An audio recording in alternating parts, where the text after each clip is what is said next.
In a world where necromancers rule as the elite, a poor orphan born in a junkyard struggles to survive. No matter how hard he tried, he could never form a contract with a single corpse, becoming the laughingstock of everyone around him. But one day his eyes fell on a corpse the shop owner was about to throw away, one that no buyer had ever been able to bind. Determined to make this his final attempt, he was stunned when he finally succeeded. What secrets lie within this mysterious corpse? The story begins with a battle, a necromancer standing on the stage of a brutal arena. The necromancer unleashes his creation, a monstrous corpse named Hector, sending it charging forward with burning rage. The opponent calmly responds, commanding a grotesque creature with long, twisted fingers to strike back. The corpse launches a strike, its tongue lashing out from its mouth in a vicious attack. These magicians aren't ordinary spellcasters, they're necromancers, masters of death who raise and control corpses to fight in savage duels. Their creations are called knights, and these violent clashes have become the greatest sport of the era.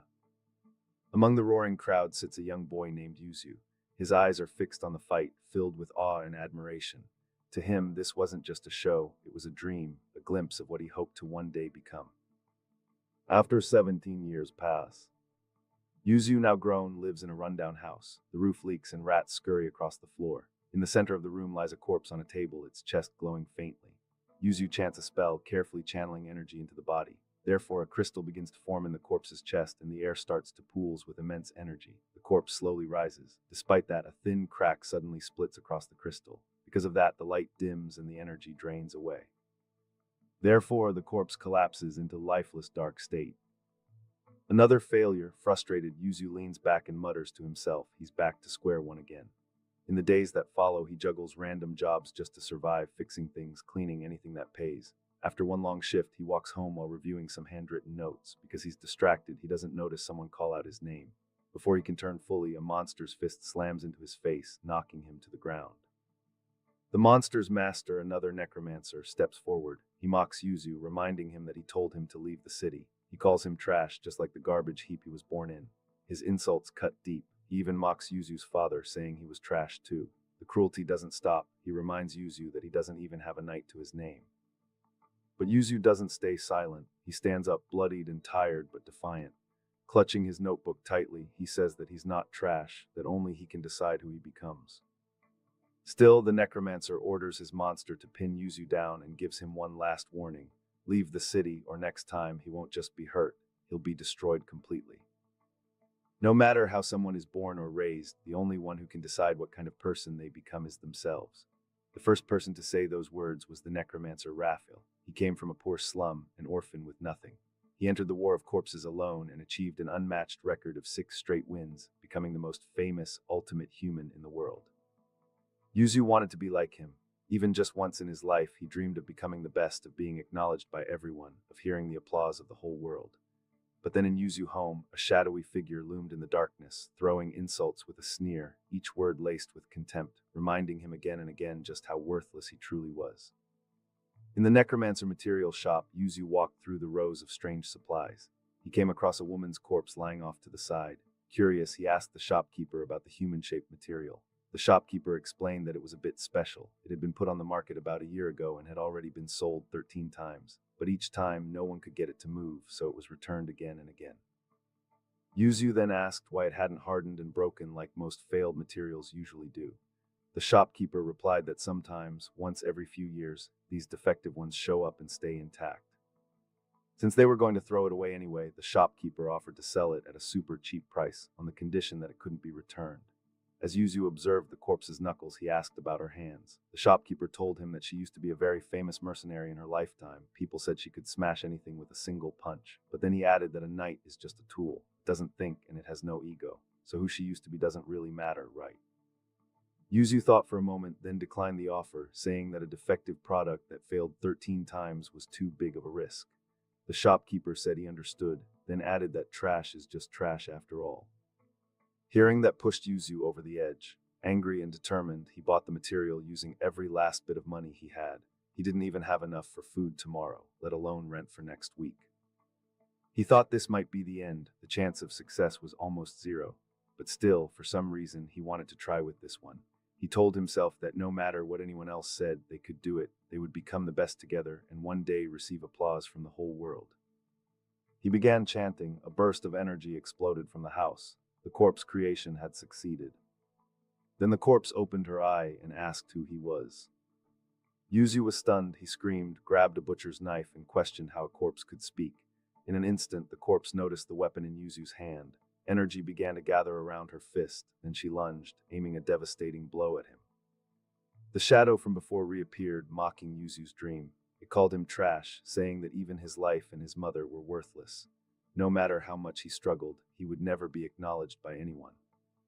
Suddenly, Useu jolted awake, screaming. His breathing was heavy, but he quickly calmed himself, thinking it was all just a dream. After all, corpses couldn't talk. That's when he heard a voice from the shadows. The corpse, now sitting there, told him he should consider himself lucky. Her right leg wasn't working, or she wouldn't have missed her punch. Useu fell back in shock, realizing he was tied to a chair. The corpse woman looked straight at him and demanded he explain what he did to her body. She warned him not to test her patience. Next time, she wouldn't miss. That's when Useu noticed the damage her earlier punch had caused. After a while, she started to understand what had happened. She had died and come back to life. She thanked Useu for reviving her, but told him not to show himself again. She tried to leave, but Useu stopped her. He explained that she couldn't move her left arm and right leg. Those parts weren't originally hers. Then he showed her that he could control them. As a necromancer, he had to move those parts for her. Without a second thought, she grabbed the butchering knife and sliced off her leg. Then she stood tall on one foot, declared her name was Eleonora, the strongest and most beautiful warrior in the world. She turned to leave again, but Useu called out to her. Since she had been a mercenary in life and had sold her own corpse after death, it seemed like she needed money badly. So he offered to hire her and asked her to fight for him. She replied that as long as the pay was good, she didn't care about the risks. She would never turn down the job. She had a debt she absolutely had to repay, more serious than he could ever imagine. Useu calmly asked, would 80 billion gold be enough to cover your debt? She agreed that it would, but asked how he planned to get that kind of money. He showed her a poster for this year's corpse war. The prize money, 100 billion gold. He asked if she was interested. Since she was technically a corpse knight, entering the competition would be easy, as long as they hid the fact that she was actually alive. Eleonora agreed, then she immediately started bargaining. She demanded 95% of the winnings.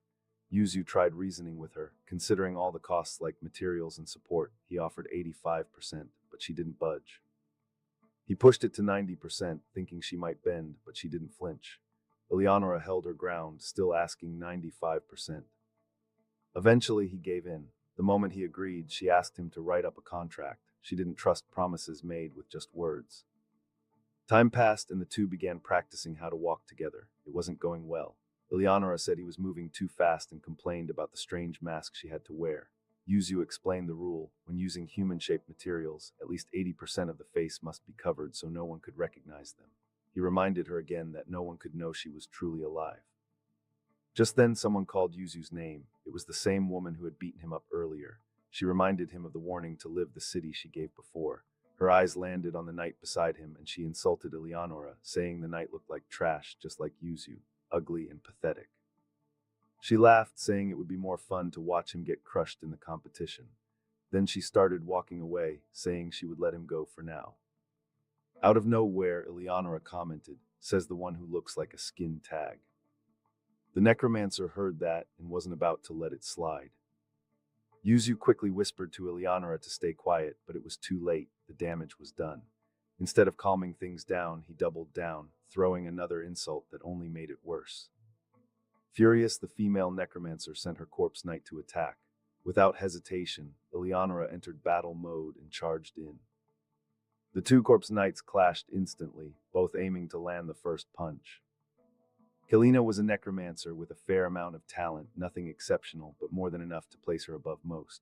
With moderate effort, she achieved moderate results. That was her rhythm, and she used those modest accomplishments as a way to look down on others, especially those who struggled harder yet stayed beneath her. It gave her a sense of superiority, her greatest joy in life. In that sense, someone like Useu, who despite being a so-called piece of trash worked tirelessly yet remained below her, was the perfect prey, the perfect toy. Emphasis on was. Back in the present, Kalina stood frozen, her eyes locked on the scene before her, her own corpse knight completely obliterated by Eleonora's attack. Kalina and her companion were both stunned, unable to comprehend what they were seeing. Useu, standing with quiet confidence and a mocking tone, asked if she had a problem. but Kailina, gripped by fear as she stared at Eleonora, found herself speechless. Later, in a narrow alleyway, Useu scolded Eleonora for fighting outside of the tournament. He reminded her that it was strictly prohibited, but Eleonora showed no regret. She told him not to order her around. Regaining his composure, Useu clarified it wasn't an order, it was a request. He then reminded her that he was the expert when it came to the War of Corpses, and that she should remember the debt she needed to repay. They couldn't afford unnecessary risks. At the registration site, Useu demonstrated his corpse knight's movements. Eleonora moved clumsily, her motions stiff and unrefined. Still, the examiners approved the entry. While it was obvious she barely passed the basics, they needed participants to fill the lower ranks anyway. Later, Useu stood proudly in his necromancer's uniform. He'd waited 17 years for this moment. As he adjusted the fabric and spoke with Eleonora, an announcement echoed across the facility, summoning all players to the arena.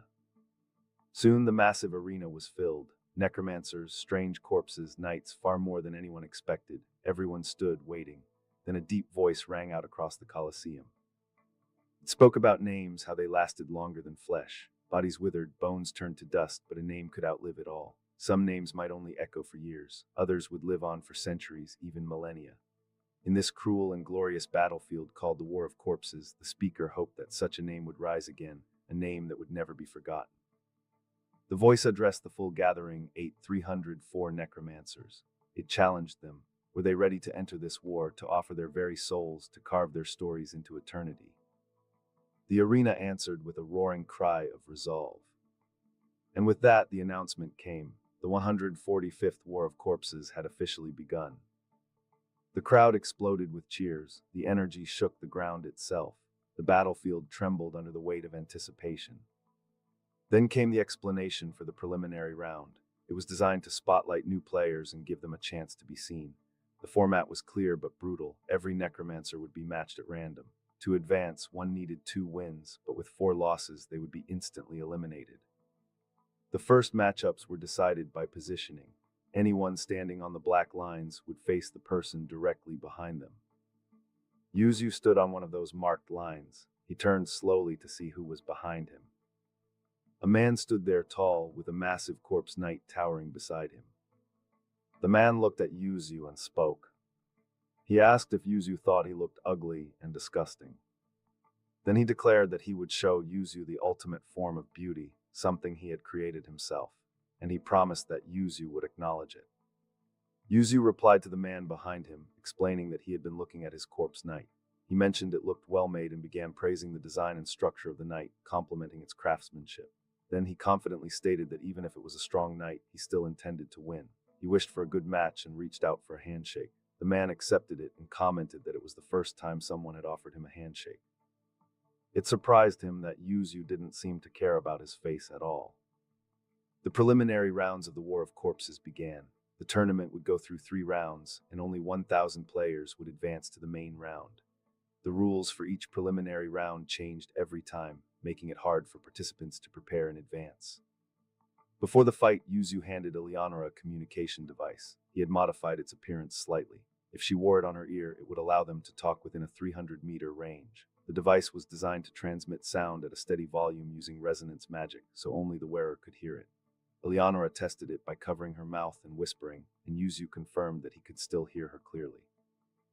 Eleonora then asked if communication checks wouldn't catch something like this. Useu explained that the competition valued the individuality of each necromancer, so accessories like this were generally allowed. Also, since the arena was sealed with a strong magic circle that blocked outside communication, their device was allowed. It only worked inside the field, not outside of it. The match began. Useu walked up to the platform while Eleonora stepped into the arena. Since it was only the preliminary stage for unknown participants, the stands were empty. No crowd, no cheers, just silence. The overseer gave brief instructions to both sides, then raised a hand and signaled for the battle to begin. Eleonora dashed forward to attack, but stumbled and fell. It was clear they weren't synchronized. One of them was too fast while the other moved too slow. They couldn't coordinate their movements. Eleonora quickly said she'd go with her own style and told Useu to just keep up. Without waiting, she jumped straight toward the enemy knight. The opponent's knight looked like a frog, but it didn't give her a chance. It leapt away. Useu reminded her that the key to victory was destroying the opponent's knight core, which looked like a red bead. At the same time, they had to protect their own knight's core. Their strength lay in a powerful single-hit attack during close combat, but they had very few defensive options. So he suggested they start by carefully analyzing the enemy's attack patterns. But Eleonora disagreed. She said wasting time would only give their opponent more space to plan, which was a disadvantage for them, especially since they couldn't even run properly yet. Then she rushed in again, trying to close the distance, jumping toward the frog-like knight. But again, the frog knight kept dodging. Useu watched carefully. He noticed that Eleonora wasn't trying to coordinate with him at all. She kept charging in with only one functioning arm and leg, which made her slow and easy to predict. But something else caught his attention. The opponent's knight wasn't attacking. It was only running away. Then Yuzu's eyes shifted to the frog knight's back. There were strange round objects attached to it. The opposing necromancer spoke. He said, "Is that all you've got?" Then he explained that sometimes strong players hide among the unknowns, so he took time to observe. But now he decided Useu wasn't worth the effort and said he would end the match. One of the orbs on the frog's back popped up, revealing a human-like face. The necromancer proudly announced that he had created the ultimate beauty. Eleonora asked Useu if faces weren't supposed to be 80% covered. The necromancer explained. He said it wasn't a normal human face. It was a face he had developed through years of research, a result of carefully calculated proportions. It was, according to him, the most ideal and perfect form, his version of beauty. And because it wasn't the face of any real person, he said there was no rule requiring it to be hidden. He had told them to witness its beauty just before it exploded. The frog knight's face began to contract inward, a clear signal of an impending attack. Useu recognized it immediately that it was an explosive. He called out for Eleonora to dodge, but it was already too late. The creature launched its face, and the blast erupted right in front of her. It was revealed that Useu had taken control of Eleonora's arm and forced it to explode just before the enemy's attack made contact, sacrificing her arm in the process. Eleonora asked if the enemy necromancer could also control the face. Useu explained that any body part separated from a knight couldn't be controlled and would only stay active for a short time, meaning the bomb's trajectory would always be a straight line. He also added that the explosion seemed to be caused by a mix of enzymes from poisonous amphibians, the kind that only detonated upon strong, sudden impact. Eleonora understood that all they needed to do was dodge. The frog knight fired another shot, which she swiftly avoided. As she moved, she admitted she was starting to enjoy the fight. Another shot exploded near her feet, throwing her backward. The frog continued launching explosion after explosion, and then jumped high into the air, releasing 3 more face bombs. Eleonora dodged them, though she struggled to run properly. Just as another face bomb appeared before her, about to strike, Useu used his control over her leg to launch her away from the blast, saving her once again. Useu then told her they were at their limit. If she couldn't run properly, they had no chance of winning. He had been analyzing their lack of coordination, and the biggest issue was trust. Her right leg, which wasn't originally hers, existed physically but not mentally. It was only natural that she kept leaning away from it, which threw off her entire balance every time she tried to run. He told her to trust him and stop focusing on that leg. But Eleonora replied that she didn't trust comrades who didn't risk their lives with her. She was the one fighting out there, not him. He was just flicking his fingers from a safe distance, while she was the one putting her life on the line. More explosions came, and again, she was thrown back. That's when Useu told her this was his last chance. He had been born in a garbage dump that everyone despised. Labeled the son of trash, he grew up constantly looked down upon, especially because of his so-called father. He spent his entire life being ignored. No one could understand what it felt like to live knowing every part of himself was seen as worthless trash. Then the shadow from his dreams appeared once more. He said he couldn't go on unless he proved to that man and to the entire world that they were wrong, that he could become the best. If he failed, he had no reason to live. Meeting Eleonora, he said, was the only chance he had left. He wouldn't ask for her trust, but he begged her to trust in his desperation. At that moment, another attack flew toward Eleonora. She turned and started to run, finally shifting control to her right leg and moving properly. Useu noticed the change. She wasn't holding back anymore. She was trusting him. Eleonora made it clear not to get the wrong idea. She didn't care about his past. He had already saved her twice, and now she was simply betting that he would do it again. Then she began running again, leaning into her right leg. It wasn't perfect, but that didn't matter. Even if her stride wasn't ideal, it was enough to dodge. With fewer than half the bombs left on the frog, they held the upper hand. Without those bombs, it was just a big toad. The frog knight kept attacking, but now Eleonora dodged with more ease. Her movements became quicker and more controlled. Even when one bomb came dangerously close, she managed to avoid it. The necromancer opponent grew nervous as Eleonora dodged every attack. Yuzu began counting how many bombs remained. Bomb after bomb, Eleonora skillfully avoided them all. Then Yuzu told her that all the bombs were gone and the frog was empty. Ready to strike, Eleonora gathered energy in her fist and moved toward the toad, but just then the toad leapt over her. At that moment, the necromancer revealed a secret. The frog's body held 10 spare bombs, kept just in case. Suddenly, all 10 bombs launched from the frog, raining down around her. Yuzu told Eleonora not to aim her attack upward, but to strike the ground instead. Without hesitation, she followed his instructions and launched her ultimate attack at the arena floor. The force of her punch, combined with the frog's face bombs, triggered a massive explosion that destroyed the entire battlefield. The opposing necromancer was stunned, completely taken aback by the sheer destruction caused by his opponent. As the dust settled and the arena lay in ruins, Eleonora commented that Yuzu's judgment had been efficient. He explained that with the power behind her punch, he figured the shockwave and debris from shattering the ground would be enough to trigger the bombs without direct contact. A flashback revealed a conversation between the two. Eleonora had explained that this technique could only be used once per match. It required her to pour everything she had into her fist, and afterward her arm would turn black, taking about 4 hours to recover. Yuzu then asked what would happen if she used the move again before her body had recovered. She explained that she had used it twice in a row once before, and that's how she died. Her corpse at the time had lost an arm, a leg, and had a large hole near the heart. That was the result. If she pushed it again, her heart would explode and she'd die for real. Back in the present, Yuzu pointed out that while their strongest move was spent, the same was true for their opponent. Eleonora grinned. It was time for a true warrior's bloody, close-quarters fight. She charged forward. After a fierce exchange of blows, she landed a clean strike to the Toad Knight's heart, destroying it and instantly turning the creature to stone. The match was over. Player Yuzu was declared the winner. After the fight, Eleonora and Yuzu stood together. Yuzu commented that she had fought incredibly well, completely dominant in that final close-quarters exchange. He said she truly was the ultimate warrior. As they talked, Yuzu spotted the necromancer standing nearby with his defeated corpse knight. He walked over and praised him, saying it was a magnificent knight, one that showed clear effort and passion. But he added, his own knight had been just a little more perfect. The necromancer seemed surprised. He said it was the first time anyone had called his creation beautiful or truly recognized his work. Yuzu nodded and pointed out one thing that felt off, the face used for the bombs. It seemed designed to meet other people's standards of beauty. But beauty, he said, was both objective and subjective. Instead of trying to please others, wouldn't it be better to express the kind of beauty the necromancer saw himself? The necromancer was taken aback, admitting he had never thought of it that way. He smiled and said it was a good idea. Then he told Yuzu that he would become his first fan, watch him rise to the top, and one day create an even more perfect, beautiful knight to surprise the world.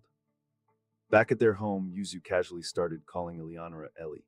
He explained it was more efficient. She immediately objected. He wasn't her friend and no one had ever called her that. But after some back and forth, they made a deal. He could call her Ellie, but only during fights. I'll also call her Ellie from now on, just to make things easier.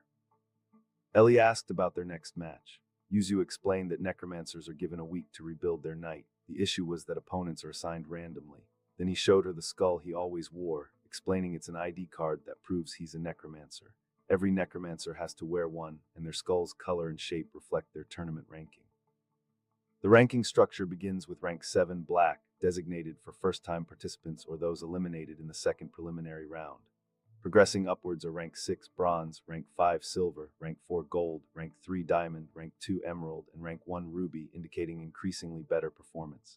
The pinnacle is rank 0 onyx, awarded to the champion. Each rank is associated with a specific skull icon. Don't worry, I'll remind you the ranks when they matter.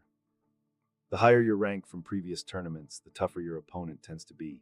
Since matches are random, a rank 6 bronze might face a rank 3 diamond, or even a rank 2 emerald if they're unlucky. Yuzu opened the envelope and froze. The name inside hit him like a shock. As he did, the scene shifted to a luxurious room. A man sat in the shadows while his assistant read him the name of his next opponent, Useu. The man didn't recognize the name. There was no information available. It seemed this was Yuzu's first time participating. The man brushed it off, saying this preliminary round would be easy. That man in the shadows was revealed to be a rank 1 ruby. In the last tournament, that meant he placed somewhere between 10th and 2nd. The scene shifted to a man standing in front of hundreds of thousands of cheering people. It was player Rhal, the impregnable wall, winning his 2nd consecutive championship. Countless fans were sharing that glorious and honorable moment as the stadium chanted Rhal's name. Rhal stood amidst it all, reveling in the crowd's cheer. Suddenly, the scene changed back to Rhal in the present, still wearing the ruby skull. He called for Sophie and asked about the number of fan letters he had received this month. She told him it was 1,244. He then deduced that it was a 15% drop from last year and asked what the media and analysts were saying about his chances of winning first place this time. She told him that the average from 13 media outlets and 43 analysts estimated his probability of winning at 2.736%. Filled with anger, he declared that he would prove to them that the impregnable Rhal could still win. Then he asked about his opponent, Useu. Sophie explained that since it was Useu's first time, there was no data on him. Rhal said his victory chance was 99.74%, since a first-time competitor wouldn't be able to counter his techniques. He declared that to increase his chances of winning again, he needed to show everyone the overwhelming difference in power so no one could deny it. The scene returned to Useu and Ellie. Useu said that Rhal was not an opponent to ignore. He placed 10th in last year's competition and had won twice before. Then he explained there were only two ways to determine the winner and loser in the War of Corpses. The first was to destroy the opponent's knight's heart, and the other was to forfeit. Forfeiting didn't just mean surrendering, it meant giving up on the entire War of Corpses. Only results up to the forfeit match were recorded, and the next match wouldn't happen.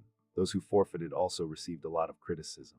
Ellie commented that it was crazier than she thought, basically a fight until one of them died. Useu explained that a knight was just a tool, but for her, having her heart destroyed meant dying for good this time. Then Useu asked Ellie what she wanted to do. Thinking he was suggesting to forfeit, Ellie said she had lived her whole life killing wildly to repay her debt. If she wanted to win, she had to defeat these guys eventually. Risking her life twice was nothing. She told him never to forfeit without her permission. He agreed, saying he hoped she would say something like that because this was his last chance too. He added that they had to prepare for a fight that might be their last. At the arena entrance, Rhal stood hyping himself up before entering the arena, signaling his entrance. Ellie commented on how many people were there even though it was just the preliminary rounds. Useu said it was because Rhal was a champion. Rhal's corpse knight appeared and it was massive, a giant wall-like creature. Useu explained that it was a combination of various materials and living beings, forming a living wall and shield. So far, its outer layer had never been breached by any attack. In fact, if someone attacked it carelessly, only their own weapon would be damaged, putting them at a disadvantage. No matter how strong her punch was, she wouldn't be able to break through. They had only one chance, so they needed to somehow strike the main body hidden behind the wall. Ellie remarked that it should be easy. If it was that big, it had to be slow. But as Useu began to explain why the wall was truly terrifying, because of its overwhelming size, the wall suddenly shifted and dropped toward her, massive and unstoppable, cutting off any path of escape. Useu, seeing Ellie about to be crushed, quickly used her left arm to fire a hook-like appendage. It latched onto a point outside the wall's range, and he pulled her away like a makeshift Batman grappling gun. He commented that the arm was necessary, but since it was made from cheap material, the performance was lacking. Still, it functioned as a biological grappling hook, capable of closing a distance of about 5 meters. Seeing the wall monster momentarily flip, they thought it was their chance. They used the hook to approach the wall quickly, and Ellie charged her right arm, preparing to launch an attack. But Useu stopped her, reminding her that no one had ever broken that wall. She deactivated her attack just in time, only to be slammed straight into the wall. The wall then began breaking itself apart to move more freely. Useu commented moving a knight was like delicately sensing and coordinating every tiny capillary in another person's body. Tensing the gastrocnemius pulled the Achilles tendon, lifting the heel. Failing to control the erector spinae meant losing upper body balance. The more varied the parts and the bigger the body, the harder this became. It was well known that moving large knights carried massive risks. But Rhal could not only move the wall, he could break it into pieces and control them individually. Useu had never seen Rhal move like this before. It was clear Rhal had come prepared. With focus and determination, Rhal declared he would show overwhelming power and activated his technique, Crushing Zone. The broken wall pieces began forming a giant box, aiming to trap Ellie inside. Once trapped, it would be over. Useu acted quickly, using the grappling hook to pull Ellie out of the trap. Without giving her any time, the wall broke apart again, attempting to trap her once more. They used the hook to evade and run out of the trap. Useu and Ellie searched for an opening. Spotting a brief gap, Ellie fired her grappling hook, latching onto the wall and pulling herself to the top. But the trap quickly reconfigured, shifting its shape in an attempt to trap her again. Rhal responded immediately, commanding the wall to collapse inward, aiming to crush her between its moving parts. Meanwhile, Useu tried to use his own hook to help them escape, but with limited visibility, he struggled to grab hold of anything. Time was running out. The wall was closing in fast. At the very last moment, Useu managed to anchor the hook and yank Ellie free, pulling her out just before the structure collapsed. The rescue succeeded, but the grappling hook shattered in the process, destroyed by the strain. Useu stared at the wall, thinking how overwhelming it was, how it seemed completely unbeatable. But in that moment, he realized something. Maybe there was a way to break through. He told Ellie that no one had ever succeeded, but also no one had ever fought while considering this one condition. Was the wall truly unbreakable? He recalled that once, a long time ago, a knight with a physical attack specialty had managed to crack it in a last-ditch effort. Since then, everyone who had tried failed without even leaving a scratch, and attacking the wall head-on had become an abandoned tactic. But what if they could deliver the single strongest attack in the world, stronger than that knight? Then maybe, just maybe, it was possible. Useu turned to Ellie and asked if her fist could surpass that wall, if it was the strongest in the world. Excited, Ellie began preparing for her ultimate attack, declaring that it was worth risking her life. Useu told her the location of the main body, about 45 degrees from his position, and that he'd mark it with her left arm. Then he told her to go for it in one shot. Ellie focused, gathering every ounce of power into her right arm. Rhal, watching from the other side, was shocked and shouted that they must be insane to face his wall head-on. He activated his compression chamber technique, sending wall segments to collapse onto Ellie. But she dashed forward with everything she had and aimed her final, strongest punch straight at the main body. Ellie's punch broke through the wall, piercing it cleanly. Rhal watched, stunned, unable to believe what had just happened. For the first time, his supposedly impenetrable wall had been destroyed. The crowd was silent for a moment, frozen in disbelief, before applause erupted across the arena. Shock turned into excitement, and the audience celebrated the incredible fight they had just witnessed. Useu stood still, eyes wide, taking in the cheers and letting the sound of praise wash over him. After the match, Useu turned to Ellie, asking if she had heard the applause. She responded with pride, believing that she had proven her fists were the strongest. Useu agreed, acknowledging that they had accomplished something no one else ever had. As the two stood in the arena, the door behind Useu opened. Rhal walked out, calm and composed. He offered a warning, stating that the public would be more eager to focus on Useu's mistakes than his accomplishments. According to him, people would always be more drawn to failure than success. Useu responded with unwavering confidence, showing a hopeful and fearless attitude that reminded Rhal of his younger self. With a small parting comment, Rhal made it clear that he would not go easy on Useu the next time they faced each other. Later at home, Useu and Ellie split their prize money for passing the first preliminary round. For Useu, it was the first time he had ever received money in recognition of his necromancer title. Since they had both won twice, they had officially cleared the first stage. Only the prize money from this round was subject to their contract, so Ellie encouraged him to enjoy it. When Useu asked about her plans for the break, Ellie pointed to her left arm, nodding that she wouldn't be going anywhere with her current body. In response, Useu asked her to wait. After a short time, he modified her arm and leg. It was designed to resemble her original body as closely as possible. Though not perfect, they were crafted with care.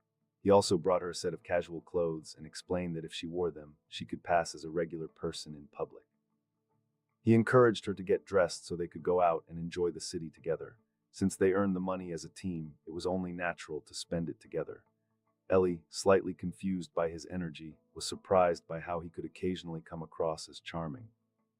Outside her room, Useu waited. When the door opened and Ellie stepped out, he was completely taken aback. She looked natural and striking, enough to leave him blushing on the spot. Ellie confronted Useu, frustrated by the way he was blushing, demanding to know why he was acting so annoyingly flustered.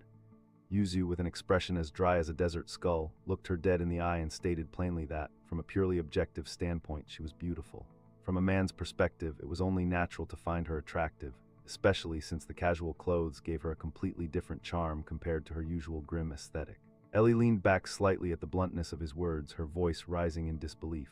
She asked what he was trying to pull. Was this a confession? Had he somehow forgotten the strange, chaotic relationship they were in? But Useu's face remained unreadable, a portrait of complete detachment. He clarified that he had no intention of being with her like that. He was merely expressing a biological observation. Ellie narrowed her eyes, disturbed more by the scientific tone than anything else. Suspicion tinged her voice as she asked if he had any friends. Immediately, Useu replied that he was called trash by everyone. His only companions had been cockroaches and maggots. That answer left Ellie frozen in stunned silence. Later, the two found themselves seated across from each other in a popular diner. While Ellie picked at her seat awkwardly, Useu's gaze roamed around the room, taking in the decorations like an excited tourist. He seemed far too absorbed in the ambience for someone who was supposedly treating someone else. Ellie pointed this out, wondering why he looked like he was the one being taken out. Useu, still admiring the decor, explained that this was his first time in the diner. He usually couldn't afford places like this. He added that the skulls used as decoration were supposedly made from discarded ingredients. Ellie, giving the bony ornaments a more horrified look, realized those were probably real human skulls. She thought that was wildly insane, even by Necromancer City standards. As they were conversing, their food arrived, a steaming bowl of tongue of the dead. It looked like warm slop, thick and slightly foul-smelling, with suspicious squirming bits beneath the surface. Ellie stared at it. The food was moving. Useu, on the other hand, was visibly excited. He explained it wasn't actually alive, it just looked that way. The dish was made with a rare ingredient known as ghost potato, which only grew in soil that had died and come back to life. Its regenerative starch was mixed with finely ground basilisk eggshell, various spices, and magical ingredients. The result, pasta that twitched with every spoonful. Ellie commented that Useu knew an alarming amount about the food. Useu responded that it was one of the most iconic dishes in the city. He had always dreamed of trying it, so he researched it thoroughly in advance. Then, almost too casually, he reminded her that she could still taste food and encouraged her to try it while it was still squirming, because that's when it was freshest. Ellie stared at the bowl, unease tightening her face. She picked up a piece with her fork, hesitated, then took a deep breath and popped it into her mouth. Her jaw worked cautiously, testing the texture, then her eyes widened in disbelief. Ellie thought it was pretty good, Ellie interjected. She have never had anything like it before. The texture gives a subtle tingling sensation with every bite, especially the creamy smoothness combined with the deep umami garlic. Useu hadn't felt any different. He shoveled in spoonful after spoonful, devouring the dish like he hadn't eaten in days. Grinning between bites, he shoveled in more with reckless enthusiasm, completely lost in the flavor. Hours later, as Useu and Ellie wandered through the city streets, they came upon a massive statue of a woman striking a hand pose that looked like it was yanked straight out of the Hidden Leaf Village. Ellie didn't recognize the statue, prompting Useu to explain that it depicted last year's champion, Karin Crow, the youngest winner in history at just 19 years old. He added that winners received statues placed in the central plaza, meant to inspire awe in anyone visiting the city. Useu's eyes widened as he absorbed the statue's towering presence, marveling at how incredible it was to stand there, fully recognized as the very best in the city's heart. Ellie, however, bluntly dismissed the Ellie grandeur and quickly shifted the conversation. Mimicking the statue's hand sign, she questioned why the statue was posed that way, wondering if the person thought it looked cool. She found it tacky. Useu shed light on the question, explaining that the pose wasn't about looking stylish. It had an official name, the singular focus stance. This stance, with light limb movements and simple controls, made basic actions effortless. He demonstrated the pose by controlling Ellie's left arm, pointing to his fingers, and asking Ellie to imagine them as the knight he controlled, concentrating on just 2 fingers. Taking this stance meant preparing for a real fight or mentally committing to a decision. Over the next few days, Useu and Ellie explored the city together. They caught a play at an old theater, shared something cold and creamy that resembled ice cream, and wandered through markets and quiet streets, soaking in the city's rhythms and stories. One evening, Useu and Ellie stood on a balcony overlooking the sprawling city. The warm air carried distant sounds of life below as Useu mentioned how many places they still hadn't seen.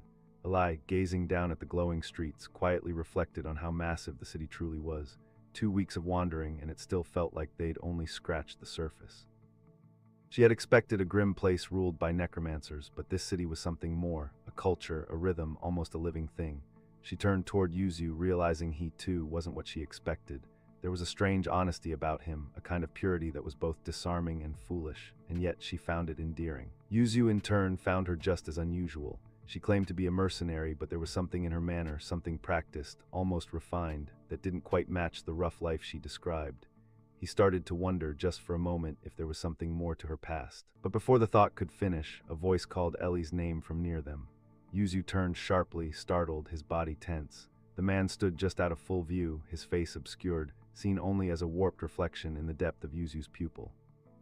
The stranger spoke again, confusion laced in his tone. He called her Eleonora, claimed she had died. The stranger stepped forward, their features soft and delicate, almost girlish. Useu froze, the realization hit him like a slap to the face. Eleonora wasn't just any mercenary, she was a legend. No wonder someone had finally recognized her. Without missing a beat, he stepped between Ellie and the stranger, his tone calm but firm as he claimed he had no idea who the man was talking about. He was just about to call her his sister when Ellie, catching on, gave the smallest nod and whispered under her breath that they didn't even look alike. Without hesitation, Useu pivoted. He introduced her as his wife, Sabrina. The word hit Ellie like a slap. Her eyes widened, breath-catching as she tried to process what he just said. The stranger didn't back down. He narrowed his eyes, studying Ellie closely, and insisted she was Eleonora. Her hairstyle might have changed, her skin tone a bit different than before, but he was certain he knew her. Then his gaze shifted to Useu. If they were really husband and wife, where were the rings? Useu didn't flinch. With a casual shrug, he explained that he had a custom ring made, expensive and irreplaceable. He didn't wear it around carelessly, especially in cities like this. But he didn't stop there. With the same cool logic that made him both frustrating and convincing, Useu leaned in slightly and began to speak with analytical charm. He explained that the human face is defined by around 40 to 50 variables: bone structure, spacing, proportions. The odds of someone sharing enough similarities to be mistaken for another were roughly 0.01%. Multiply that by the world's population, and statistically, there are thousands of people who might look nearly identical. So, assuming someone's identity based purely on appearance, that, he said, was nothing more than putting too much faith in a coincidence. But the stranger didn't back down. His voice sharpened and his stare grew heavier as he insisted there was no way he could mistake someone else for Eleonora. He knew her too well. Useu's tone shifted, less charming now, more direct. He turned to Ellie, calling her Sabrina, and asked if she recognized the man. Ellie gave a small shake of her head, her face carefully unreadable. Turning back, Useu told the stranger she didn't remember him. Simple, firm. The man wasn't satisfied. He stepped closer, lifting his own fist and pointing to the knuckles. The Eleonora he knew had calluses, he claimed, rough skin earned from years of combat. He demanded Ellie show her hand. Then came the thud. A boot flew through the air and struck the stranger square in the face, sending him sprawling to the ground, blood already seeping from his nose. Ellie blinked, stunned. It was Useu's boot. He'd thrown it off and hurled it with sudden, violent precision. No warning, no hesitation. Before Ellie could respond, Useu was already moving, urging her with a sharp glance and a quiet nod. She followed without a word. They disappeared into the city's flow, leaving the stranger behind, groaning and bloodied on the ground, his outstretched hand grasping at nothing. Later that night, back at Useu's place, the air had settled enough for questions. Useu finally asked who the man was. Ellie leaned back and told him his name, Naren. A fellow mercenary and archer, he was, as she put it, a constant headache. Useu guessed if Naren was some kind of rival. Ellie groaned, rubbing her forehead like the very thought gave her a migraine. It was the opposite, she explained. She saved his life purely by chance. Ever since, Naren had been trailing after her, convinced it meant something more, trying awkwardly and persistently to court her. Useu looked genuinely confused, his hand moving to his chin as he fell into thought. After a pause, he said he didn't mind her preferences.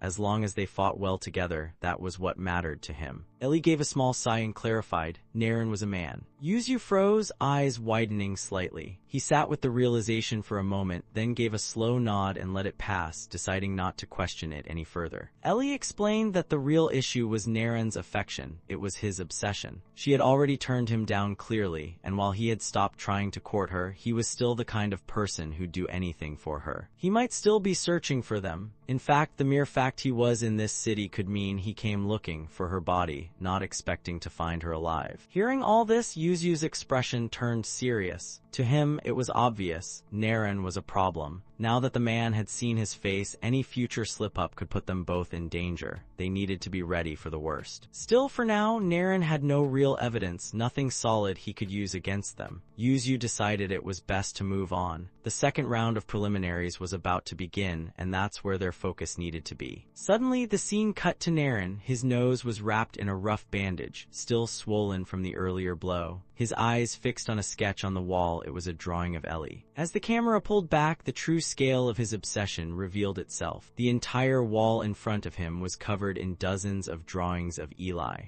Naren stood before the wall of drawings, hands clasped like a prayer. He stared at Ellie's drawing, convinced the strange man had done something to her. He resolved himself to do whatever it takes, even if it meant sacrificing himself. He would save her. Now the story takes us to the tournament organizers. The man who had delivered the opening speech now led a group of subordinates through a narrow corridor, their footsteps echoing off the stone walls. As they walked, the subordinates presented the latest report. Revenue had dropped by 4.6% compared to last season. While ticket sales remained stable, in-city spending had fallen by 8.44%, and both investments and ad revenue were down over 4% due to weaker returns. When the leader asked for the cause, one subordinate explained that consumer behavior had shifted. Audiences were now fixated on only a few popular battles. People stayed for shorter periods and left once their match of interest ended. Their conversation was interrupted as shouting echoed ahead. A man broke past the security guards, waving a corpse and yelling for the CEO to look at it. The guards pursued him, but the CEO calmly raised his hand, signaling them to stand down. The CEO, upon being approached, calmly inquired about the situation. In response, the intruder presented a corpse knight, explaining that it had been denied registration as a player. He clarified that its stillness wasn't due to incapacity but part of its strategy, and to demonstrate, the corpse launched an attack by spitting a green substance. One of the CEO's subordinates let out a smirk at the display, an act the CEO took note of. Acknowledging the demonstration, the CEO offered a formal apology, admitting there had been no valid reason to reject the registration and that the error was entirely on their side. He instructed the guards to escort the man so that compensation and future safeguards could be arranged. After the man departed, the CEO turned his attention to the subordinate who had laughed. When questioned, the subordinate apologized but maintained his derision, claiming such a weak corpse wouldn't survive the preliminaries anyway. Visibly displeased, the CEO confronted him, challenging his authority to pass judgment on others. He reminded his team that their role was to shape not only the industry but the lives influenced by it, and that anyone who carelessly dismissed the worth of a participant had no place among them. Leaning in, he stated that human strength often stemmed from their weaknesses, and with that, the subordinate was dismissed. As the rest of the staff continued on, leaving the former subordinate behind, the CEO further ordered that the guards who failed in their duties also be relieved, and the head of Division 2 Security be referred to the disciplinary committee.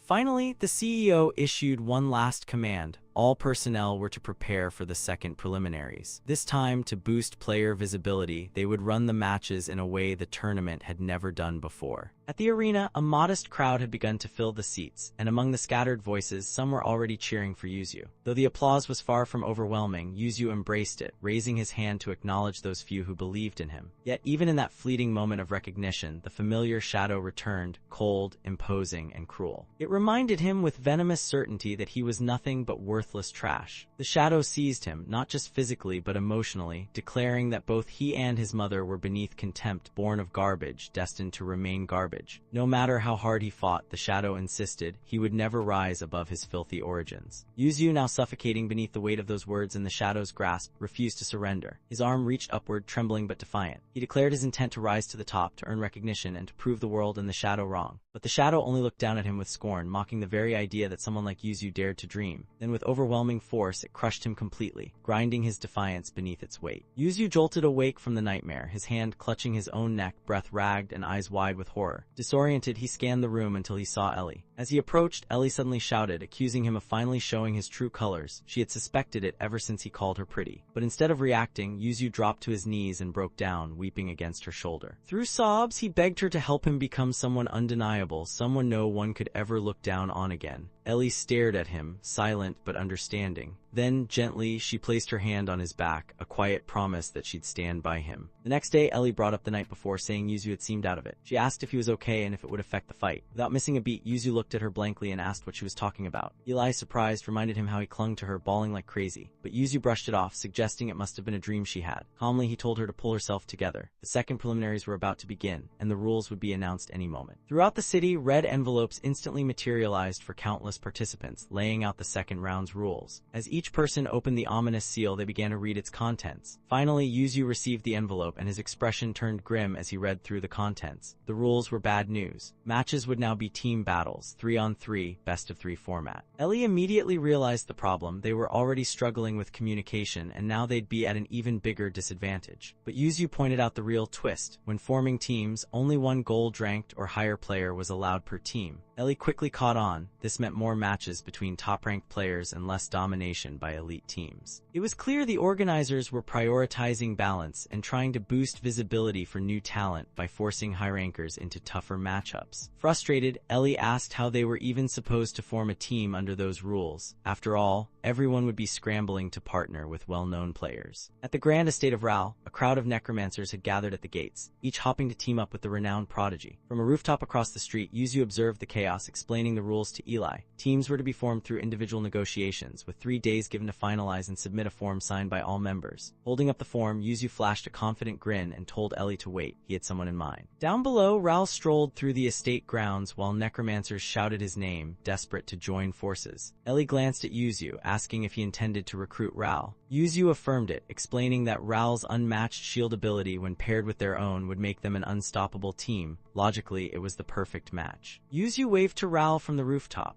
Rhal looked, paused, and turned away, pretending not to see him. The next day, Useu tried again. Another wave, another cold shoulder. On the third day, the same routine. Rhal ignored him once more, this time muttering to himself that he hadn't fallen so low as to team up with someone like Useu. Finally understanding that Rhal had been deliberately ignoring him, Useu's confident front began to crack. Ellie looked at Useu and asked what their next move was. Only 5 hours remained before the team formation deadline. Surely he had a backup plan. But Useu stood frozen, his confidence shattered. Turning to Ellie with a hollow expression, he admitted that he'd never really had friends before. The meaning hit Ellie hard. Her expression froze in silent alarm. With only 3 hours and 30 minutes left until the team formation deadline, the central square was overflowing with activity. Around 800 necromancers had gathered, most of them still scrambling to form teams. Time was running out and desperation was setting in. The majority of players here had a few things in common. They were ranked between black and bronze, they lacked standout skills or reputation, and most had difficulty working with others. Flaws that didn't matter before now stood in their way. One older man shouted over the crowd, claiming to have 30 years of experience in the field. But instead of admiration, he was met with rejection. A younger necromancer snapped back, saying if he'd been bronze for 30 years, it was nothing to brag about, and frankly, his age just made everyone uncomfortable. Then, breaking the tense atmosphere, Useu raised his voice and yelled out across the square. He declared proudly that he was the one who broke through Rhal's wall, something no one else had managed. He called it an impossible feat and announced that if that wasn't impressive, he didn't know what was. All eyes turned to him. For a moment, silence. Ellie, standing nearby among other corpse knights, quietly buried her face in her hands, clearly embarrassed by the loud, attention-grabbing stunt. As Useu's declaration faded, murmurs spread through the crowd. Some dismissed his claim, saying Rhal was already past his prime. It was only a matter of time before his wall broke. One particularly loud necromancer scoffed that if Useu meant today's Rhal, then even he might have been able to break it. Still, despite the skepticism, someone finally approached Useu with an offer to team up.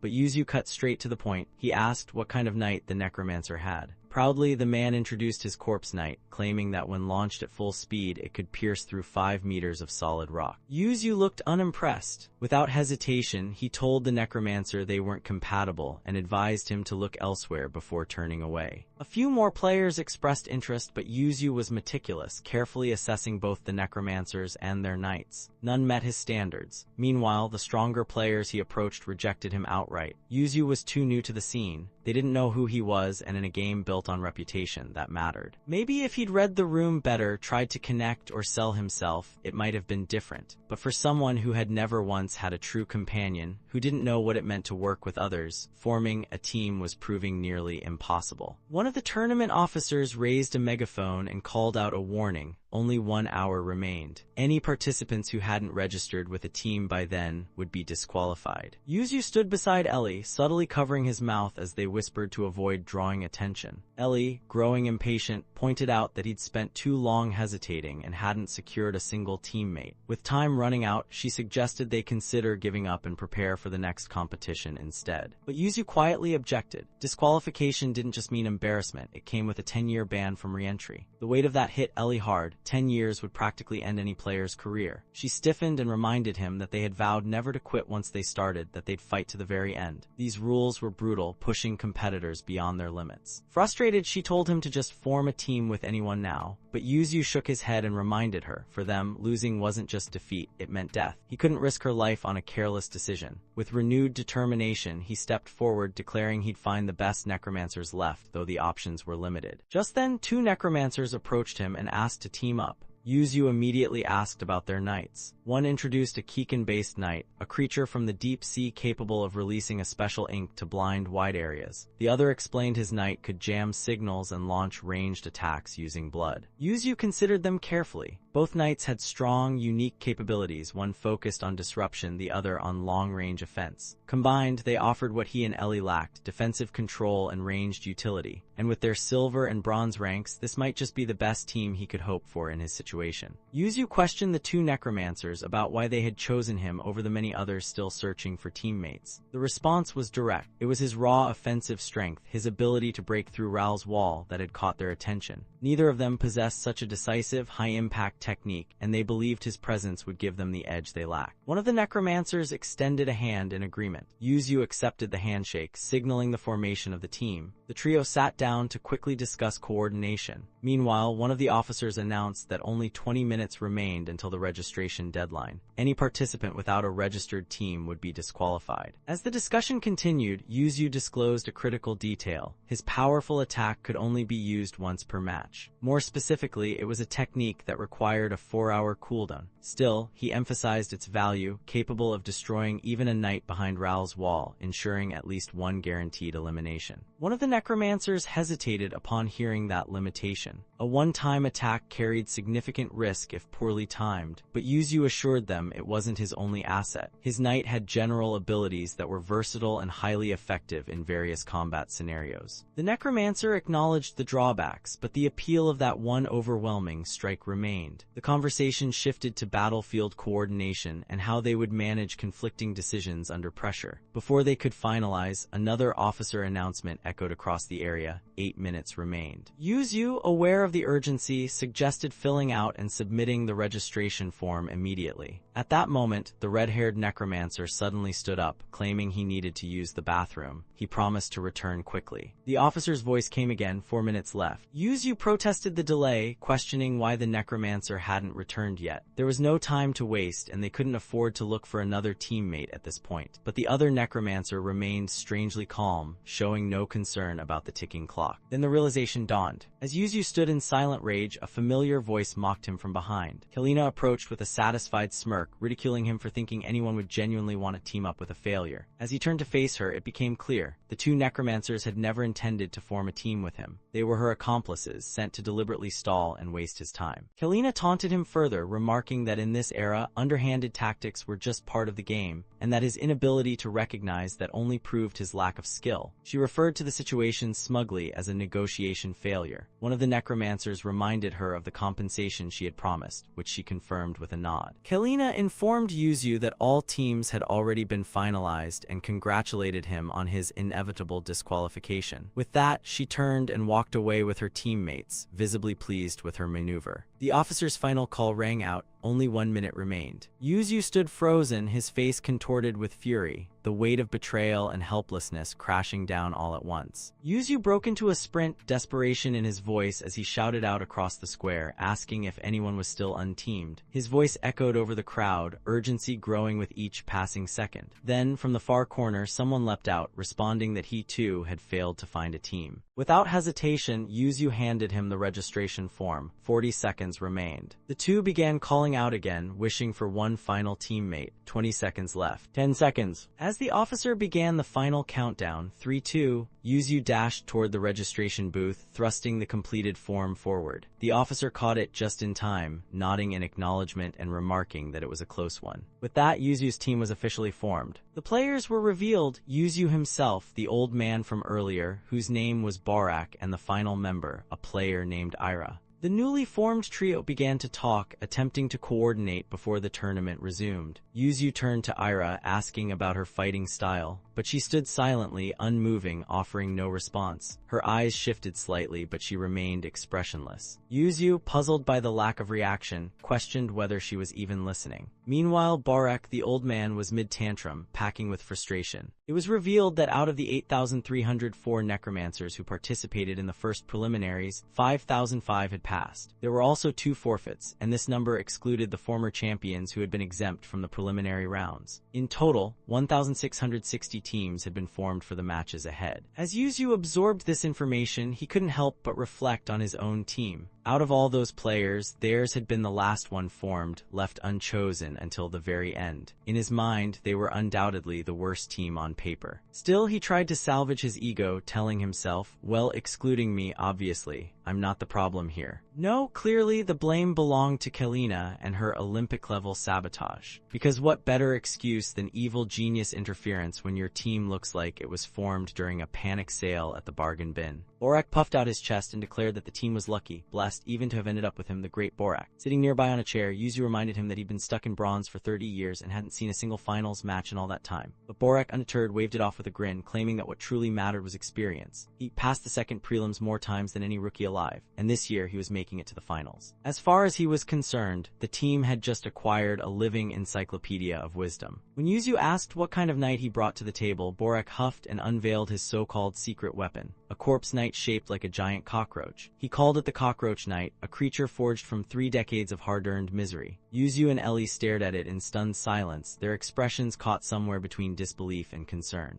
Borek, completely unfazed, launched into a speech about how cockroaches were the ultimate survivors, creatures that could live for days without a head, eat anything from glue to soap, and resist even the most aggressive foot stomps. Yes, they were disgusting, yes, everyone hated them, but they lived. And wasn't that, in a twisted way, admirable? As he listened, Useu couldn't help but see the uncanny resemblance. The speech sounded less like an explanation of a knight and more like Borek's personal biography. 30 years in bronze, still clinging to hope, he was the cockroach. Examining the knight, Useu had to admit, it wasn't half bad. The fundamentals were solid, the balance decent, but it didn't seem to excel in anything in particular, just stubbornly functional. Turning away, Useu looked to Ira and asked about her knight. She stayed silent. Without a word, her knight appeared, a massive black cat. Both Useu and Borek blinked, baffled. Ira, still mute, scribbled something onto a small notebook and flipped it around. The note read, "It's a cat, that was it, just a cat." Sometime later, back at Useu's home, Ellie voiced her frustration loudly. How was it fair, she asked, for him to expect her to risk her life alongside a walking infestation and a silent girl with a borderline feral cat? Hadn't he said he'd choose teammates carefully for her sake? Useu, already cradling his face in one hand, sighed in quiet defeat. He admitted it hadn't exactly gone to plan, it just turned out that way. Still, what was done, and wasting energy pointing fingers wouldn't change a thing. It was inefficient. Then lifting his hand, he laid out their reality with brutal clarity, 3 options: win and rise, die and disappear, or quit and lose everything. Nothing in between. He asked her one final time what she wanted to do. Ellie fell silent, her thoughts racing, but after a brief pause, her gaze sharpened. This was it. There was no other path. They had come too far, and backing out now wasn't even an option. With resolve burning behind her eyes, she told him, no matter what happens, they see it through to the end. Useu nodded in clear affirmation. The setting shifted dramatically, morphing into a grand arena buzzing with energy. As the crowd roared in anticipation, the announcer's voice echoed across the Coliseum, booming with excitement. He explained the rules of the round. Teams of 3 would battle in a best-of-3 format. Victory went to the team that managed to eliminate all 3 members of the opposing side. No ties, no second chances. Then came the team introductions. Team 1, Useu, Borek, and Ira. Their names barely rippled through the audience, drawing polite claps and a few curious murmurs. Then Team 2 stepped forward, each member draped in pristine white robes that shrouded their identities. The announcer's tone sharpened with recognition as he called their names: Claude, Saren, Berter. The crowd exploded at the mention of Claude. As if on cue, one of the robed figures stepped forward and slowly peeled off his robe with theatrical flair.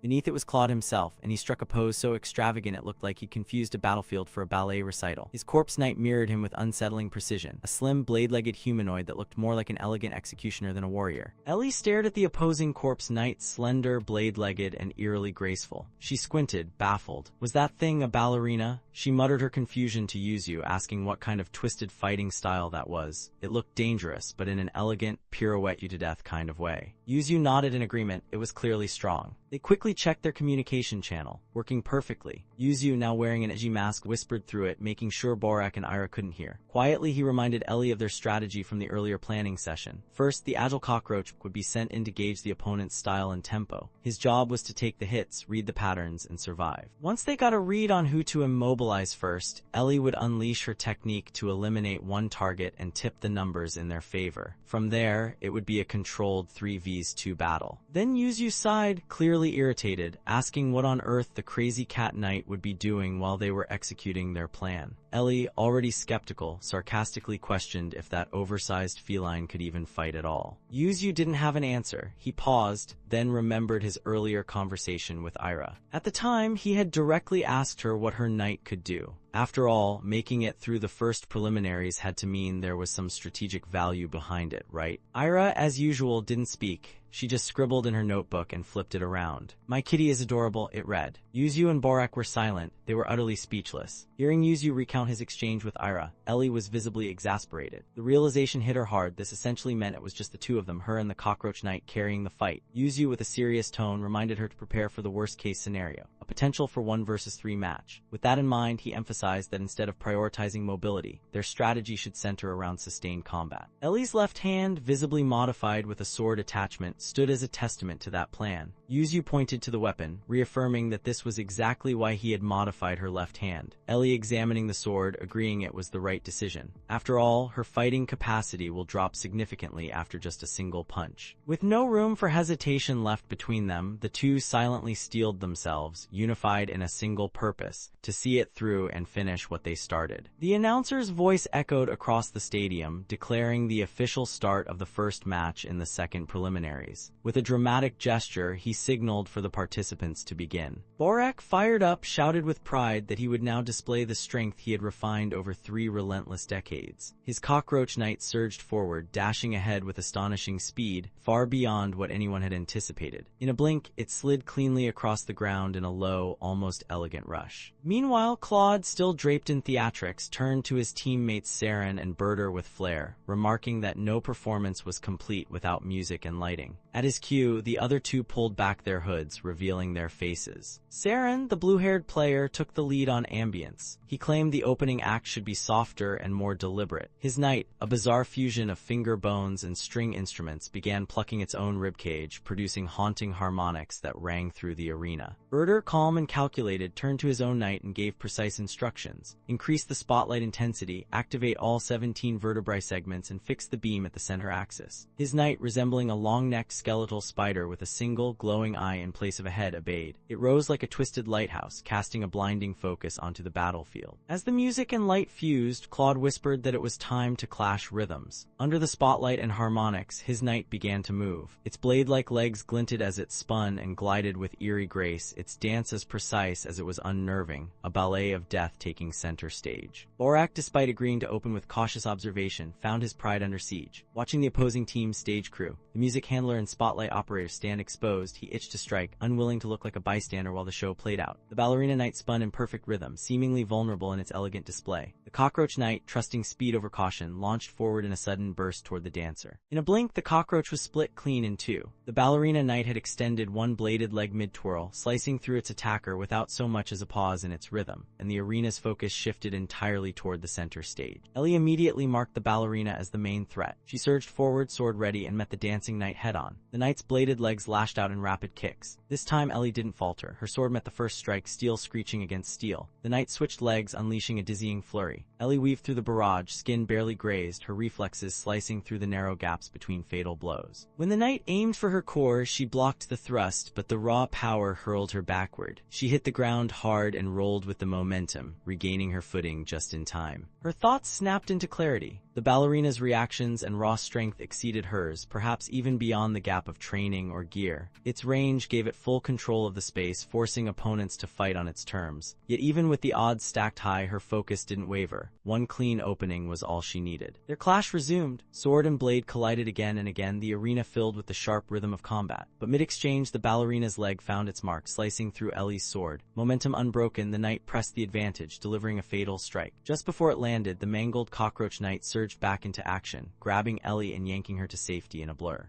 Useu glanced at Borak for an explanation. Without pause, Borak boasted of his cockroach night. When near death, its body flushed red as octopamine surged through it, unleashing a final frenzy. In that state, it moved with tenfold speed and monstrous force, no longer driven by survival but pure violent instinct. Ellie mounted it just as its shattered form began to twitch with barely contained fury, moments from exploding into motion. Useu processed Borak's explanation in silence. 10 times the speed. At that rate, the knight would move so fast it might barely register to the eye. The logic sounded reckless, but the sheer velocity could make it untouchable. Borak nodded with confidence, certain that at that speed no physical strike could land. He laid out the plan. His knight would charge in, force an opening, and Useu's would land the decisive blow. Useu agreed, not entirely convinced, but willing to trust the madman's gamble. With theatrical pride, Borak declared the result of his life's work. The name of his breakthrough technology, the technique destined to amaze the world, erupted from his lungs with raw excitement. Annihilation Dash. The moment the move activated, the cockroach knight detonated into a cloud of mangled metal and sparks. Shrapnel rained down. Ellie stared. Useu blinked. Neither spoke at first. Then both turned toward Borak, disappointment dripping from their expressions like cold rain. Under Useu's pointed glare, Borak's grin twitched and cracked. He sighed, slumping slightly as if the weight of the moment finally landed. With a weak shrug, he admitted defeat. The technique had never worked, not once. Still, he genuinely believed this time would be different. Instead, all it had annihilated was itself. Claude watched the explosion with disdain and called the display a shabby excuse for a performance. He reminded them of their roles. As villains, their job was to make the protagonist shine, and this mess failed to deliver. He expected more from the second act. At his cue, the ballerina knight transformed. Extra limbs resembling arms unfolded from its stomach. Claude gave the order to increase the tempo. The knight responded immediately, jumping and spinning with a twisting, drill-like motion. Ellie tried to retreat, but the spinning dancer chased her relentlessly, missing by mere inches. From the sidelines, Saren noted the shift in rhythm from adagio to accelerando, and warned Claude about a particular note in accelerando known for its destructive potential. As the pace quickened, the instrument knight changed its tune, switching instruments and launching a projectile. The strike hit Ellie, knocking her across the arena and slamming her into one of the beam structures. She rose, bruised but still able to fight. Then the Eye Knight marked her with a glowing red light. Berter calmly noted that with the heightened tempo came rising heat. The move, called Melting Ray, had a brief duration, but exposure for more than 3 seconds would cook flesh down to the bone. Useu activated Ellie's right leg, allowing her to dodge the ray just in time, leaving no injuries. Another note rang out, a fresh projectile from the instrument knight. Ellie jumped to evade it, but the ballerina refused to relent. It attacked midair with bladed legs. Ellie, with barely a second to react, blocked the strike using the remnants of her broken sword. Useu assessed the situation grimly. At this pace, Ellie would collapse before landing a single decisive blow. They needed a shift, something unexpected. He calculated a variable, a diagonal strike 45 degrees to the ground. Ellie listened. Energy surged into her right arm, and with precise control, she drove her fist into the floor at the instructed angle. The result was immediate. The ground split violently, stone and debris shooting outward as a shockwave rippled across the arena. The surface crumbled beneath her strike, forcing both allies and enemies to react. For a moment, silence followed the destruction. The enemy knights paused, stunned by the sheer raw force of the blow. It wasn't just a breather. It was the first time Ellie truly seized the stage. Useu analyzed the technique's true strength not in sheer destruction, but in precision. The power didn't explode outward. It burrowed deep, warping the battlefield itself. Damaging the knight directly remained a challenge, but reshaping the arena opened new possibilities. Uneven terrain meant interference, especially for those relying on reach and balance. The ballerina knight wandered through the wreckage, searching. Its elegance faltered as it navigated the jagged, broken ground. Ellie struck from cover, but the knight's reflexes still proved too sharp. They clashed again, but this time the floor worked against the ballerina. Each leg extension met stone. Movement lost its flow. Ellie weaved through the rocks like a shadow, narrowing the gap. Just as she closed in, a sudden counterattack sliced off her left hand. Unfazed, she pressed forward, her remaining arm striking true. Caught mid-motion, the ballerina knight reeled. Claude called out for backup, but debris blocked line of sight. The instrument knight's projectiles couldn't find an angle, and the Eye Knight had no visibility. With space tight and mobility strangled, Ellie pinned the ballerina. Her final strike shattered its core gem, ending the battle. Claude stood frozen, shocked by the knight's fall. Borak watched in awe, newly impressed by Useu's plan. The ballerina knight, drained of life, turned to stone, its body fatting into a dark, brittle husk. The story takes us to a flashback. What is a knight to a necromancer? Some would say it's just a lump of reanimated flesh, an amalgamation of corpses turned into a weapon of war. But for others, it's far more than that. For Claude, his knight was precious. He gently admired it, particularly the precision and beauty of its leg design. To him, Finalov wasn't a monster or a puppet, it was art. It was identity. He called out to it, asking once again to be made the star of the stage. Finalov wasn't merely a creation, it was a second self, a beloved extension of Claude's very soul. Back in the present, Claude let out a scream of horror as he watched Finalov's destruction unfold. Then, as though his world had collapsed, he dropped to his knees and fainted on the stage. Medics rushed over. After examination, it was ruled a temporary shock, non-life-threatening. The match was to continue. With Claude's condition stabilized, his teammates quickly assessed the situation. They realized the opposing team had also lost a major part of their offensive strength. If they could shift the fight to even terrain, they still had a good chance. Berter raised his head, syncing with his knight's vision to survey the field. He spotted Ellie approaching unarmed, relentless, charging straight ahead. He fired his fusion light ray at her, but Ellie didn't confront the blast directly. She used the fallen knight's body as a shield to block the ray and close the gap. After that, she tore a bladed limb from Finalev's remains. She then jumped sideways, avoiding the ray. Mid-motion, she threw the limb she had like a spear at the I-Corpse knight. It pierced Berter's knight's eye dead center. Without pause, she ripped off yet another blade and charged toward the instrument knight. The knight responded instantly, launching a signature projectile. Saren, observing the play, commented coldly that pulling the strings didn't signal the start of a performance, it marked its end. The corpse knight pulled back its own strings, forming a massive bow. It released an arrow with incredible force. Ellie had no time to react. The projectile hit and smashed her into debris, but it hadn't pierced through.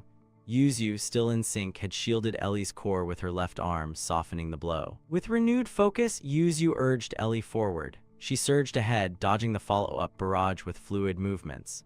Closing in, she sliced through one of the knight's massive fingers using Finalev's bladed limb. Saren, quick thinking, first asked if Berter still had energy left. When Berter confirmed that one last burst remained, Saren gave the signal. He would sacrifice his own knight by pinning Ellie down, and Berter would target them both. At Saren's command, the corpse knight hurled itself onto Ellie, locking her in place. At the same moment, Berter's knight activated its rays, targeting both Ellie and the remains of the instrument knight. The beam intensified as the energy surged. The energy output pushed the knight beyond its limits. The light grew unstable, then burst. Berter admitted he'd exceeded his limit. Saren, still composed, complimented the effort. They waited, breath held, unsure if the fight had ended. But then, the remains of the instrument knight split open. Ellie emerged. Tattered but unbroken, she marched forward and struck down Berter's knight with a clean, final blow. The last of the enemy knights fell. Ellie stood tall atop the wreckage, bloodied and victorious. The audience fell into stunned silence. Then the eruption came, cheers roaring through the arena like thunder. The crowd, overwhelmed by what they had witnessed, celebrated the incredible match. Useu stood frozen in disbelief, staring at the ocean of cheers.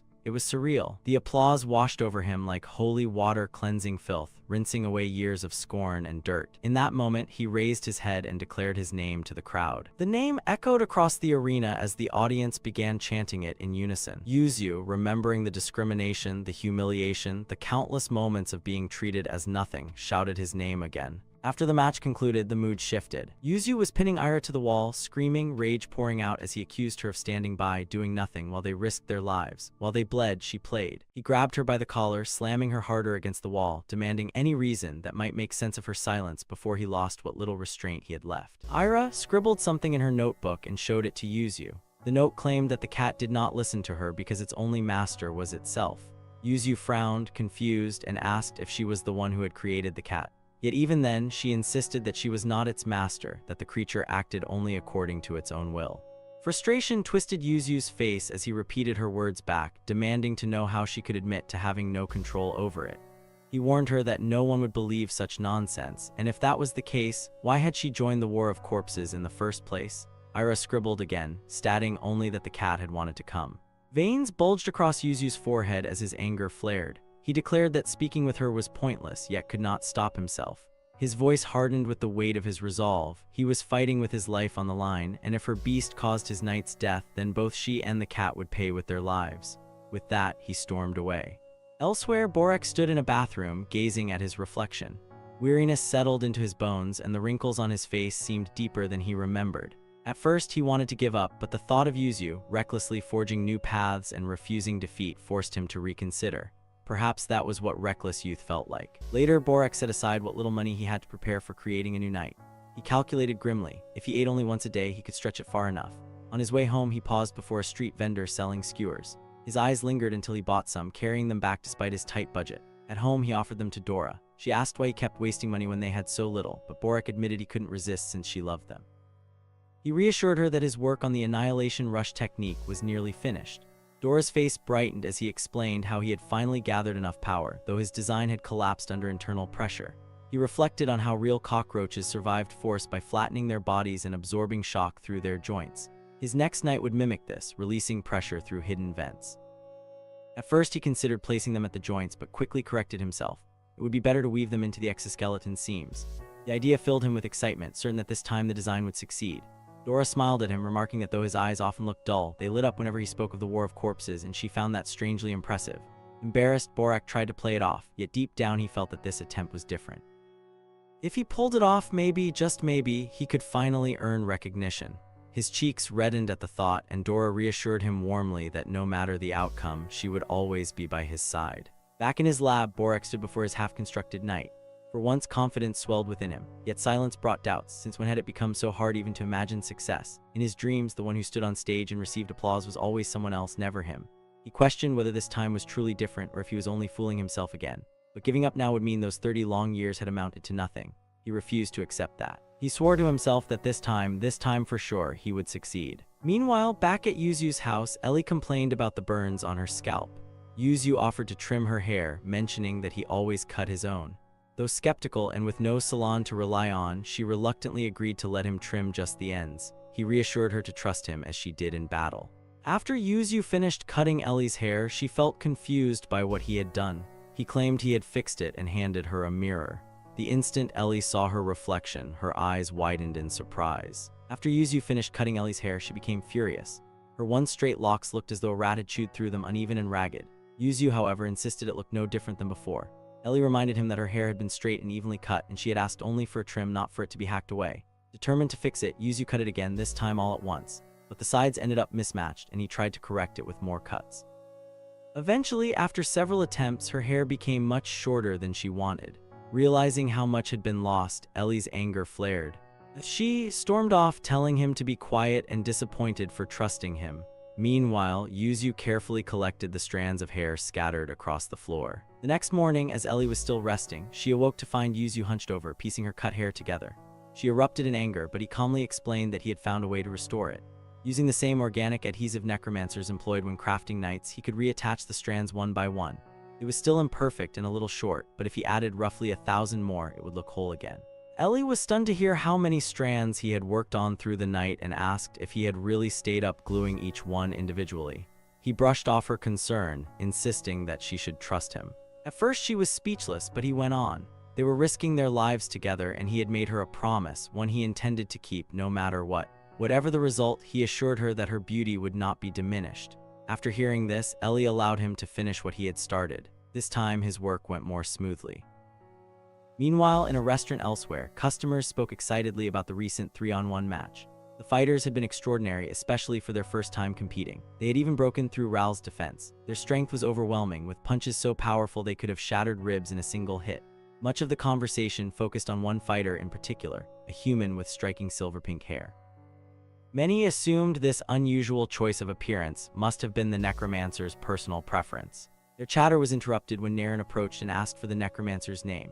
One patron recalled the name, it was Us. Naren thanked them and left, pondering the details. A silver-pink-haired female knight who could crush opponents with a single punch. He wondered if it might be Ileana. But that raised questions. Knights, as he understood, were monsters without memory or will of their own. Why then did this one fight as if she still carried identity? The thought unsettled him.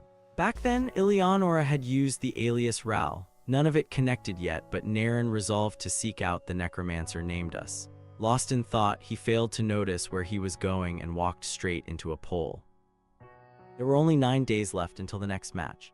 Useu pointed out 2 major problems they needed to address. The first was that their techniques needed names. Ellie was surprised, dismissing the idea as unnecessary, recalling fighters who simply shouted attack names like Spinning Axe. Useu argued that labeling techniques gave them identity. With the right name, people would remember them, perhaps even bestow a title like the Iron Wall of Rhal. Recognition mattered. He even proposed a name for their own signature move, one he believed sounded powerful, though Ellie showed little interest.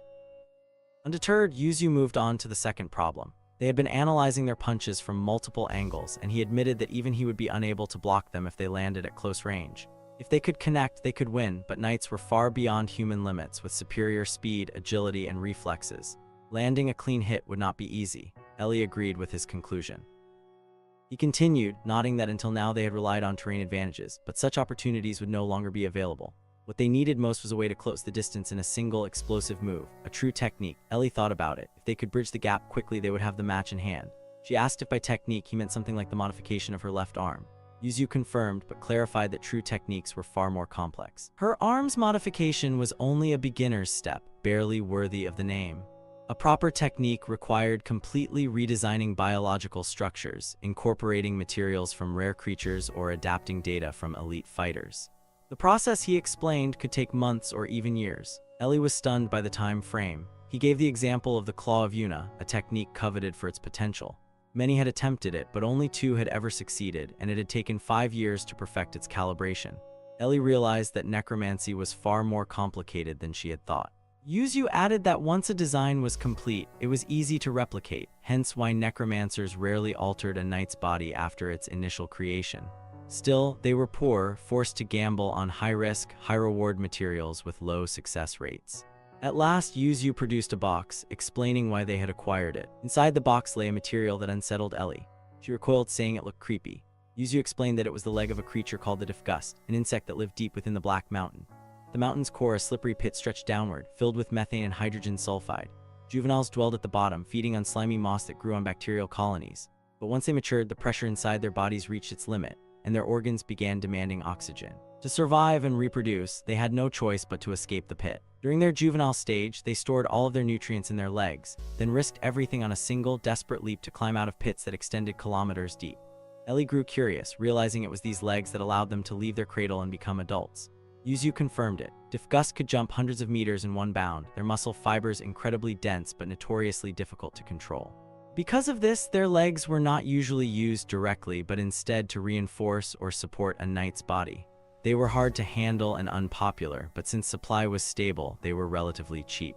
Ellie doubted whether such a thing could be designed and calibrated in just a few days. Useu admitted it would be impossible for an ordinary person, but reminded her that he was not ordinary, he was Useu. When she asked why he had not chosen this material from the start, he explained that he had lacked the funds and had been focused on building her.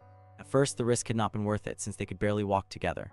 But now this might be the very move that determined victory or defeat. He asked her to trust him, assuring her that his 10 years of experience would finally prove their worth. 5 days later, Useu worked feverishly, sweat dripping as he struggled with Ellie's leg. Nothing was going as expected. He cursed under his breath, thinking he was doomed. Ellie, adding pressure, asked if she could even trust him anymore. Lacking his earlier confidence, he admitted that the muscle fiber arrangements were far different than anticipated. He still did not understand how to utilize the compression fibers, yet he forced himself to breathe, telling himself he could do it. He had to. Ellie, examining her arm, remarked that lately she had begun moving one of her limbs so naturally it felt like her own. Sometimes she didn't even need to look. Useu, jotting notes, confirmed it. He explained that he studied her body every single day, when and how she laughed, the way she walked, even her smallest habits. When she grew angry, her left eyelid twitched. When she was deep in thought, she tapped the floor 3 times with her left heel. When tired, she shrugged her right shoulder, and before falling asleep, she always turned around, sometimes even picking her nose. At that, Ellie flared in anger, calling him insane and cutting him off. But Useu turned back with seriousness. He revealed that he had also been studying the microcurrents of her body, analyzing the tiniest details of her movements to ensure she could act as naturally as possible without conscious effort. If he had not gone that far, he would never have been able to serve as her perfect arm and leg. Surprised, Ellie asked if this was all to win the war of corpses. He admitted it was, but added that if she needed him to, he would remain by her side until the end. He would be her limbs because they were partners now. His words left her speechless, and she muttered quietly to herself, almost in denial. 4 days later, Useu and his teammates gathered. Borak immediately noticed that Useu's knight looked different, and upon closer inspection, realized one leg had been made from a Difgust. He was stunned. Though crude, it looked plausible. He asked whether Useu had tested it yet. Useu admitted he had only completed it 30 minutes earlier and had tried it just once, but the result had been a success. Borak studied Ellie, then turned to Useu with excitement, declaring that the young necromancer was truly talented. Fired up, Borak shouted that he would not lose. He would show the true power of an old veteran, and Useu should look forward to it. Useu simply asked him to do his best. When the second match of the second preliminary round began, Ellie stood ready. Useu reminded her that if they won, they would advance. Ellie remained worried, noting that when they tested the new modification earlier, it seemed unstable. Useu admitted he hadn't had enough time to perfect it, but insisted they just needed to hold out a few rounds. Ellie asked who their opponent would be, wishing it might be the girl named Kaelina. Useu agreed, but thought the odds were low. The announcer called out the teams. Team 1, Useu's group. Team 2, Sabino, Rudin, and Beladir. Useu noticed that all 3 opponents carried black ranks. He and Borak theorized that such ranks either belonged to unskilled necromancers who couldn't pass the first round or to dangerous newcomers competing for the first time. Ellie studied their knights and found them bizarre. She asked if those creatures could even be considered knights. Useu supposed they were. Their forms were unpredictable, attack and defense patterns erratic, yet their construction looked finely balanced and of high quality. Useu asked Borak to go first. Borak agreed, determined to show him something impressive. When the signal came, Borak charged forward with excitement, unleashing Annihilation Dash. His cockroach knight flared red, surging with energy. Across the arena, the opposing necromancer smiled. Borak declared that this time would be different. He could feel the power boiling within him, certain he would unleash the true Annihilation Rush. But before his cockroach knight could even begin, a bullet-like projectile obliterated it. The opponent's ball-shaped knight had transformed into a cannon, launching deadly shots. The necromancer on the other side laughed, boasting that he had already eliminated the highest rank one. Now the next challenger was Ellie. Ellie prepared herself. Useu directed her to rely on her new leg strength, allowing her to leap and dodge the incoming projectile fired by the opponent. After dodging, she asked for another opportunity, and Useu instructed her to prepare her fist as well. She focused her energy into her arm, which turned red as the opponent's knight finished preparing its next projectile. Ellie then leaped straight toward it. Useu compared the forward movement to gazing at a single faint dot in the depths of endless darkness, as though that distant glimmer was the only guide ahead. Each step felt like carrying the weight of countless anxieties and unseen trials on his back, yet he pushed forward, forcing unwilling feet to move again and again into the unknown. Despite this, he refused to give up. This, he believed, was his lunging will toward his goal, and he decided to call the technique One Strike. Ellie's attack connected with the opponent's knight, shattering it into pieces. Useu warned her to remain cautious, as two opponents still remain. And suddenly, Useu began to glitch. Ellie demanded to know what he was doing, insisting the opponent was approaching and urging him to kill. Useu agreed, repeating her belief that killing the enemy would secure their victory. His face continued to glitch, and yellow glowing marks appeared inside his eyes. Borak called out to him, urging him to snap out of it. The one Useu was targeting was not an enemy, it was his own teammate. Ellie was now on top of Ira's corpse knight, her sword arm forced downward in an attempt to stab him. Borak waved his hand in front of Useu, trying to break the illusion, but it was useless. Direct contact between players was forbidden during the match. The moment the battle began, the circular knight of the opponent had opened and released something strange. Immediately afterward, Useu had lost control and begun attacking his own ally. It was a mind erosion type knight, but unlike usual cases that required activation conditions, this one directly penetrated the mind. The necromancer opponent proved to be highly skilled. Ellie struggled to stop the arm that Useu controlled. She insisted she disliked the cat, but killing it would be madness. She urged him to break free, yet the strength of his arm movements surpassed her expectations, making it nearly impossible to stop. She considered breaking her own arm, but knew doing so would put them at a severe disadvantage. She found herself uncertain of what to do. Borak analyzed the technique. Even mind erosion knights could not maintain complex mental control. Forcing Useu to perceive all allies as enemies and attack them must be the limit of its abilities. Borak thought if he could destroy the caster, the control would break, but he was already too overwhelmed just trying to evade the two remaining opponents.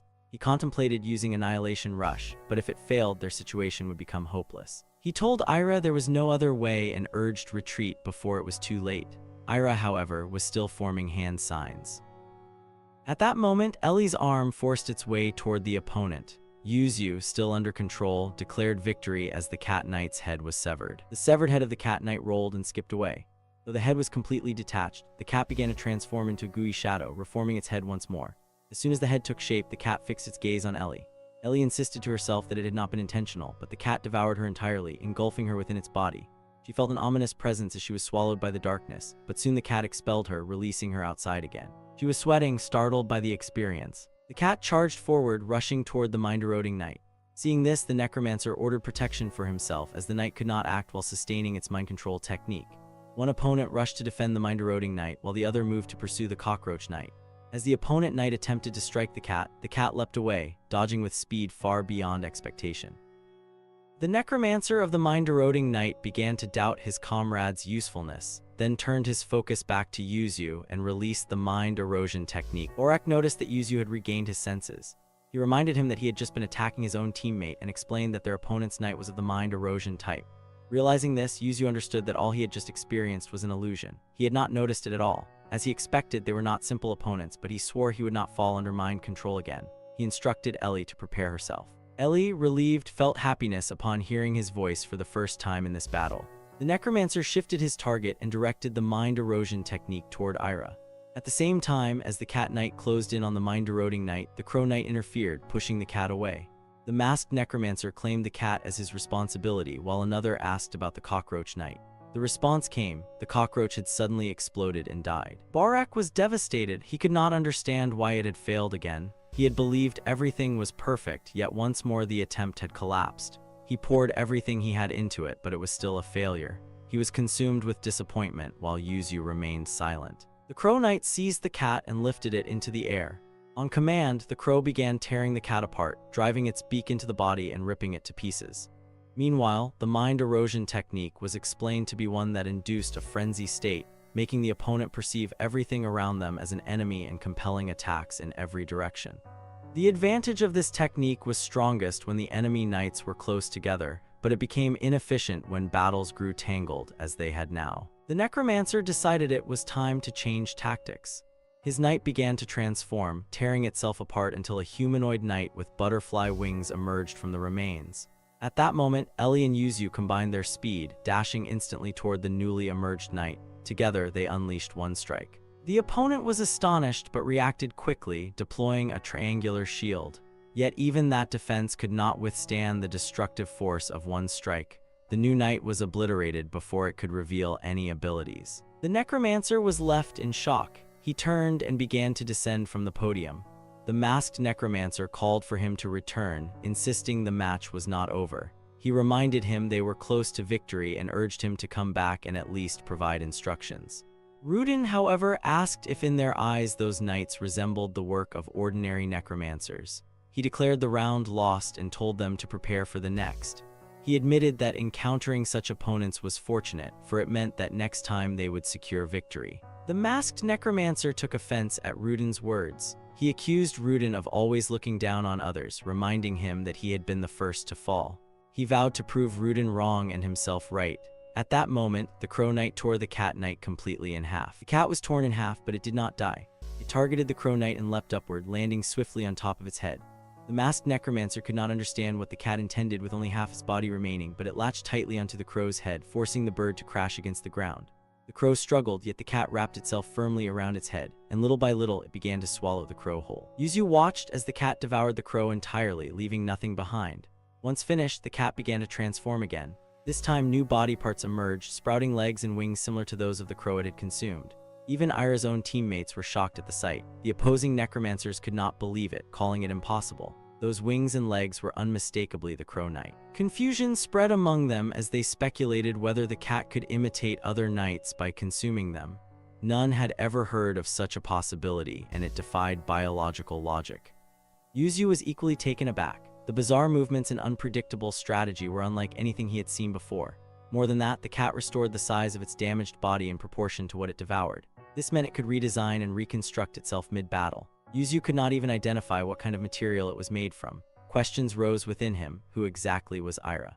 The masked man, concerned, turned to his comrade. Though the battle was 2 against 1, he claimed to have deciphered all the opponent's moves and asked if his ally could turn the situation around. He encouraged him, acknowledging that no one else could achieve it. He admitted without saying aloud that this comrade was the strongest among them. Sabino accepted the praise, admitting he had been discovered. He believed strength was something that could not be hidden, no matter how hard one tried. He confessed he had been saving his ultimate technique for the finals, but circumstances left him no choice but to unleash it now. Positioning his knight, he warned that they would tremble before the true monster he had created. The knight rose onto 2 feet and activated its ultimate technique. In the next instant, it was cut cleanly in 2 and fell lifeless to the ground. Ellie had defeated the monster with a single swift attack. The opponents were crushed with disappointment as the audience erupted in chants of Useu's name, praising him as the best, declaring his coolness once again. Useu basked in the acclaim, feeling as though all his burdens had been washed away by the adoration. They had secured another victory, growing stronger and more synchronized each time. Still, their opponents had proven formidable, especially Rudin, who had wielded mind erosion freely and even attempted to change tactics through molting. He was both creative and skilled. To win the championship, they knew they would have to face him again, and preparation was essential. Useu noticed Ellie had been quiet and asked if something was troubling her. After a pause, she inquired about necromancy, specifically the principle that allowed a corpse to move as though alive. She wanted to know what kind of technical or magical mechanism made it possible. Useu explained that while many studies existed on its methods and rules, the underlying principle of necromancy remained a mystery. She compared it to knowing when the sun rose and set without understanding the mechanisms that made it possible. He agreed with that description but asked why she wanted to know. She then reminded him of how strange the cat had been earlier. He He admitted it was strange indeed, especially since it was a type of night he had never seen before. To think it could imitate another night simply by consuming it, and in doing so grow stronger as long as it survived, was remarkable. After a moment of silence, she pressed further, asking about her own case. Nights were said to be mindless masses of corpses, yet she still retained her memories and the ability to speak. She wondered how such a situation was possible and what the chances were of someone else experiencing the same. Useu thought carefully, then admitted he had never heard of such a case. He asked why she was curious now. She revealed that when she had been swallowed by the cat, a strange substance scanned her body thoroughly, compressing her cells as though attempting to break them down one by one. During that process, she heard a whispering voice from deep within the cat's body, endlessly asking whether it should consume her or not. Useu denied the possibility. To him, she must have been influenced by mind control. It was not a knight capable of such abilities. She speculated that perhaps, like her, it could be another unique case. At that moment, a knock came at the door. Useu was confused. No one should have been coming there at that time. He asked who it was, but no answer came. The knocking repeated. Useu approached the door, opening it while reminding that no one was allowed to enter the player's waiting room without permission. To his shock, Ira was standing at the door. She remained silent, while Useu stood frozen in surprise. Useu told Ira that the match was over and asked why she had come to his room at that moment. Ellie quickly put on her mask. Useu suspected that Ira had considered the match too dangerous and planned to have her cat devour them now. He looked for the cat and sensed a presence behind the door, thinking the cat must be there, but Borak popped out and shoved both Ira and Useu into the room. Borak then addressed them, praising Useu as the crazy rising new god of necromancy and acknowledging Ira's crazy cat that ate other knights. He credited them with helping him pass the second preliminary round and suggested it looked like he might make the main tournament this time. With an enthusiastic tone, he said this year felt different more than ever, and that he had a feeling they could succeed. Useu asked why Borak had come along. Borak answered by asking what he meant, saying that comrades, even for a short while, should at least celebrate. When asked if Ira agreed, Borak said he did not know because she would not say anything when asked, yet he claimed she was secretly looking forward to it. Ira remained nonchalant and silent as always. The cat meowed at the door while Useu stayed on his toes. After a moment, Useu, wearing a party hat, told them that they would have to fight each other in the end anyway and that this kind of thing was meaningless. Borak agreed it was true, but insisted that fighting together earlier had been pretty fun. Useu listened as Borak continued, saying it had been a long time since he had done something with others and maybe that was why he found it so enjoyable. During his time in the War of Corpses, there had never been a single time he had fun, yet being next to young geniuses like them made him feel energized and as if he had grown younger. For some reason, he felt he could really do it this time.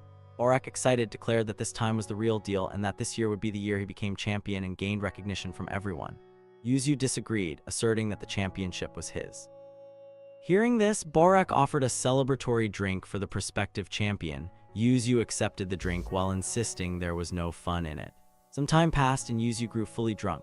He was out of it, dancing with his clothes messed up. He and Borak danced like crazy people while Ira played some kind of Jenga ripoff and failed, though the celebration continued. It appeared that only Ira could hold her liquor. She remained sober after 18 glasses, while Useu was drunk after 1 glass, which was impressive. After some bickering and play, Useu lay on the ground while Borak and Ira sat. Borak asked whether Useu had really grown up eating trash in a junkyard. Drunk and spilling his history, Useu admitted he had spent his entire life eating scraps others threw away, being ignored and called a piece of trash. He then rose excitedly and declared that no matter how one is born or raised, the only person who can decide what kind of person one becomes is oneself. Borak thought he had heard that before and asked who had said it. Useu replied that it was Raphael. The camera cut to Ira suspiciously, as if she were Raphael's daughter. Useu said Raphael was the greatest necromancer and swore he would become like him. Continuing the earlier theory, her hair color matching his was just more evidence. After all, in anime and manga, identical hair shades are basically DNA tests. Ira then scribbled in her notebook. It read that if he wanted to become like Raphael.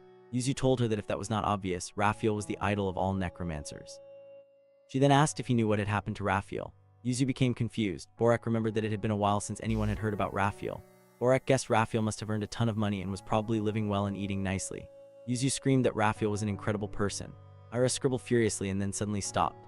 Ellie, standing behind Ira, noticed that Ira's face had swollen with veins to the point that her facial structure had changed. Ellie was surprised. Elsewhere, someone ran on a treadmill for 15 minutes and 13 seconds before falling. After a short while, the running man fell again. They called him the CEO, and his total running time was 9 hours, 15 minutes, and 16 seconds, 3 seconds longer than last week. He was pleased, claiming he had become a better person than the previous week, though others worried that if he kept pushing his limits like this, he could actually die. The CEO preferred death to not becoming a better person than before. This CEO was the one who had grown the War of Corpses, which had been in decline, into the world's top entertainment. He was competent and cool-headed yet secretive, with everything wrapped in a veil. His age, birth, and even his name remained unrevealed. He was like a shadow beneath a long-brimmed hat, a shadow-like man of the War of Corpses who definitely existed but could not be felt. What he sought to gain from this fight remained unclear. The CEO asked about the validity of the information. His subordinates confirmed it was a summary of the noteworthy contestants in the tournament. He thought it was absolutely wonderful and believed this would be the most interesting tournament of all time. During the final preparations for the preliminaries, the subordinates showed him the final stages and he approved them. He then stated that fighting with readiness to die, if they did so, the world would remember their victory for eternity. The total number of contestants who had passed to the third and final preliminary round was 2,502, excluding previous champions. The rules for the preliminary rounds changed every time, making preparation difficult. The best approach was to maximize mobility and endurance. However, Useu realized they were now facing a critical problem. At that moment, Ellie moved with tremendous speed but crashed face first onto the ground. Her leg had broken again. The previous one had lasted 7 uses, but this time it broke after 4 as expected. Creating legs out of defus was not easy, but thanks to their experiments, Useu knew exactly which parts needed improvement. They tried again, it worked 6 times, and also for the 7th attempt, setting a new record. On the 8th attempt, however, it exploded and tore apart. Ellie was heading straight for a rock, bracing herself for impact, but Useu intervened, placing his body between her and the rock. He checked if she was hurt anywhere. Ellie noticed that Useu's shoulder was broken, but he explained it was just a dislocation that he could fix. This had happened a few times before. Ellie argued that a dislocation was serious, but Useu, with an unhinged attitude, made it clear that at that moment she was the most precious thing to him, and as long as she was safe, something like this did not matter. Hearing this, Ellie blushed and her face turned red. Useu then noted that her body felt a bit hot and asked if she was alright. She told him to shut up and not to worry about her. Back at Useu's house, he explained that after a defust risked its life to escape the hole it had grown up in, it immediately detached its extremely energy-consuming and inefficient hind legs. Ellie understood that the legs were used only once in their lifetime before being discarded. Useu confirmed that this explained their inherently low durability. Based on their experiments, the legs could safely withstand up to 3 uses, but any use beyond that, regardless of previous successful uses, caused them to break at random. Ellie realized that the legs could fail unpredictably, yet they were too effective to discard. Useu agreed, emphasizing that they had to try to finish the match within 3 jumps. Ellie then asked about the rules for the final preliminary round the next day. Useu did not know because the rules were a complete mystery. There was only one restriction. The knights had to be reduced to 5 meters or less. Ellie noted that there had been no regulations on knight size until now and guessed that they were going to fight in a narrow space. At the final preliminary stage, a massive red door stood before thousands of contestants all gathered together. Useu wondered if the final preliminary round would be a team battle, and more importantly, what lay behind the giant gate. He was sure that the key to the match lay beyond that gate. An announcement instructed contestants to leave their knights as they were and slowly follow the guide outside. Useu told Ellie that he would return and asked her to wait for him. Being alone in a crowded palace felt suffocating to Useu. Up until now, he had always been with Ellie, but now he began hearing taunting voices echoing in his mind, calling him pathetic, disgusting, and worthless. The darkness seemed to close in and he began to break down. He tried to communicate with Ellie, but he was out of range. The insults grew louder and he struggled to breathe. As he choked, someone grabbed him by the shoulders. It was Borak. Borak helped Useu recover from the mental attack and reminded him that it was time to share the glorious moment before advancing to the main tournament. Once settled, Borak asked what arrangements had been made for the final preliminary round. Useu guessed that the organizers were preparing for some kind of team battle. After filing out the required proposal information and agreeing to the indicated rules, the contestants put on magical devices on their arms. The left arm device displayed the remaining distance and current rank, while the right arm device ensured their safety. The CEO explained that the right arm device was a single-use teleportation tool, intended for emergencies or forfeits. Once the match ended, it would teleport them to a prepared safe area outside. The devices were necessary because the location of the match was extremely enclosed and dangerous. The CEO then pointed to the massive red gate, introducing the battlefield where the final preliminary round would take place. Behind the gate was a 9,999-meter-long massive living organism, described as the personification of hell. The gate opened to reveal a giant southern entrance with its throat fully laid out, resembling the intestines of hell. The only condition to pass the final round was to reach the finish line at the end of the hellish intestines. The final preliminary round had an unprecedented set of rules. The first 1,000 contestants to reach the finish line at the end of the hellish intestines would pass. While acts of harming another contestant with a knight or leaving the arena would result in disqualification, it is judged as lacking the will to continue. Inside the intestines, numerous eye-shaped magical communication devices had been installed to monitor the contestants' progress and broadcast it to the outside. The match was scheduled to begin in exactly 1 minute, and the announcer advised everyone to prepare for the race that would unfold in the living hell. No one had ever witnessed a preliminary round like this. Useu was disturbed by the CEO's warning that only the first 1,000 would return, meaning that anyone who failed would be lost within the collapsing intestines. Ellie added that the intestines would collapse and the knights would be disposed of, making it clear that failing to reach the top 1,000 meant certain death. Despite the danger, Ellie found the concept of a race where her life was at stake interesting. Borek urged Useu to ride his cockroach, suggesting that even without using his annihilation rush, the mount would still be faster than a knight running alone.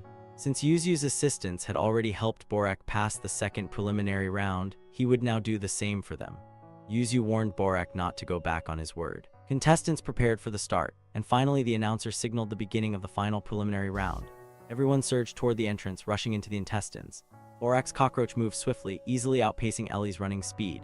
Borek admitted that he hadn't excelled during fights, but in situations like this he would demonstrate the true skill of a veteran. To put him on the spot, many knights began to pass him. Useu commented on calling Borek the effort king, wondering when he would actually show it. Borek kept silent. They finally made it to the gate. They were currently at 873. The entrance was crowded, but starting at that position was not bad. They ran as fast as they could, knowing that all that mattered was making it into the top 1,000. The walls of the intestines began to move as if alive, their scale enormous. Tongue-like structures broke apart, creating cliffs that Useu and Borek fell down, sliding rapidly through the nearly vertical passage. A mouth-shaped magical communicator informed them that this was the esophagus of hell and warned about special obstacles installed midway to hinder movement. If caught, the obstacles would immobilize contestants for 10 minutes. A whip-like tentacle shot toward Useu, and Ellie quickly slashed it, saving him. Useu resolved that he would stick to her. Being alone meant certain failure. They slid down together, with Ellie expertly dodging and destroying obstacles. One appeared directly in front of her and she cut it in half. Another came up ahead that she could not block, so she pushed Useu away to break through, and they continued sliding. Their hands briefly touched, and Ellie, with precise movements while holding Useu, avoided the next obstacle entirely. Finally, they landed on solid ground after descending about 800 meters, their current rank at 911. Borek and the cockroach were still falling behind, delayed by the crowded passage. Once they landed, they mounted the cockroach and raced toward the finish line. Useu asked if the cockroach had wings or could fly, but Borek reminded him that he hadn't perfected his annihilation rush yet, so no, it could not fly. At that moment, someone called out to Useu. It was Woong, the frog-bomb necromancer and Useu's first fan. Woong expressed his excitement at meeting Useu and explained that he had been cheering for him the entire time. To show his support, Woong had transformed his knight into a massive, intricately designed version of Useu's face. Useu and Borek were both stunned and terrified by the sight of the enormous face looming ahead on the battlefield. Borek and Useu continued running, trying to put distance between themselves and Woong, but the frog-bomb necromancer followed closely, insisting that Useu stop running and properly admire the giant face he had crafted. Borek and Useu increased their speed, eventually losing him. Borek remarked that the creation was a horrifying monster like something straight out of hell, but Useu was annoyed at his comment, insisting that calling his face horrible was offensive. After a moment, Useu conceded that the face was indeed ugly, admitting that even he did not like looking at it. Borek, concerned, asked why Useu seemed to hate himself so much. At that exact moment, Woong and his giant knight, Useu 2.0, leapt in again. Woong proudly announced the creation of a beautiful face, showing Useu 2.0 shooting its tongue out. However, Useu 2.0 rolled off balance due to the enormous head and slammed into the wall ahead. The walls themselves were strange and full of holes of various sizes and shapes. Useu, Borek, and Ellie quickly deliberated which path to take, but with little time to waste and their ranks slipping, they decided to simply follow the most ordinary-looking hole. At that moment, their rank had fallen to 977. Outside the intestines, the race was being broadcast using the magical eye devices, and commentators excitedly covered the event. The officer beside the CEO reported that the response to the match had been excellent, with rookie contestants gaining exposure and audience interaction reaching the target numbers. However, the officer also expressed concern that the race relied too heavily on luck, leaving the tournament vulnerable to media criticism. The CEO asked the officer if he believed he had reached his position solely through his efforts. The officer explained that while he might not be the absolute best, he always did his best, which had brought him to that seat. The CEO nodded, satisfied, but remarked that his own position had depended heavily on luck. The officer acknowledged that the CEO had lived diligently, but the CEO continued, explaining that he had been fortunate to avoid fatal disease, to be born in an era where his talent could be utilized, to meet people who recognized him, and to have parents who nurtured him. In short, his success was largely due to luck. Despite that, he wanted to see whether desperation could overcome fate, whether a person who had risen through luck could withstand a catastrophic misfortune. He believed the tournament would be a stage to display this human greatness, and the audience would revel in the spectacle. Back in the intestines, the passage was narrowing. Useu feared it might be blocked, forcing them to backtrack, but Borak refused, insisting that turning back now would mean failure. They had come too far. Ahead, a necromancer knight blocked the passage. The necromancer advised Useu and his team to go back and find another route. Useu refused, reasoning that having traveled 700 meters already, backtracking would be twice the loss and the risk of disqualification would increase. The necromancer protested, citing money invested in the fact that this was their last chance, but Useu remained resolute, placing his life above all else. The necromancer reminded him of the match rules, emphasizing that contestants must not intentionally harm others using their knights, though fighting among knights was allowed. She attacked with her knight's tentacle, nearly striking Borak's cockroach. She reasoned that if they were disqualified for lacking a knight, they would be teleported outside, so they had to act fast. A sudden flash of light marked Ellie's intervention. She dashed in and swiftly cut apart the necromancer's knight. The necromancer was then teleported out of the arena. Useu checked with Borak. There were a few legs cut off on their side, but they could still move. They hurried forward, now aware that fighting among knights was allowed, introducing a whole new set of variables into the race. Finally, they spotted the exit. Only 7,800 meters remained. Useu hoped the next section would provide some advantage, but as he scanned the area, his eyes caught something noteworthy. Useu saw something strange appear in front of him. He froze, his attention caught by a distant yellow shimmer. It was a vast, liquid body. Borak wondered what this place was. Borak realized everyone was swimming and questioned if this was a swimming section. Useu observed the other competitors very closely. All the competitors were rushing through the liquid. Useu felt they were being chased. Borak worried about their low rank. Desperate not to fall behind, Borak asked Useu if he could swim. Useu admitted he had never swum, but figured it would work out. Borak yelled for them to go, and they both jumped into the liquid. They all screamed as they fell uncontrollably. Useu plunged deep into the strange yellow liquid. He gasped for air, his head finally breaking the surface. He realized he couldn't swim, thrashing wildly to stay afloat. Ellie quickly grabbed him, scolding him for not asking for help sooner. Ellie told him to hold her arm tightly, making Useu flustered. She then instructed him to copy the movement of her leg.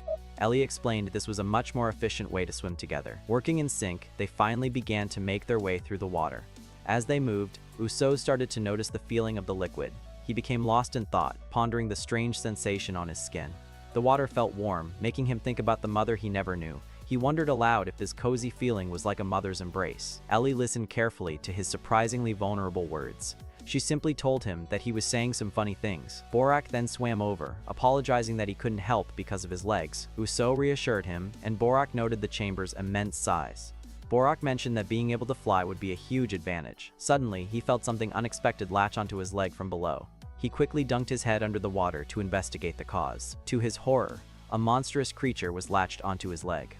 Borak let out a terrified scream, completely shocked by the sudden attack. A voice suddenly announced, this was the stomach of hell, a simulated organ. The voice warned of parasitic mermaids in the water that cling to people's feet. As a mermaid latched onto Borak, he desperately tried to kick it off. They only obstruct movement, but Borak still struggled fiercely to break free. With a final, furious kick, Borak finally managed to shake the creature loose. He was free from the parasite, but his relief was short-lived. Suddenly, a massive swarm of parasites appeared and began chasing after them. Useu screamed for them to run, but Borak saw only endless water. Desperate for an escape route, Useu frantically scanned their surroundings. He spotted mountain-like structures with people on them, realizing it was a safe zone. Spurred by Useu's urging, they swam frantically towards their only hope of survival. But the relentless swarm of parasites was closing in fast right behind them. They pushed themselves to their limits, desperately trying to outpace the creatures. It wasn't enough. The parasites caught up and immediately began to attack. One of the creatures latched onto Ellie's neck, a truly horrifying sight. Ellie powerfully launched herself from the water onto a solid surface, escaping the danger. Borak also made it to safety, but a parasite was stuck to his leg. Useu quickly kicked the parasite off, angrily questioning Borak's recklessness. He warned that one mistake could kill them, leaving Borak to despair over swimming. Useu scanned the area, his eyes landing on the distant exit. Realizing it was a kilometer away, Useu knew swimming while fighting would take hours. Borak cursed as he saw their rank had fallen out of the top 1,000. Feeling the pressure of falling behind, Useu desperately wondered what to do next. He considered leaping across the giant teeth, but decided it was far too dangerous. His gaze fell on other contestants, and he considered using them as bait. But that would require fighting, making enemies, and the bait wouldn't last long. With no good options, a wave of anxiety washed over Useu. His frustration grew as he realized their rank just kept on dropping. He feared they were falling to the bottom with the rest of the trash. A monstrous voice from his dreams mocked him, questioning his capabilities. The taunts filled Useu with a deep sense of anger and frustration. As his rage intensified, a furious red glow emanated from his eyes. Suddenly, an unknown voice broke his thoughts, remarking how easy this was. A necromancer flew by on a bat, mocking the foolish people below. Useu instantly recognized her as the red-headed woman who was with Kalina. Useu carefully considered his next move. The woman celebrated her luck, believing she would now live a good life. Suddenly, something slammed hard against her flying bat, shocking her. It was Ellie who landed on the bat, enraging the woman. Useu reminded her that night fights are allowed, warning her against disqualification. Ellie then grabbed the bat's eye, causing the woman to scream in protest. Useu immediately commanded her to carry them both to the exit. She argued the bat couldn't fly, but Useu had nothing to lose. To prove it, Ellie squeezed the bat's eye, causing her to scream. Faced with this threat, the red-headed woman hesitated. Finally, she agreed to his demand, but presented a condition of her own. Useu was baffled, thinking she had no power to negotiate. She insisted that he must also follow her condition to escape. Her mysterious condition left Useu completely confused. Useu demanded to know what her mysterious condition was. She pointed, stating she could only take him and that was final. The bats can only handle 200 kilos, could barely handle all three of them together. Unable to carry more, she urged him to hurry and get on alone. Hearing this, Borak cried out, terrified of being abandoned. He pleaded, knowing fighting the fish meant certain disqualification. He insisted he was old, weak, and his knight couldn't even fly. But Useu remained completely silent, offering no reassurance. Screaming desperately, he begged Useu to take him along. The red-headed girl cut in, stating the impossible couldn't be done. Again, Useu said nothing, his silence weighing heavily on Borak. Borak then made a grim suggestion, just take his knight's torso. He simply begged, his voice filled with utter desperation. Grabbing onto Useu, he repeated his desperate plea for help. Crying, he pleaded not to let his 30 years of effort be wasted. Still, Useu gave no response, his expression unreadable. Finally, Useu pulled his cape free, offering a single word of apology. He then called to his knight, ready to jump across and leave Borak behind. Borak could only watch, frozen by the devastating realization of being abandoned. Leaving Borak behind, Useu now flew on a bat with the red-headed girl. She turned to look at him, sensing his mood. She asked why he was unhappy, wondering if he was worried about the old man. She told him not to worry, everyone would eventually become enemies anyway. Useu told her to shut up, saying he didn't trust her. She feigned being scared before he asked about Kalina's whereabouts. The girl claimed that despite knowing Kalina for a long time, they weren't close. She only associated with people like Kalina when there was something to gain. Useu realized she was like a bat, sticking to whoever was advantageous. She told him not to be mad since he was getting her help now. Besides, she cheekily added, he was now with a cute girl like her. Useu bluntly told her to stop the nonsense and focus on what's ahead. Ignoring the tension, they continued their flight through the sky. Useu checked their rank, noticing they were back in the top 1,000. He figured many other necromancers must have been held up in this section, but just then his eyes shot downwards as he sensed danger. An attack surged from below and he yelled out a warning. A monstrous hook shot up, grabbing the wing of their bat.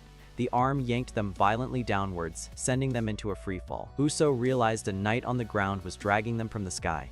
The necromancer demanded they fly and carry him while he was still nice. The redhead found this familiar, but Useu said the bat was overloaded. The necromancer pulled harder, suggesting it would be fine without Useu. Suddenly, Ellie leaped from the bat, charging directly at the enemy. A corpse knight immediately moved to attack her. She instantly jumped, effortlessly dodging the knight's attack. With a swift motion, she cut the knight down. She continued her relentless and overwhelming attack. She delivered the final blow with a powerful slash. His knight destroyed, one shocked necromancer was forcibly teleported away. Impressed, the other necromancer decided to fight seriously. His corpse knight began to contract and change form. Multiple sharp arm hooks launched out from its body. Useu immediately commanded Ellie to use her leaps ability. Power coursed through Ellie's leg, glowing with blue energy. Moving with incredible speed, she dodged every single hook. In an instant, she appeared before the corpse knight. Without hesitation, she plunged her blade into the knight's core. The knight turned to stone as the necromancer pleaded for another chance. As he begged for one last chance, the necromancer was teleported away. Useu remarked that his opponent should have chosen his fights more carefully. Turning to the red-headed girl, he offered his hand, checking if she was hurt and urging her on. The red-haired girl was visibly startled by his unexpected gesture. She hesitantly confirmed she was fine and took his offered hand. With that settled, the two of them continued flying through the area. After finally passing the water area, she excitedly announced their arrival. Useu let the past go, she then praised his incredible strength. She introduced herself as Nia and sincerely asked Useu to be friends. Useu listened to her friendly offer with a neutral expression. He seemed indifferent, telling her that she could do as she pleased. Nia tapped him, inviting him to a meal after the preliminaries. At that exact moment, Ellie suddenly reached out and grabbed Nia's hand. Completely confused, Nia wondered why Ellie was suddenly holding her arm. Useu stealthily whispered to Ellie, questioning her sudden action. He warned her to let go, fearing they could both be disqualified. The red-haired girl suddenly went completely silent. Ellie just stared back at the quiet girl. She remained unresponsive, not saying a single word. Useu wondered about her sudden actions, fearing disqualification. He then noticed the eyes on the wall, watching them. The strange eyes on the wall were observing them very closely. Useu apologized, explaining his arm moved on its own due to bad memories. He lifted his hand from her hair, asking if she was hurt anywhere. She said she was fine, noting his unique, human-like knight materials. She marveled at how alive the knight's eyes looked, asking about the emotion. She wondered if it was anger or confusion, but quickly dismissed those ideas. She then landed on a different emotion, asking if it could be jealousy. Suddenly, other contestants began to rush past them, startling her. Useu sprinted off, saying there was no time. She quickly decided to follow him. As they ran, Useu asked why her intentions felt different than usual. Ellie bluntly admitted that she just did not like the other girl. He questioned her reason, but she urged him not to meet the girl. Useu admitted he would do anything necessary if it meant they could win. Hearing his unwavering resolve, Ellie glanced over at him with a troubled look. She simply told him that she did not like that idea at all. Suddenly, a huge gust of wind slammed into the red-headed girl. The red-haired girl struggled, desperately holding onto a tentacle against the powerful wind. An announcement revealed they had entered the relentless winds of Hell's lungs. In this treacherous area, strange germs immediately began attacking the contestants. The announcer revealed these were the notorious germs of Hell. The announcer wished them luck as the redhead struggled forward. She felt the wind was too strong, her grip weakening. In that critical moment, her hand finally slipped from its hold. But before she was blown away, Useu suddenly grabbed her hand. Useu pulled her closer, helping her stay on the path. The redhead was shocked, questioning why her rival was helping her. He offered to block the wind, telling her to focus on controlling her knight. She admitted it was much better, but worried about the strain on him. He brushed off her concern, saying she was light and he was strong enough. Touching his chest, she was surprised, remarking on how sturdy he felt. He realized her ability to fly was invaluable for them to survive this place. Crossing the windy area, he knew keeping her with them was a huge advantage. The redhead found herself blushing, clearly flustered by their close contact. From a close distance, Ellie was watching, and at that moment, a germ flew toward Ellie, and she quickly snatched it from the air. She then crushed it in her bare hand, her expression showing extreme irritation. With that, they continued moving through the treacherous area together. Reaching the end, Useu wondered if this was it, but as they emerged, they were both utterly stunned by the next challenge. They saw other contestants climbing what appeared to be a gigantic spine. An announcer's voice declared this was the final section, the spine of hell. The goal was to climb the endless vertebrae to pass through the exit. The announcer then explained what would happen if any of them were to fall. Fortunately, a soft cushion, called the Hellcat's Paw, was installed below. The announcer encouraged everyone, noting they could always climb again with enough stamina. While Useu remained silent, the red-headed girl called this section a piece of cake. She summoned her bat knight, and Useu thought it was worth bringing her along. With a powerful flap of its wings, the bat prepared to ascend. The creature swiftly carried both of them high into the air. Useu checked the fluctuating rankings, feeling secure in their current position. He believed they would easily pass since there wasn't much distance left to fly. But just at that moment, something unexpected below caught his eye. To his surprise, it was Kalina, steadily climbing the tower by hand. Kalina spotted Useu, her expression immediately souring with annoyance. She couldn't believe it, wondering how he was still in the competition. She ordered her necromancer to kill him, but he worried about the schedule. Kalina didn't care about elimination, she just wanted Useu to fail. She was obsessed with the idea that he must remain beneath her. To convince him, she offered a tenfold reward for Useu's elimination. The necromancer called to Nia, but she refused to join them. She believed sticking with Useu was actually the more advantageous move. Annoyed, the necromancer dismissed her, confident his bats were fast enough. The necromancer cast his spell, unleashing a dark, blinding mist. Black ink exploded from his knight, and Nia gasped in surprise. He explained the ink block's vision, ordering Kalina to attack now. But just then, Ellie dashed forward, tearing right through the ink. The necromancer was completely stunned by her unexpected move. Without hesitation, Ellie slashed the necromancer's knight, cutting it completely in half. The necromancer was confused, wondering how his knight was being controlled without sight. He couldn't understand it. Believing he had already dodged that very attack, he reasoned that high in the sky, Ellie couldn't fight several people alone. He ordered the second necromancer to attack, but the second necromancer rejected his command. The second necromancer internally admitted he was only cooperating with them for the money. He confidently believed that he was the strongest one among their group. Although their opponent was skilled, he had already found Ellie's weaknesses. To exploit them, he commanded his own corpse knight, Vasilov, to jump. The knight leaped from its spine, dashing with immense speed toward Ellie. Just as it lunged, Ellie expertly flipped through the air. She used the spin itself to gain a foothold in midair. Propelling herself forward, she closed the distance with incredible speed. Ellie struck the knight's core with her powerful sword arm. The knight instantly turned to stone, its form now lifeless. The second necromancer was stunned, having not even made a move. Before he could act, he was suddenly teleported away. The first necromancer watched in silent confusion, the events unfolding too quickly. At that moment, the bat flapped its wings, changing the scene. As the ink dispersed, Useu noted vision-blocking tricks were useless against Eleonora. He worried her leg could now explode from the strain of using her leap. Furious, Kalina called Useu useless and told him to follow her lead. Kalina's knight then leaped forward, dashing in for an attack, but Ellie was too quick, effortlessly dodging by jumping over the knight. From the air, Ellie swiftly descended to attack the knight. Watching from the side, Callan was completely surprised by her skill. Even after losing limbs, the relentless knight continued to fight. Suddenly, a grotesque mouth extended from the knight's body toward Ellie. She deftly flipped away, narrowly dodging the bizarre attack. Ellie immediately countered, slashing the extended mouth with her blade. The knight's arm then transformed, revealing a barrage of hidden arrows. It fired the deadly projectiles directly at Ellie in a swift volley. The arrows flew relentlessly, closing the distance to her in an instant. But Ellie expertly deflected every single arrow with her sword. The necromancer felt overwhelmed, realizing they were just being pushed back. He knew their opponent was steps above them and considered surrendering. Kalina became enraged, finding it impossible that the boy was superior. She screamed, believing herself to be the truly superior one.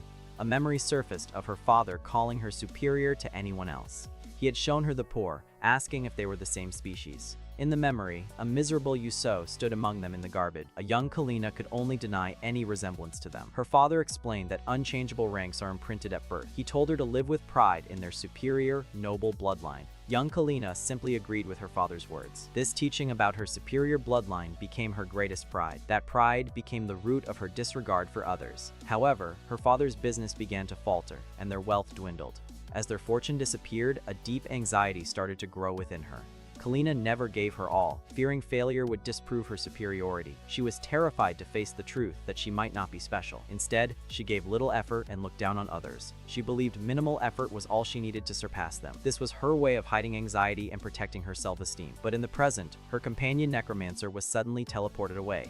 He couldn't believe what was happening as he vanished. The one she scorned most now stood over her defeated knight. The most insignificant person was about to stand victorious above her. A truth she had ignored began to surface. She wasn't superior.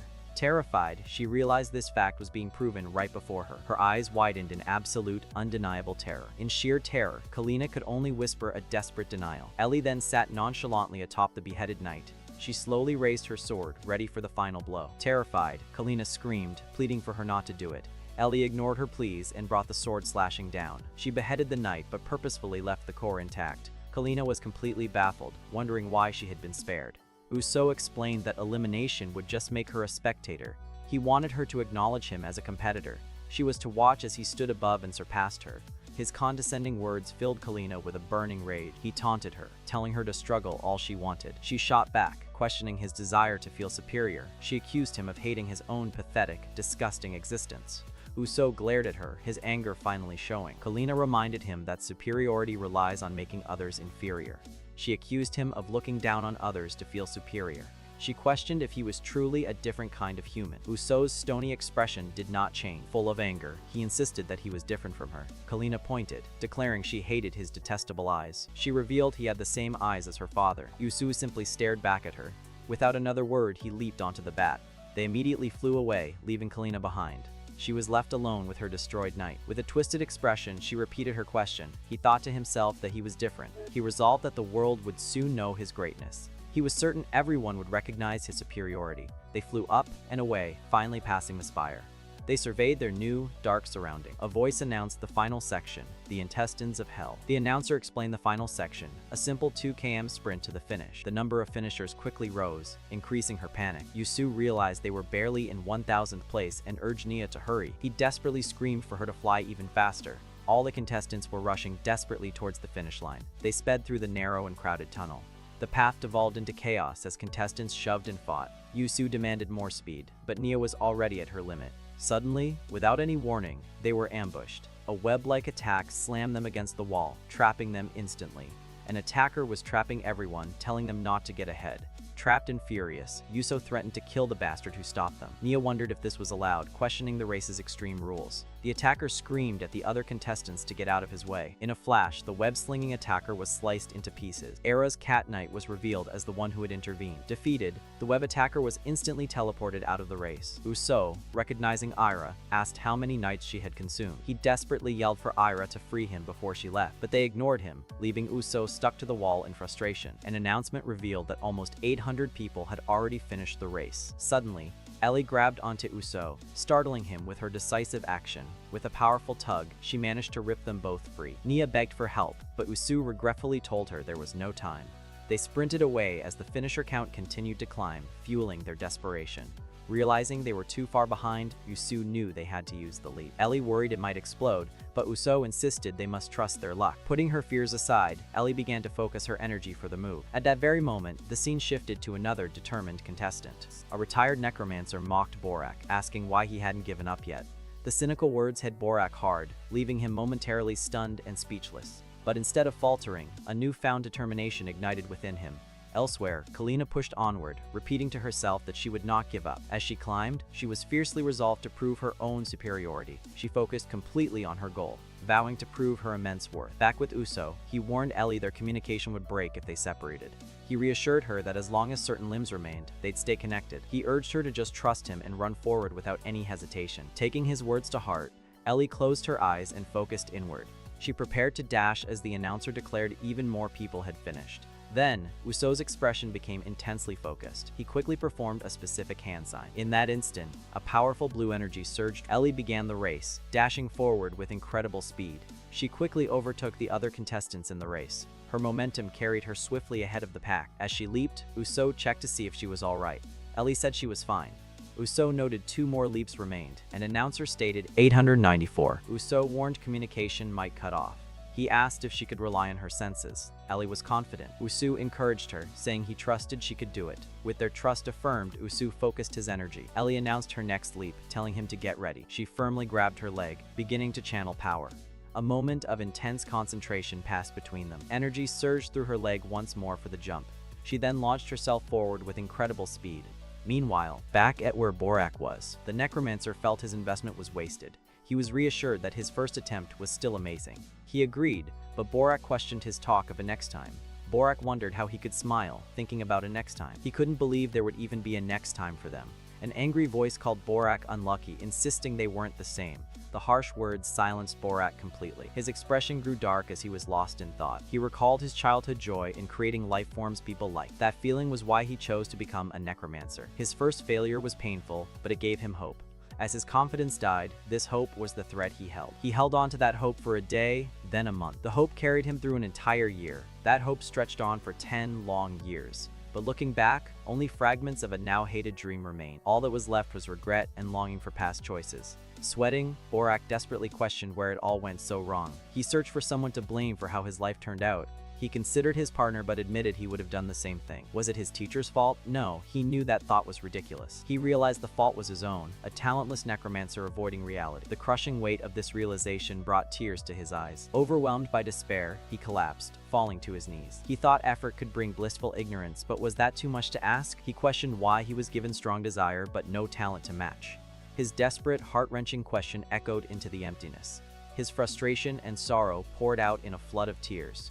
All he truly wanted was just one single moment to shine brightly. He slammed the ground, vowing he would do anything for that one chance. He cried, repeating that he would truly do anything for this chance. Suddenly, a mysterious voice echoed his desperation, questioning his resolve. Startled by the voice, Borak quickly looked up from the ground.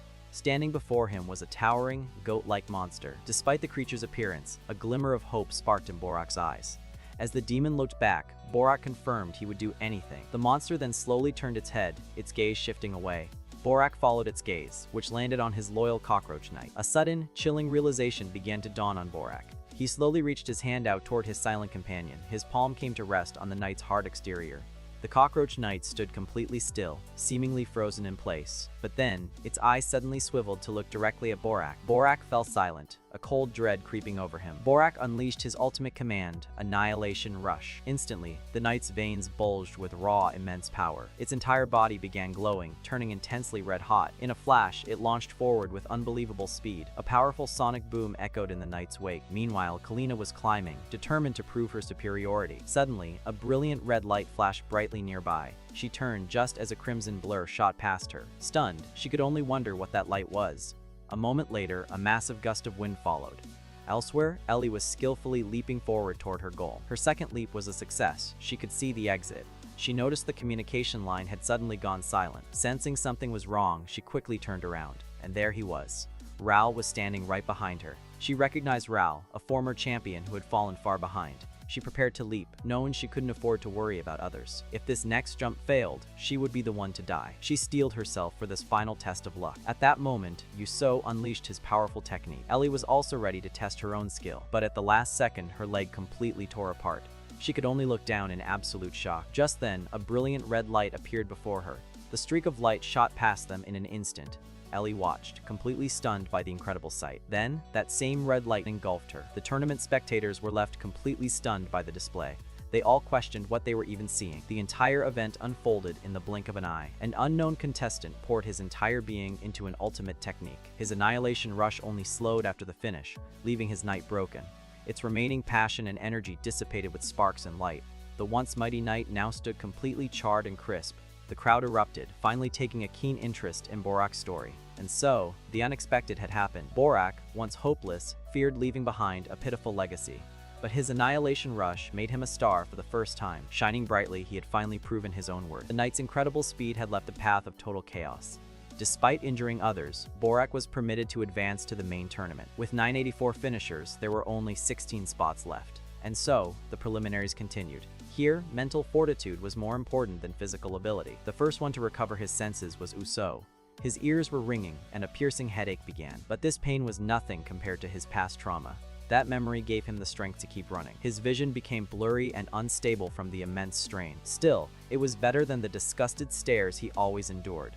And so, despite everything, he was able to run. His legs were giving out, he felt he could collapse any time. He cursed those from his past, blaming them for his ruined life. He cursed them, his parents, and his own miserable life.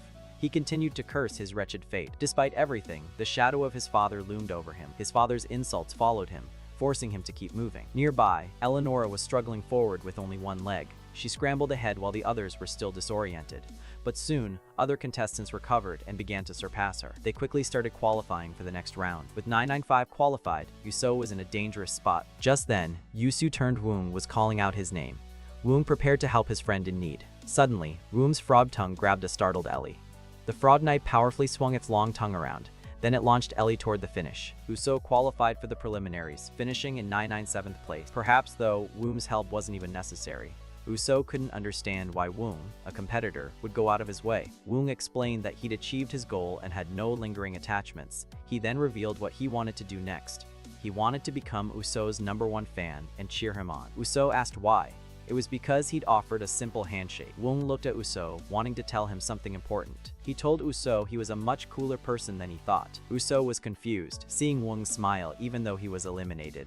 He simply couldn't understand Woong's kindness or his compliment. Useu denied being cool, telling him to just wait and see. He vowed to become the best, where no one could look down on him. With a determined look, he declared he would prove himself to the world.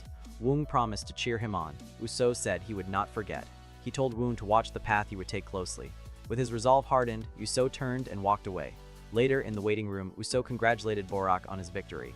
Useu apologized. Borak reassured him, admitting he would have done the exact same thing. Useu suggested they would have to fight each other if they both survived. He confidently declared his victory and offered a handshake. Borak paused, looking down at Useu's outstretched hand. Then, Borak firmly accepted the handshake. As their hands met, Useu noticed something was wrong. He realized that Borak's hand was trembling. Concerned, Useu fell silent. In this brutal battle, some emerged as victors, and, inevitably, others were left behind as losers. Filled with joy and sorrow, the preliminary round finally ended. The survivors were now moving on to a brand new stage. This next round promised to be bigger and more spectacular. The blood-soaked battle of the true necromancers was set to continue. A necromancer noticed a figure, wondering who it could be. It was the champion, the infamous necromancer named Kalen Crow. With Kalen Crow standing on stage, the tournament officially commenced. The Great War of the Corpses had finally begun.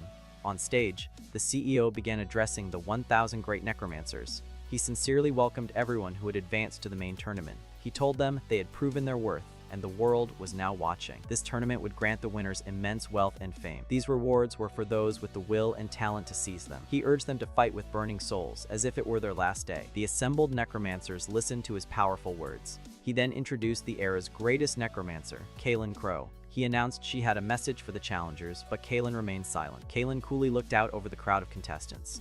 A heavy silence fell over the entire room. She slowly brought the microphone close to her lips. With utter disdain, she simply referred to them all as bugs. Her brief message delivered, she casually tossed the microphone aside.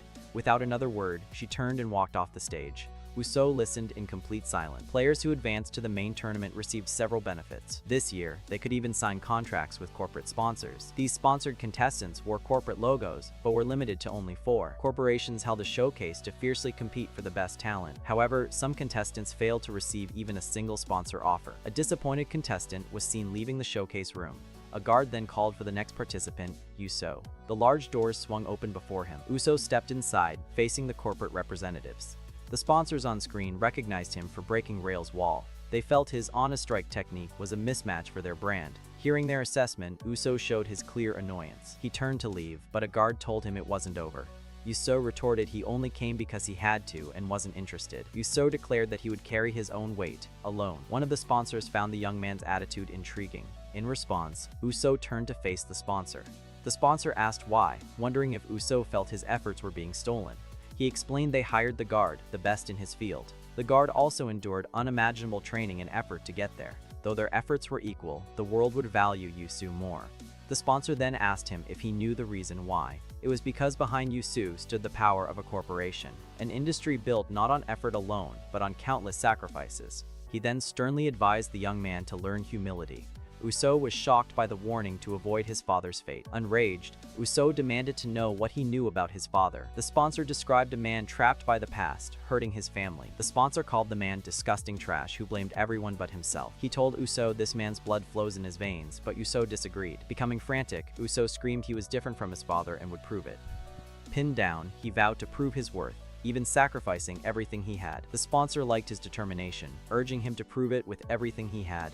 He was told to burn everything he had down to white ash. The corporation that would sponsor him was called Berserker. Berserker was a pharmaceutical giant selling potions that pushed human limits. Through this new contract, Useu moved into a larger, cleaner house. He also received a new mask, replacing the cheap one he usually wore. It was a brand new mask that was custom made just for him.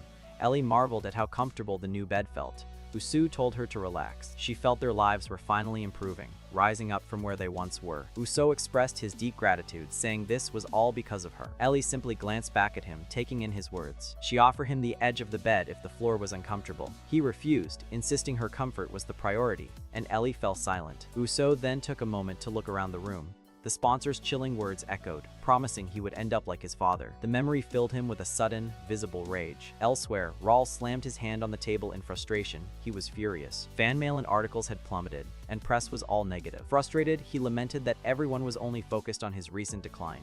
It felt like the entire world was against him now.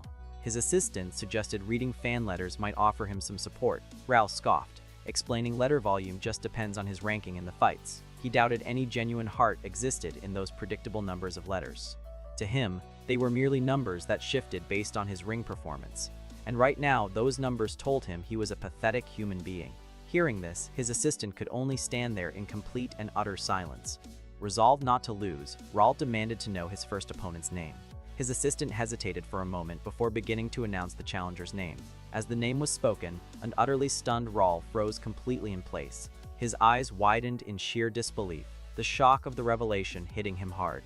The main tournament operates as a tense, one-on-one, direct elimination contest. A single battle decides everything, creating immense excitement for the spectators. With 500 players eliminated immediately, the first match is the most crucial round. Newcomers get one chance to decline a randomly assigned match. Declining is a gamble, because the next opponent might be ranked higher, adding intense mind games to the competition. An assistant approaches Rhal to announce his very first opponent. He is scheduled to face a player by the name of Liviana. Rhal vaguely recognizes the name of the diamond-ranked player, Lightning Libby. The assistant emphasizes this impressive and steady upward climb. Rhal's expression darkens, a clear sign of his growing annoyance. He scoffs, dismissing her rank and demanding to hear the media's predictions. The assistant hesitates, revealing a shocking 90.5% probability that Sir Rhal is predicted to lose the match. Rhal becomes completely stunned by this unexpected outcome. He begins to sweat, feeling the immense pressure of the situation. Elsewhere, Liviana learns of her next opponent, Rhal. She can't believe she's facing the infamous Iron Wall. Her assistant confirms it, and she recalls his past tournament victory. But he mentions Rhal's recent losing streak, offering a chance. He reminds her she can refuse the match due to her lower rank. Liviana is conflicted, knowing she doesn't have to take the fight. She takes a moment to contemplate her difficult decision.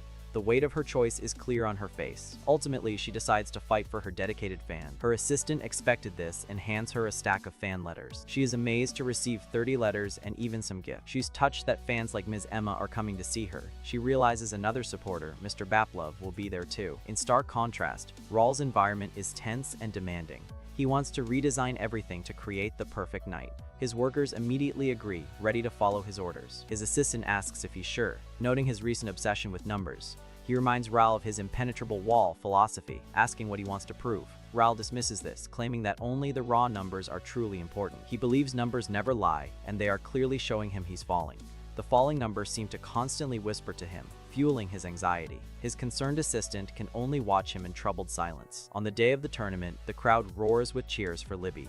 The stadium trembles as fans also begin to chant Rhal's name. Liviana thanks her fans, promising to give them her absolute best performance. She vows to deliver a truly spectacular and memorable match for them all. The fans shout their adoration, telling her she is cute and can win. Their energetic cheers echo through the arena, declaring her the absolute best. But as Rhal's knight appears, the crowd suddenly falls into a shocked silence. They point, wondering about the strange new design for Rhal's knight. It's a completely new design, no longer his signature impenetrable wall. Rhal believes his data created a perfect knight for offense and defense. He explains that by rule, the knight's core must remain visibly exposed. He placed the core on the head, the most difficult position to attack. To defend against aerial attacks, he added a movable shield hand. His data showed long-range attacks win more, dictating his weapon choice. The weapon is a destructive pendulum made from a dragon's calf bone. He also installed a weapon that can rapidly fire 240 bone spikes. Additionally, he prepared various weapon and defensive systems for close combat. He feels his data-driven design is perfect, and he will definitely win. His conviction is absolute. He is certain of his victory this time. With preparations confirmed, the announcer begins the first main tournament match. As the announcer shouts to begin, Liviana removes her cloak. Her body was damaged, with strained veins visible all over her skin. Despite this, Liviana prepares to unleash a powerful lightning strike. Her summoned knight immediately begins to charge a massive amount of energy. The brilliant energy swirls and accumulates near the knight's core. It then launches a devastating long-range lightning attack toward its opponent. Elsewhere, Useu discovers his next match is against an opponent named Papuri. Ellie worries, noting Papuri is a high-ranking emerald, and asks if he'll withdraw. Useu confidently states that with her by his side, he can't imagine losing. Reassured by his confidence, Ellie agrees that she feels the same way. However, Useu admits one thing about his opponent does bother him, her title.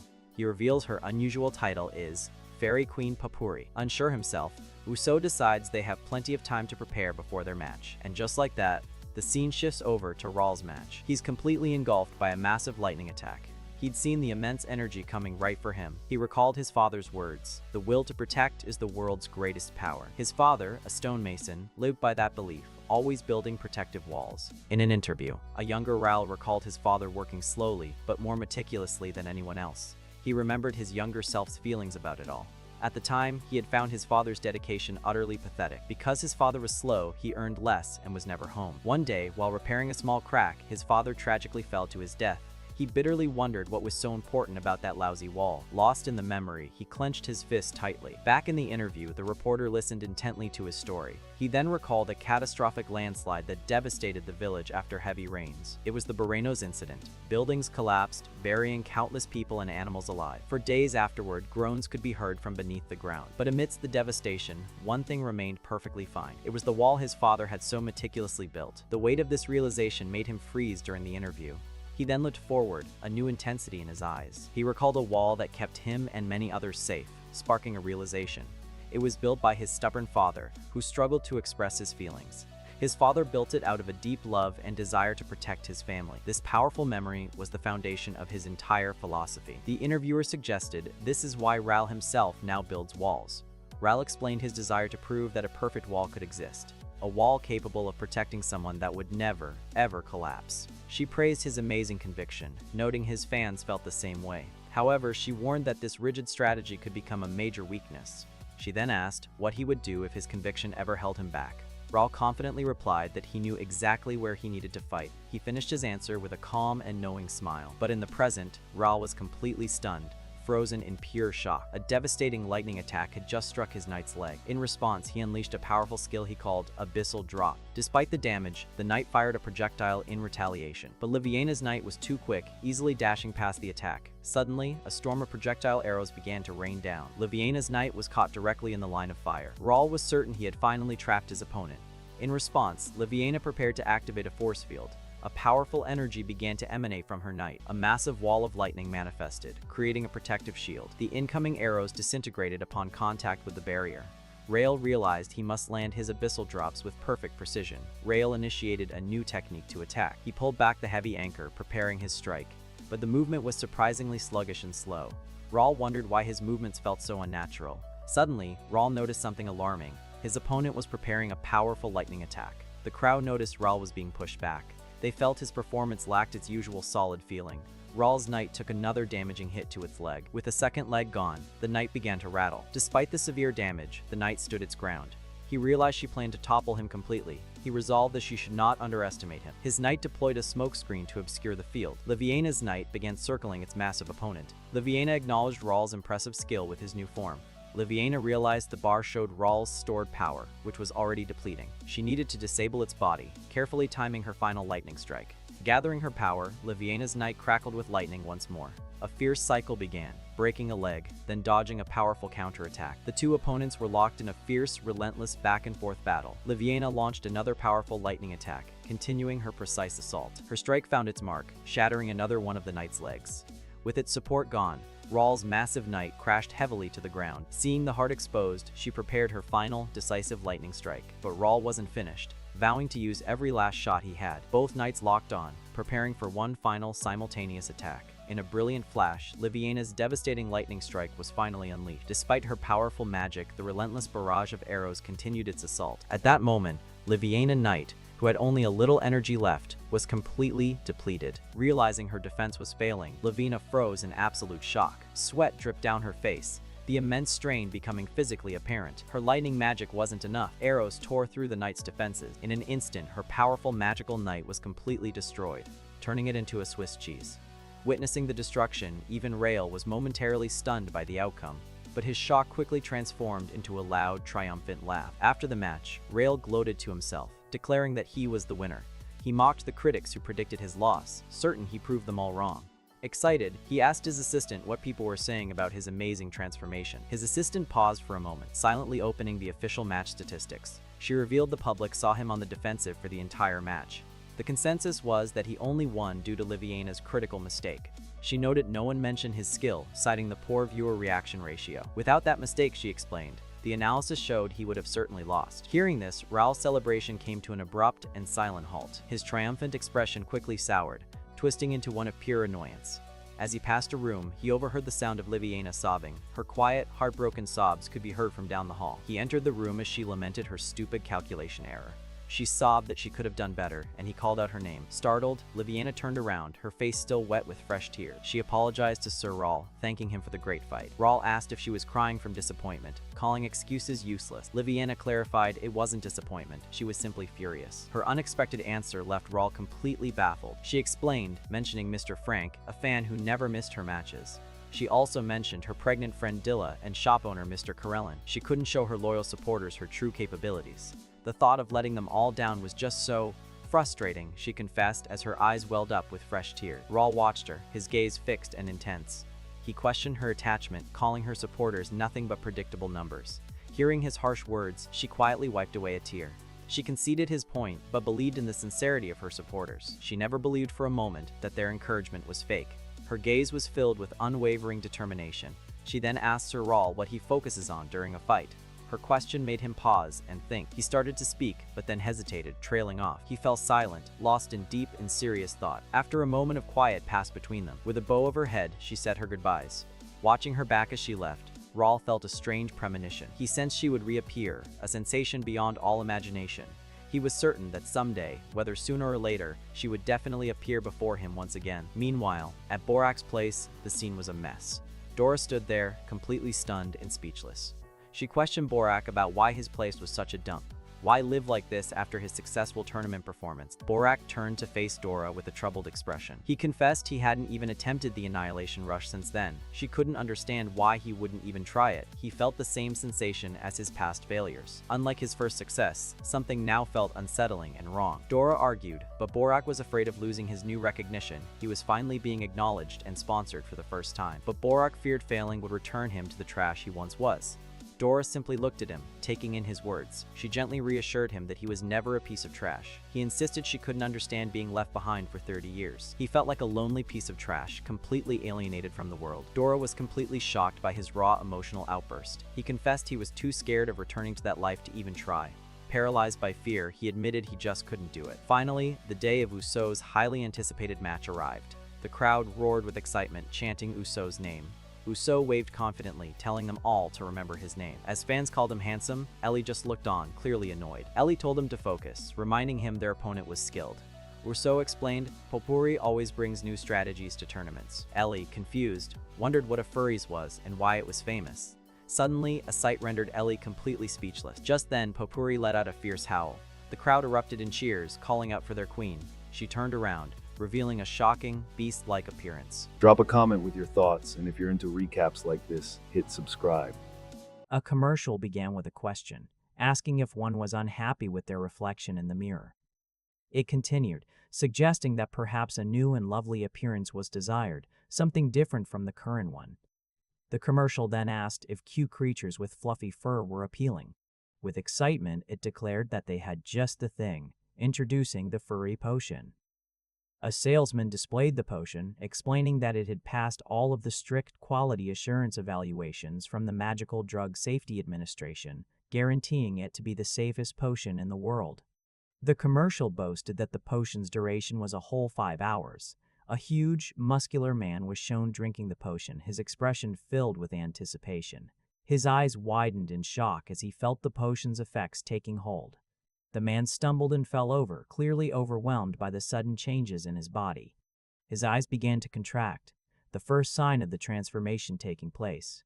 His fingers morphed into claws, and his skin started to grow fur, the changes spreading rapidly. His face contorted into animalistic features, the transformation nearing completion. Finally, the muscular man was completely transformed into a bear, his confused expression hinting at the unexpectedness of the situation. The man groaned in confusion, still adjusting to his new bear form as a commercial broadcast began, promoting a potion that promised a quick and painless transformation. The commercial continued, urging viewers to forget their current appearance and embrace becoming a cute and lovely furry. A girl watched the commercial intently, listening to the warnings about the potion's proper use. Her eyes remained fixed on the screen, absorbing every detail of the advertisement. A smile slowly spread across her face as she continued to watch the commercial. Meanwhile, a crowd cheered loudly, chanting the name Potpourri. Potpourri stood on a podium, basking in the adoration of the crowd who hailed her as their queen. Potpourri addressed her furry friends, asking if they were ready to have fun with her. The crowd of Furies responded with enthusiastic cheers, eager for the entertainment to begin. Potpourri announced that she would show her lovely beasts her greatest fight. Potpourri, the corpse knight, entered the Colosseum, signaling the beginning of the show. With a powerful cry, Potpourri unleashed her penetrating force, ready to battle. Potpourri's corpse knight reacted swiftly, ready to counter her attack. The knight hurled a spiked whip directly at Ellie, aiming to strike her down. Ellie swiftly dodged the incoming whip, her movements precise and quick. As Ellie charged in, Useu warned her of the whip's dangerous trajectory, emphasizing its deadly precision and power. Potpourri commanded her knight to execute a spiral strike, intensifying the battle. The whips began to move violently, creating a chaotic and threatening environment. The whip snapped down with violent force, aiming to strike Ellie. Ellie defended herself with a newly formed shield fused to her arm, a corpse shield with a monstrous moth design at its center. She activated her leg, preparing for her next move. Ellie leaped with incredible speed, charging at the corpse knight with determination. Useu reminded her that no matter how fast and threatening the whip was, it still followed a singular path. He explained that if she could read the trajectory of its starting point, an opening was bound to appear. At that moment, the whip moved swiftly and wrapped around Ellie, putting her in a precarious situation. The whip tightened its grip around Ellie, causing her to exclaim in shock. With a swift motion, the whip knight flung Ellie away, sending her hurtling through the air. Ellie crashed violently onto the ground, the impact echoing through the arena. Quickly recovering, Ellie assured Useu that she could hold on, though she was clearly puzzled by the whip's strange movements. Ellie couldn't understand why Popuri, who she thought was a beast-type necromancer, was wielding a whip. The crowd chanted Popuri's name as she declared that her weapon was both marvelous and beautiful, clearly taking pride in its uniqueness. Popuri explained that her whip was a seamless weapon, moving delicately and connected by muscles. She boasted that her hold had been strengthened through years of special training, making her weapon even more formidable. Popuri declared her whip to be the crystal of beauty, the dignity of a queen itself, much to the crowd's delight. The crowd cheered, begging to be scolded by their queen, showing their admiration for Popuri. Puri warned that no one was permitted to approach the queen so carelessly and ordered them to stay away. With a swift motion, Popuri began her attack, the whip moving with precision and power. Ellie barely managed to dodge the whip by ducking down at the last moment, avoiding another potential hit. Ellie quickly sprang into action, darting away as she pondered her next move. As Ellie continued to run, she considered using their special ability once more to seize an opportunity.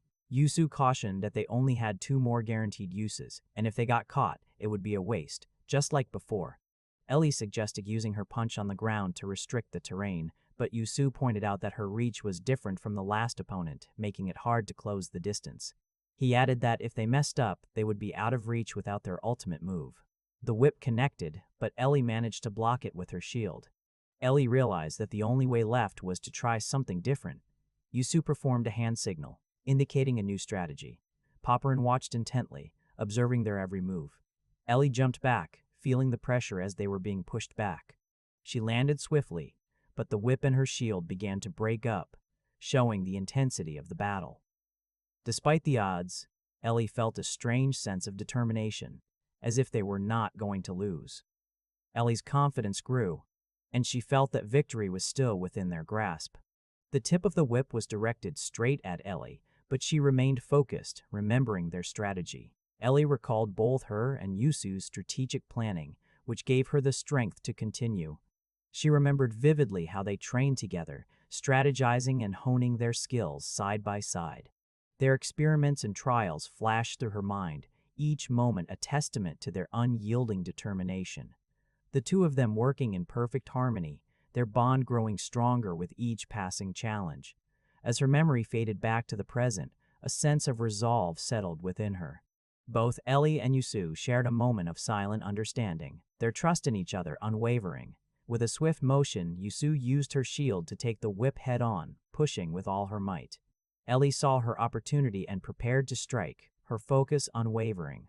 At that precise moment, the shield's mouth grabbed the whip, biting down with incredible force to render it useless. Useu explained that the shield's mouth was crafted from the jaw muscles of a saltwater crocodile, its bite force 150 times that of a human. Though slow and hard to grab onto, once it bit down, it never let go. With a determined look, Useu signaled the start of their next move. Ellie pulled the whip with all her strength, the real test of their combined power about to unfold. Pururi questioned if this was merely a test of strength, her tone dripping with disdain as she found their challenge arrogant. She revealed that the whip was 100 meters long, crafted from high-density muscle and chitin shells, weighing over 2 tons. Papiri wondered aloud if a small knight like theirs could even withstand such a formidable weapon. The whip knight began pulling the whip, the tension building as the challenge intensified. Ellie struggled to hold on to the whip, her grip slipping as the immense weight threatened to overwhelm her. Ellie's implanted arm was under severe strain. the mechanical parts groaning under the pressure. Ellie was being overpowered, the whip inching away from her grasp. Useu urged her to hold on just a little longer, explaining that as long as they kept a hold of the whip, Popuri couldn't attack. Useu knew that when this power balance collapsed, the outcome of the fight would be decided. The whip knight continued to pull the whip, the struggle reaching a critical point. Popuri paused, noting that they were holding out longer than she had thought, a hint of surprise in her voice. Popuri explained that at that moment, both she and her opponent were maintaining tension by pulling in opposite directions. If one side suddenly rushed inward and changed the direction of the force, the opponent would lose their balance and become vulnerable. The timing for such a move was crucial, and Popuri was about to demonstrate it. She and her opponent were locked in a tense standoff, each waiting for the other to make a mistake. Popuri was focused on the timing, knowing that one wrong move could cost her the battle. The tension between them was palpable, each waiting for the perfect moment to strike. Puri's corpse knight suddenly dashed in, changing the direction of the force. At that moment, Ellie moved forward, causing Popuri to stumble backwards. Ellie's sudden movement caught Popuri off guard, disrupting her balance. Popuri stumbled backwards, struggling to maintain her footing. Ellie quickly gained her stability, ready to capitalize on Popuri's momentary weakness. Popuri was surprised as her opponent instantly leaped forward to maintain his balance and then jumped back again. Such incredible concentration and reflexes were on display, but Popuri wondered how long he could keep it up. She knew that maintaining such a level of focus and agility was not easy, and she was determined to test his limits. At that moment, the whip knight started running, with Ellie following in the same direction, maintaining the tension on the whip. Popuri questioned if Ellie would be able to keep up with the intense pace. As long as Ellie held the whip top, Popuri couldn't attack, but Ellie had a different aim in mind. She was waiting for the precise moment when the center of gravity shifted forward, when one of Popuri's legs was completely off the ground. Useu sensed that the moment was almost there, his focus sharpening as he prepared for the decisive action. He could feel it. The timing was almost perfect, the tension building as he readied himself. The anticipation hung in the air, the scene poised for the next critical move.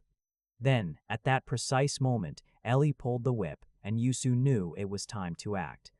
Ellie started running in the opposite direction, pulling the whip knight along with her. The whip corpse knight was dragged along, the force of the pull shifting the dynamics of the scene. Popuri was surprised by the sudden change, her eyes widening as she took in the unexpected turn of events. The whip knight was being dragged, the sound of a thud echoing as Ellie continued her forceful pull. Ellie continued to pull with all her might, her determination clear as she dragged the whip corpse knight. Ellie dashed forward, pulling the whip corpse knight with her, then violently turned, changing the trajectory of their movement. Ellie charged her arm, turning it red-hot as she dashed toward the whip knight, her intent clear and focused. The whip knight was in danger, the intensity of the situation escalating as Ellie closed in. At that moment, the whip knight's eye started glowing, a sign of the impending confrontation. The whip knight's eye glowed as he saw a red glowing fist coming straight at him. Ellie unleashed her ultimate move, a single strike that completely destroyed the corpse knight. Popern stood in a daze, seemingly lost in thought. Useu stood firm and still, his gaze steady. Useu turned and raised his fist, the crowd erupting in chants of his name, their voices filling the air with excitement. In that moment, Useu felt a sense of cleansing, as if a weight had been lifted from him, while the crowd cheered for his ultimate move. After the match, Useu acknowledged it as a great battle, his voice filled with satisfaction. Useu extended his hand for a handshake, praising his opponent for the amazing fight and the lessons learned. He added that it was merely that he was stronger, his voice carrying a tone of respect and humility. Popuri remained silent, her expression unreadable. Then, she suddenly smacked his hand away, her action swift and unexpected. She declared herself as Popuri, the queen of beasts, her voice firm and commanding. Popuri fixed her gaze on Useu, her expression fierce as she dismissed any hint of pity, asserting that a queen had no use for such empty gestures. With a swift turn, she walked away, leaving Useu behind as she retreated from the scene. Useu watched her go, his expression a mix of confusion and silence, unsure of what to make of the encounter. The scene shifted to Popuri's room, where she had sought solitude. She slid down, her back against the door, sitting heavily on the ground as if the weight of the day had finally caught up with her. A deep sigh escaped her, the sound heavy with unspoken frustration and exhaustion. Gradually, her form began to shift, the furry features of her beastly appearance receding as she transformed back into her human self. Her human features returned, the transformation complete as she sat there, her thoughts racing. She let out a frustrated groan, her mind replaying the events that had just unfolded. Useu was undeniably strong, far more than she had anticipated, and despite her best efforts, she had struggled to keep up. But it wasn't just his strength that lingered in her thoughts. Useu had been handsome, his demeanor polite as he offered a handshake, though she had hastily declined. Now she wondered if he was upset by her reaction. She couldn't help but think that the furry version of herself would have handled things differently, with more confidence and poise. After all, that version of her was perfect. Or so she believed. Still, she couldn't shake the embarrassment that crept in as she glanced down at her clothes, feeling suddenly self-conscious. Meanwhile, somewhere in the stadium, voices murmured about Papyri's waiting room, hinting at its location nearby. Papyri stepped out, her fans eagerly awaiting her arrival, unaware that her human form was unfamiliar to them. The crowd buzzed with excitement, each person hoping for a chance to meet her. As Papyri silently made her way out, the crowd's anticipation grew, their voices rising as they searched for her. Papyri remained quiet, her presence unnoticed by her fans. Papyri reflected on her past, recalling how her shyness and social anxiety had once made relationships difficult for her. She remembered the day she discovered the furry potion, which had changed everything. She thought that by wearing the furry mask, she could transform herself and gain the confidence to interact with others, becoming someone entirely different. The effect of the furry mask was astonishingly great, giving her a newfound confidence that she had never experienced before. As Papyri, wearing the fur mask, she could speak with a confidence that captivated everyone around her. People went wild for the furry Papyri, adoring her in ways she had never imagined. And so, there was the furry Papyri who was perfect and lovable in the eyes of her fans, a stark contrast to her usual self. And then there was the furless Papyri who remained just as small and unnoticed as ever, a hidden figure behind the confident persona. Papyri wondered if someday, the furless version of herself could be loved too, if people could see past the mask and accept her for who she truly was. But without the fur, she feared she was just an ordinary person, someone no one would even recognize, let alone love. As Papyri looked ahead, she suddenly saw Useu in front of her, causing her heart to race with nervous anticipation. Her nervousness grew as she realized it was Useu, her words stumbling out in a flustered greeting. She noted that he seemed to live in the same neighborhood as her, a fact she hadn't known before. Despite her nervousness, she couldn't help but think that he looked quite handsome that day. Useu suddenly stopped, causing Papyri's heart to skip a beat as she wondered what he was about to do. He turned, taking a glance at her, his eyes meeting hers in a moment that left her breathless with anticipation. He called out to her, his voice carrying a mix of urgency and curiosity. Papyri, the female fox-like character, was taken aback, her surprise evident in her wide eyes and the sudden tension in her body. She hadn't expected this, her mind racing as she struggled to comprehend the sudden turn of events. Papyri lay facing away from him, her voice trembling as she insisted she was not who she seemed. Useu remained silent, observing her with a quiet intensity. Useu continued to watch her silently, his gaze steady and unyielding. She glanced at him, her eyes reflecting a mix of hesitation and uncertainty. Useu considered that when he looked at people, the first thing he checked was their eyes, allowing him to predict their behavior.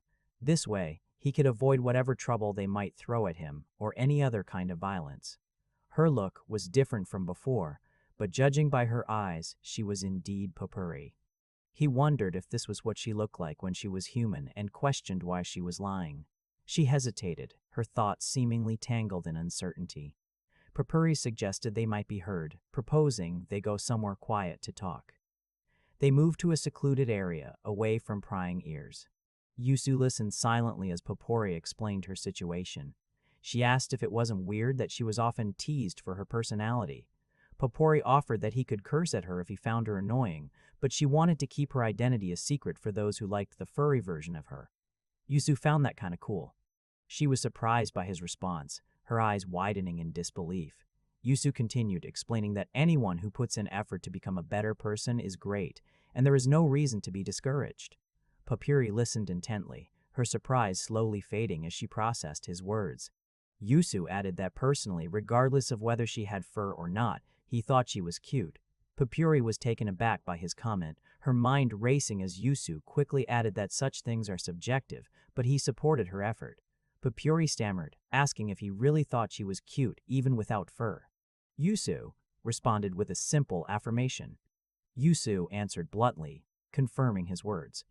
Papyri blushed, feeling a mix of emotions she couldn't quite process. Back at Useu's house, Papyri exclaimed in surprise, her eyes widening at the sight of something. Papyri commented on how close their houses were, noting that it was less than a 3-minute walk from hers. Ellie stayed silent, observing Papyri without revealing her true nature. Papyri continued to express her surprise at how Useu organized his materials. Useu whispered to Ellie, introducing Papyri to her. Ellie questioned in her mind, wondering about the energetic fox girl. Papyri affirmed Useu's introduction, while Ellie couldn't help but note how different Papyri seemed compared to her expectations. Before she could finish her thought, Papyri let out a sudden exclamation. As Useu approached Ellie, Papyri's curiosity took over. She questioned if Sihai was indeed Mr. Useu's knight, marveling at the incredible detail of the craftsmanship before her. Her gaze then shifted to Ellie's fist, a sense of fascination evident in her eyes as she examined it closely. Papyri continued, her excitement growing as she described the fist that could destroy anything. She wondered aloud how it worked, her curiosity getting the better of her. Useu, however, put a stop to her inquiries, stating that the knowledge she sought was a necromancer's private know-how and a critical strategic asset. He reminded her that he had already kept his promise and shown her the house, and it was time for her to leave. Papyri apologized, realizing she had gotten carried away by her interest. She thanked Useu for showing her his house, her enthusiasm momentarily dampened. Useu acknowledged her thanks with a simple affirmation, leaving Papyri in a moment of silent contemplation. Papyri slowly started heading towards the door, seemingly ready to take her leave. But then, she suddenly halted, as if struck by a thought she couldn't ignore. Turning back to Useu, Papyri stammered, mentioning that she had briefly seen his weapon blueprint earlier. She confessed that she had thought of something similar and had a few ideas she wanted to share. Papyri asked if she could come back sometime to help with the design. Useu, however, declined her offer, stating that he didn't need her help. Papyri, undeterred, began to explain her situation. She revealed that the furless Papyri didn't have any friends, so she had no one to talk about these things with. This was her way of reaching out, of finding someone who shared her interests. Papyri admitted that it would be fun to just come once, pleading with Useu to allow her this small indulgence. Useu froze, her words hanging in the air between them, leaving him momentarily speechless. As he stood there, Useu's mind drifted to the loneliness that had once defined his life. A wave of sadness washed over him, and he couldn't help but let out a quiet, frustrated sound. Later, the scene shifted, and Ellie's voice cut through the air, sharp with disbelief as she questioned his sanity. Ellie's frustration grew as she argued that inviting someone over in their current situation was madness. Useu, however, insisted, pointing out that Papyri, despite her appearance, was an emerald rank. Useu added that there were parts of their design work that he struggled with, and Papyri might be able to help. Ellie's frustration boiled over as she demanded to know what her role was supposed to be, refusing to be treated like mere background scenery. Useu fell into thought, considering the situation carefully. He mused that standing would be uncomfortable and suggested that Ellie lie down instead. Ellie, however, was having none of it and refused outright. Ellie's frustration erupted into a full-blown tantrum, her anger palpable as she shouted about how annoying the situation was. Useu, meanwhile, could only respond with confusion. The next day arrived, bringing with it a new set of interactions. Papyri arrived, greeting them with a nervous hello. She held out a loaf of bread, explaining that it was the famous skeleton bread and that she had brought some for him. Useu took a piece, murmuring that she didn't have to bring anything. Without another word, he began to eat. Ellie stood by silently, watching them like a statue as Useu commented on how tasty the bread was, with Papuri eagerly agreeing. Ellie's expression darkened with anger as she stood silently observing the two. Useu began explaining his idea of embedding a tendon-based axis to allow the exoskeleton plates to slide over it, changing the form, but he quickly realized the main issue would be the weight. Papuri chimed in with a suggestion about using a lattice structure inside, but Useu dismissed the idea, saying it wouldn't work. Papuri fell silent, seemingly unsure of herself. Useu turned to her, and Papuri, flustered, could only manage a nervous utterance. Papuri's face flushed with embarrassment as she stood there, clearly uncomfortable. Papuri, overwhelmed with embarrassment, asked to change her form for a moment. Useu looked at her, confused. Papuri transformed into her fox form, seemingly more at ease. With a sigh of relief, Papuri expressed how much better she felt in this form. She glanced at Useu, who was watching her with curiosity. They continued their work, with Papuri bringing up the lattice structure idea again, explaining how it might not be structurally practical due to stress concentration and fatigue. Papuri, now more comfortable, leaned against Useu as she explained her idea of using a hierarchical honeycomb structure. Ellie watched them in complete silence, her expression unreadable. Papuri's tail began to wiggle with excitement as she explained how areas with greater force and load would have smaller hexagonal cells packed more densely. Ellie's veins started bulging, showing her growing anger as she continued to watch them. Papuri and Useu continued their discussion, seemingly oblivious to Ellie's growing frustration. Useu diligently took notes of Papuri's ideas, seemingly engrossed in their work. Ellie watched them from a distance, her gaze fixed on Papuri as she observed her actions. Papuri continued to talk, her enthusiasm for the topic evident in her animated gestures. Useu listened intently, taking in Papuri's suggestions and seemingly considering them carefully. Ellie remained in the background, her eyes never leaving the pair as she observed their interaction. As time passed, the atmosphere remained focused, with Papuri leading the conversation. They sat together, continuing to chat, with Papuri expressing her admiration for Useu's skills as a necromancer. Useu, in turn, acknowledged Papuri's contributions, appreciating her help. Papuri hummed thoughtfully, noting that the design still felt far from finished. She suggested meeting again the next day to continue their work. Papuri added that they could discuss it further then. Useu pondered her suggestion, considering the implications. He concluded that the meeting had been helpful, just as Ellie decided to make her presence known with a sudden exclamation. Out of nowhere, Papuri's hair was pulled sharply, catching her off guard. It was Ellie who had pulled Papuri's hair, her voice firm as she warned against any sneaky intentions. Papuri was taken aback, her surprise evident in her wide eyes and startled expression. Useu, too, was surprised by Ellie's sudden action, his attention now fully on the unfolding situation. Papuri was taken aback, her shock evident as she let out a startled cry. Usue's voice cut through the tension as he called out for Eleonora, his tone sharp and urgent. Papuri's confusion grew as she struggled to understand how a corpse could possibly be talking, her mind racing with disbelief. Useu's frustration boiled over as he cursed, his thoughts a whirlwind of confusion and anger at the unfolding chaos. Ellie's frustration was palpable, her anger flaring as she cursed loudly, her patience clearly wearing thin. Ellie's voice rose in anger as she questioned whether he had lost his mind, her words sharp and accusatory. She continued her tirade, accusing him of having a smug grin and insinuating absurd plans, her words dripping with sarcasm and disbelief. Papuri retaliated, her words cutting deep, but Ellie was quick to shut her down with an insult of her own, the tension between them escalating rapidly. Ellie's insults grew more creative, comparing Papuri to a lump of rice cake, her anger seemingly knowing no bounds. Useu watched in disbelief, noting that this was the first time he had ever seen Ellie so enraged. Useu realized that figuring out what set Ellie off was not important right now, his focus shifting to the more pressing issue at hand. He knew he had to deal with a witness who had seen something they should not have, his mind racing with the implications. With a dark and ominous expression, Useu approached Papuri, his intentions unclear, but his demeanor unsettling. Papuri's eyes widened in alarm as she questioned why Useu was advancing toward her with such a threatening presence. Silently, Useu closed the distance between them, his actions sending a chill down Popori's spine. Before she could react, Useu swiftly restrained Popori, leaving her struggling against her bonds.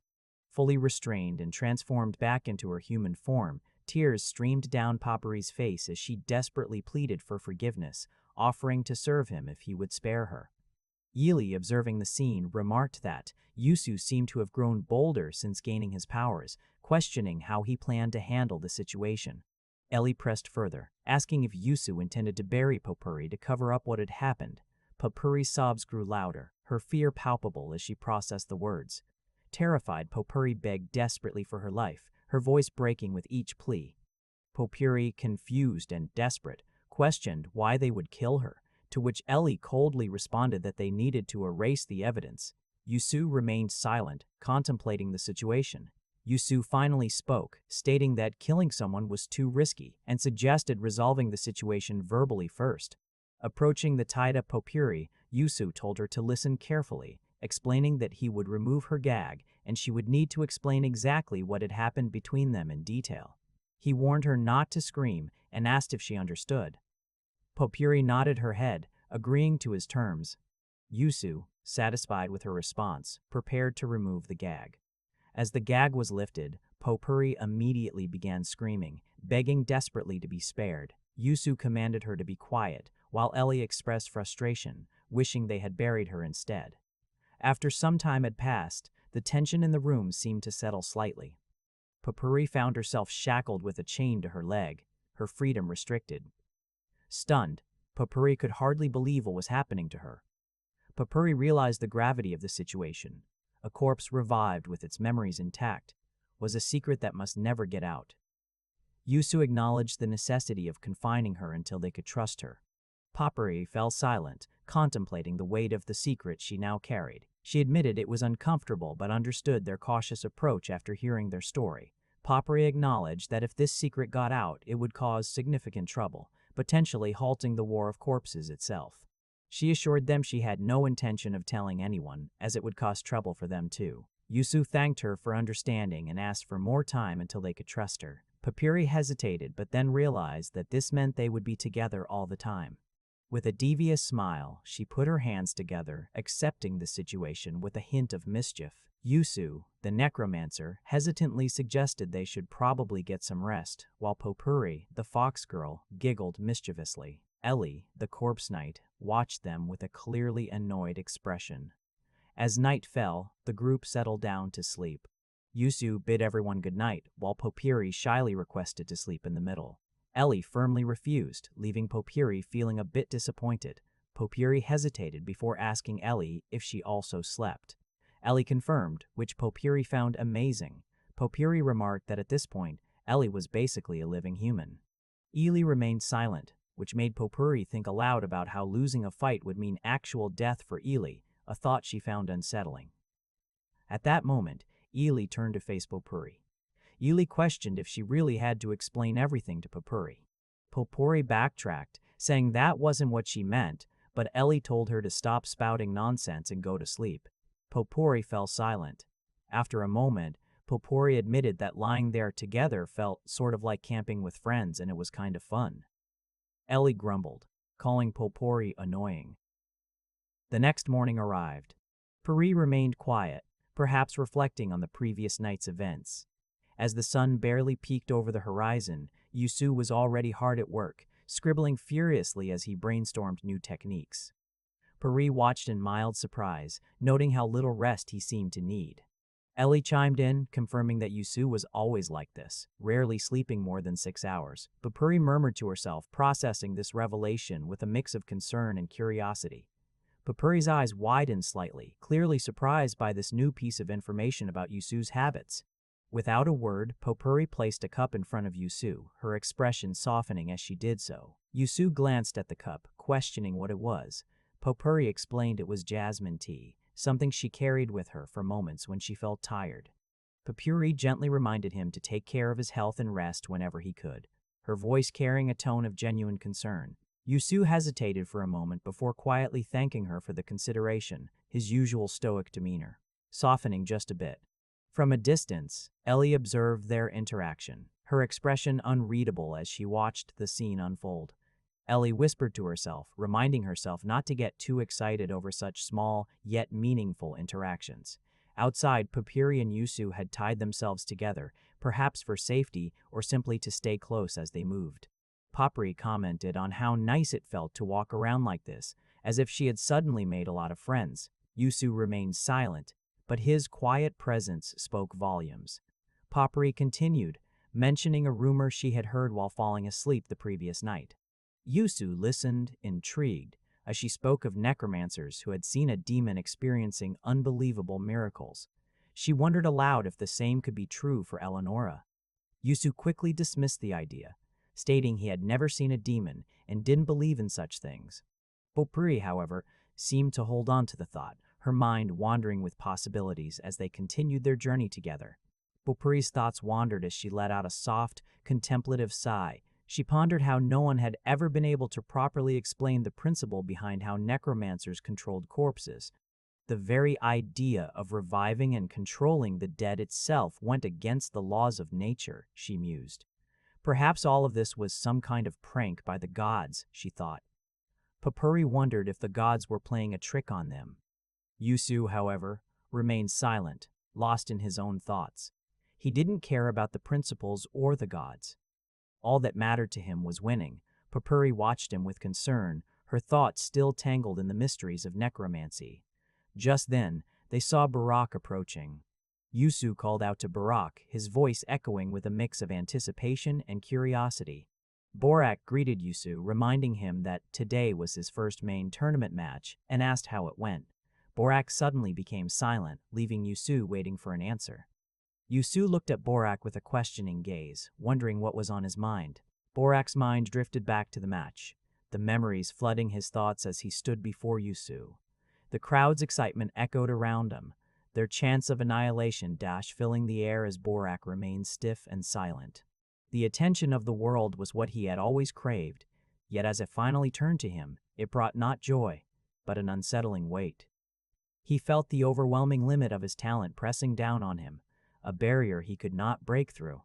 Fighting in actual combat with only one skill carried too many restrictions, so he tried to incorporate other techniques alongside the annihilation dash. He made efforts in various ways, but as expected, he failed at all of them. He was always average, or below that level. He knew he didn't have exceptional talent, but he thought, if he just held on with sheer grit and spite, he'd become something. Yet, he couldn't shake the thought, am I forcing myself to do something that just isn't possible? Barak stood there, the weight of his thoughts pressing down on him, questioning his path and his abilities. It would be different if it were us, he thought, the idea lingering in his mind. The more he realized that the only thing that was making him special was the annihilation dash, the more he became unable to use the annihilation dash, the more he felt his uniqueness slipping away. The crowd's vigorous chants for the annihilation dash echoed around him, a stark reminder of the expectations he struggled to meet. Barak felt the weight of their anticipation, knowing he had to showcase the annihilation dash, yet the fear of failure gnawed at him. Silence enveloped him as he grappled with his thoughts, the pressure mounting with each passing second. Memories of past failures flooded his mind, each one a stark reminder of the consequences that awaited him if he faltered again. The question lingered in his mind, was he destined to relive the agony of past failures once more? The crowd's chants grew louder, their anticipation palpable as they awaited the annihilation dash. With a surge of anxiety and sweat covering him, Barak finally unleashed the annihilation dash, his body moving with a speed he had almost forgotten. Indeed, he was a special human, his abilities setting him apart from the rest. At the tender age of 6, he had created and controlled a corpse knight, a feat unheard of at such a young age. His prowess continued to shine as he passed the admission for the gifted necromancer school at the top of his class. By the age of 15, the youngest eligible age, he entered the War of Corpses, passing the preliminaries in a single attempt. Advancing to the main tournament at the youngest age ever, he grasped the title of the Talented One, his future seemingly set in stone. However, in his first main tournament match, he suffered a defeat due to a ridiculous mistake, a setback that would haunt him. Having never experienced failure before, The words he heard in that moment cut deep, echoing in his mind like a curse. The crowd's whispers of disappointment, claiming he wasn't as good as they thought, pierced his confidence. Rage surged within him as those words replayed in his mind, fueling a fire he had never felt before. Those words which he had never heard before, screamed within his heart, binding him in a way he couldn't escape. He worked tirelessly to break free from this curse, pushing himself to reach the main tournament again and again. But every time he stood on the main stage, the haunting words returned, accompanied by the fear of the audience's gaze. His heart raced, his vision blurred, and his hands trembled uncontrollably, betraying his usual composure. These symptoms caused him to falter in executing the techniques he had perfected, leading to yet another defeat. He knew what he had to do, understanding that overcoming this fear just once would set him free. The first match of the main tournament was his target, believing that a single victory would break the cycle. He challenged himself endlessly, determined to conquer his fear, but the years passed without success. 18 years had gone by since he first started, and his stage fright had only intensified.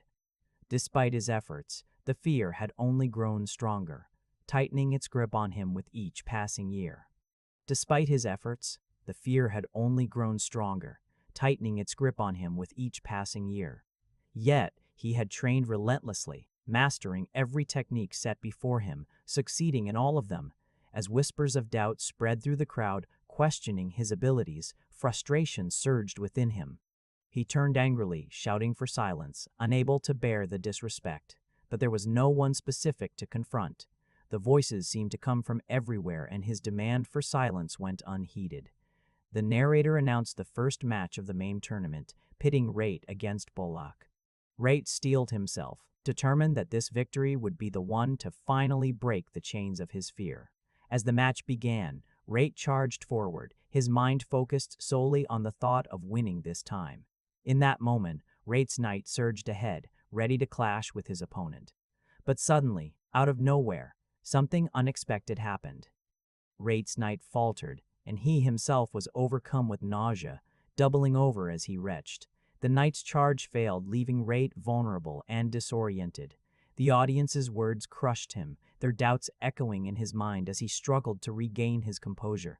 Just as it seemed all was lost, Bolak prepared to use his devastating technique, Annihilation Rush. The cockroach knight began activating, its power building up for the final blow.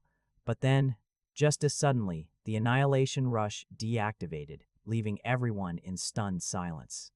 Borak suddenly began to vomit, his body reacting violently as he struggled to even mutter the word annihilation, his voice breaking into incoherent sounds of distress. Meanwhile, the cockroach knight remained eerily still, as if frozen in place, its body unmoving amidst the chaos. Then, with a sudden burst of movement, Rhal's corpse knight slammed into the cockroach knight, the impact sending shockwaves through the arena. The force of the collision brought both knights crashing down, their bodies hitting the ground with a heavy thud. Rhal struggled desperately to get back into the match, his mind racing with frantic thoughts as he urged himself to move. His internal screams echoed in his head, a desperate plea for his body to respond and get back into the fight. The tension in the arena was palpable, the crowd watching in stunned silence as the two contestants struggled to regain their footing. The monsters, seemingly unaffected by the chaos, began to crawl over each other, their movements slow and deliberate. The grotesque display added to the surreal atmosphere of the match. Borak's internal struggle continued, his body racked with nervousness and pain. His hands shook uncontrollably, and his stomach felt like it was turning inside out. Despite his physical and emotional turmoil, he refused to accept defeat, his determination burning brightly. He couldn't bear the thought of going back down, not again. With a surge of resolve, he screamed internally, pushing himself to continue. The crowd, however, was less than impressed. The awkward and seemingly pointless struggle between the two contestants left them confused and underwhelmed. Murmurs of disappointment rippled through the audience, their expectations of an exciting match dashed by the pathetic display before them. The fight had become so absurd that some in the crowd couldn't help but let out forced laughter, their amusement tinged with disbelief at the spectacle unfolding before them. Those who had come to witness the anticipated annihilation of Dash were left feeling disappointed as the match failed to meet their expectations.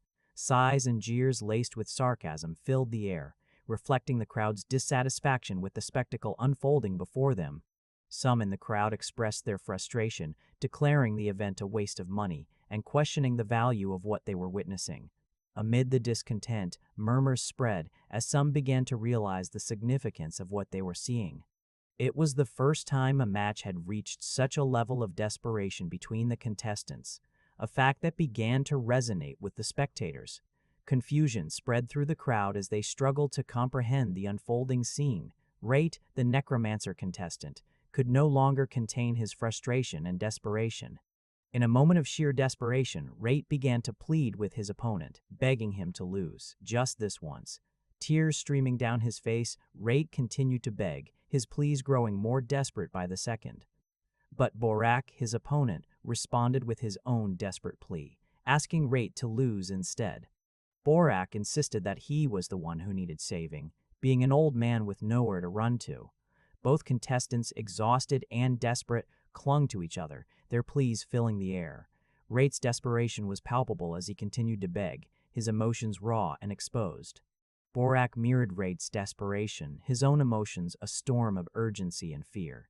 Just as the tension reached its peak, both knights launched their attacks, their movements synchronized in a final, decisive strike. Returning to the present, Useu noticed something unusual about Borak, who had abruptly stopped speaking mid-sentence. With a mix of concern and curiosity, Useu pressed him, demanding to know what had happened to cause such a sudden silence. Useu studied Borak's expression and couldn't help but wonder if something had gone wrong. Borak, however, simply shook his head, hinting that it wasn't what Useu thought. Borak finally revealed that he had won, his voice carrying a mix of relief and disbelief. He admitted that he had been so nervous and shaky that he couldn't concentrate properly during the match. But despite his struggles, his opponent had been even worse, unable to land a single attack. Borak paused, his mind drifting back to the match as he relived the intense moments. The expression his opponent had worn after the match was something Borak couldn't forget, a haunting reminder of the battle they had fought. The weight of the memory lingered in the air, a silent testament to the emotions still raw from the encounter. Useu, breaking the silence, acknowledged that Borak had not only made it to the main tournament for the first time, but had also won. It was indeed a good thing, a milestone worth celebrating. Useu, with a teasing tone, remarked that Borak looked as though he was on the verge of collapse. Borak quickly dismissed his victory as mere luck, insisting that his opponent had simply taken a bigger risk, which had led to his win. Borak questioned whether such insane luck would happen again, firmly believing that without the ability to perform the annihilation dash once more, he was certain to lose in the next round. He reiterated his conviction that he would definitely lose if he couldn't replicate his previous success. Useu, with a hint of amusement, suggested that Borak should try it again, implying that success might still be within his grasp. Useu pointed out that Borak had already succeeded once and questioned why he was trembling with fear. Borak fell silent, seemingly lost in thought. Borak remained quiet, his earlier confidence seemingly shaken. He looked down in shame, his body language reflecting his inner turmoil. Borak admitted that he envied those who could speak so easily about their fears and successes, a hint of longing in his voice. With a sense of resignation, Borak left, his thoughts seemingly weighing heavily on him. Popuri, curious about the person who had just left, asked Useu who he was. Useu explained that it was Borak, a man who had just made it to the main tournament for the first time in 3 years. Useu further explained that Borak had become famous for successfully using the annihilation dash, a technique that was both incredibly cool and amazing. He expressed his wish to see it again, a hint of admiration in his voice. Popuri, after a moment of silence, commented that Useu was always so composed and seemed to never envy others, a hint of curiosity in her tone. Popuri wondered aloud if Useu ever felt envy, to which Useu responded that he would indulge in such emotions if it benefited him, but he believed it caused more harm than good. Useu declared his determination to win the war of courses and become the best, stating that he would do whatever it took to achieve his goal. A moment of silence passed as the weight of his words settled in. Papuri muttered to herself, amazed yet slightly concerned by Useu's mad determination. Papuri, trying to lighten the mood, asked Useu about his ideal type, but Ili quickly shut down the question, telling her not to mess around. A messenger knocked on the door and announced the notice for Useu's second main tournament match. Useu received a red envelope revealing his next opponent. Papuri remarked that things were happening really fast, and Ili asked who the next opponent was. Useu began to reveal the name. As Useu opened the envelope, he read the name Belladir. Ellie mentioned that the name Belladir sounded familiar. Useu repeated the name, trying to recall, and suddenly it struck him. Useu realized that Belladir was the guy from the preliminaries, the one known as the Crow. Useu recalled that Belladir was the weak-looking one who somehow made it into the main tournament. Thinking this match should be an easy one, Useu confirmed his thoughts, but mentioned he still hadn't made a decent weapon, suggesting they could reuse the previous shield. Puri was surprised, noting that facing the same opponent again was an incredibly low probability, though not entirely impossible. Purpuri was struck by the name Belladir, feeling as though she had heard it somewhere before. Purpuri thought carefully, trying to recall where she had heard the name, while Useu looked on with curiosity. Meanwhile, in a dark and gloomy place far away, an unknown figure lurked in the shadows. The atmosphere was heavy with anticipation, as if something significant was about to unfold. A voice echoed through the darkness, uttering the name, Useu, sending a chill down the spine. Belladir read the red envelope, wondering if Useu was the one she had fought before. She acknowledged his strength, realizing that this might not be an easy win for her. The thought of losing weighed heavily on her mind, the consequences of defeat looming large. If she lost, she would end up beneath him again, a fate she desperately wanted to avoid. The tension was palpable as Belladir steeled herself for the upcoming battle. At the match, Useu greeted the audience, who cheered enthusiastically, recognizing him as the one striker. Among the crowd, Papuri watched intently as people around her commented on Useu's handsome appearance, describing him as a dangerous, weak pretty boy. Papuri disagreed silently, thinking that Useu was not a weak pretty boy, but rather a kind, gentle, and soft pretty boy. Papuri found herself at a loss for words as the crowd around her began to stir, their whispers filling the air with a mix of confusion and anticipation. The murmurs grew louder as a new figure emerged, heading into the scene, causing the crowd to react with a blend of shock and curiosity. The crowd's excitement peaked as they recognized the newcomer, their voices rising in unison to announce the arrival of the champion, Kaelin Crow. Questions filled the air as the crowd speculated about the champion's intentions, wondering if she was there to observe a rival or for some other unknown reason. Useu, the necromancer, stood silently, his thoughts racing as he tried to understand why Kaelin Crow, the champion, had made an appearance. He considered the possibility that champions often watched other players' matches in person for research or to apply psychological pressure. Despite his rising fame, Useu knew objectively that he wasn't someone the champion needed to keep a close eye on. This left him puzzled, wondering what reason the champion could have for being there. His gaze shifted to the champion, watching her intently, trying to discern her intentions. As he observed, he noticed that she wasn't paying any attention to him, which only deepened his confusion. If not him, then who was the champion there to see? A thought struck him. Could it be Belladir that the champion had come to see? But that didn't make sense to him either, as he recalled that Belladir hadn't shown any outstanding strengths when he had fought her before. Popuri, the female fox character, seemed taken aback as she realized the significance of the upcoming match. The names Kaelin Crow and Belladir echoed in her mind, hinting at something far greater than she had anticipated. A sudden gasp escaped Popuri as a troubling thought struck her. Could the rumors swirling around the tournament be true after all? The announcement came that both players were fully prepared, setting the stage for what was sure to be an intense confrontation. The second main tournament match was about to begin, and the tension in the air was palpable. The match would pit Belladir against Useu, two formidable players with much to prove. As the match commenced, it became clear that the champion's focus was solely on Belladir, adding an extra layer of intrigue to the battle. Ellie, the female corpse knight, couldn't hide her surprise at the champion's unusual interest in Belladir. Useu, the necromancer, admitted that they didn't have all the answers yet, but he suspected there was more to Belladir than met the eye. Useu advised caution, suggesting they keep their distance and observe Belladir carefully. He wondered aloud about the nature of their opponent. Ellie noted that Belladir appeared smaller than before, and she questioned whether Belladir was still a flying-type knight. Ellie observed Belladir carefully, trying to discern any hidden strengths or weaknesses. Despite her observations, Ellie concluded that Belladir didn't look particularly strong. This only deepened the mystery of why the champion would be so interested in her. Belladir raised his hand, making a mysterious gesture that caught Ellie's attention. Ellie watched intently, her focus sharpening as Belladir seemed to ready himself, almost as if he had a cunning strategy in mind. Belladir turned her attention to Useu, her gaze sharp and calculating as she assessed her opponent. Useu stood in the spotlight, a rookie necromancer wielding a powerful fist that seemed impossible to block. Belladir acknowledged his strength, but she had already analyzed his fighting style and skills from previous battles.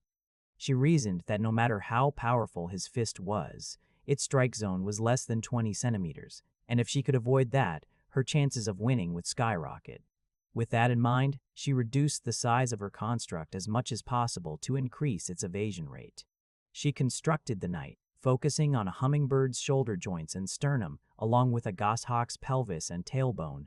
This unique combination allowed for instantaneous evasive maneuvers, sharp turns, and sudden acceleration. Her plan was to dodge the attack, close the distance, and drive the beak in at a precise calculated angle to separate the torso and launch the head. The head, made using a woodpecker's complex muscles, would vibrate 20 times per second to destroy all internal organs and muscles from the inside. This was the technique she had poured everything into creating. She called it the Bone Warhead. With unwavering determination, Belladir vowed to prove its effectiveness, absolutely. With unwavering determination, Belladir signaled her knight to commence the offensive, ready to prove the effectiveness of her strategy. The knight responded instantly, leaping forward with swift precision. It rushed forward, flying straight in, a blur of motion and intent. As the bird knight flew in for a direct confrontation, Ellie braced herself, raising her shield and preparing for the impact, realizing the knight was coming head-on. Ellie quickly prepared her counterstrike, determined to turn the tide. The bird knight swiftly flew past Ellie, dodging her attack as if it were nothing, showcasing its incredible agility. Ellie glanced around, noticing the bird knight's trajectory and seeing it turn to attack her once more. She turned and dodged quickly, her reflexes sharp and precise. Ellie then dodged another attack by jumping, her movements fluid and graceful. The bird knight was relentless, its speed and agility pushing Ellie to her limits. The strategy Belladir had prepared with her heart and soul was proving to be extremely effective, a testament to her careful planning. However, what she didn't anticipate was Ellie's incredible flexibility and agility as she continued to dodge all of the bird knight's attacks. Ellie's flexibility was on full display as she skillfully evaded each and every one of the bird knight's relentless assaults. Eleanor's physical prowess was truly overwhelming, a force that seemed to transcend the very limits of her power. Her strength was unparalleled, surpassing even the full extent of her own capabilities. Belladir was startled by the sheer display of power, a reaction that escaped her lips in a quiet gasp. Her gaze then shifted towards the champion, seeking perhaps an explanation or a shared sense of awe.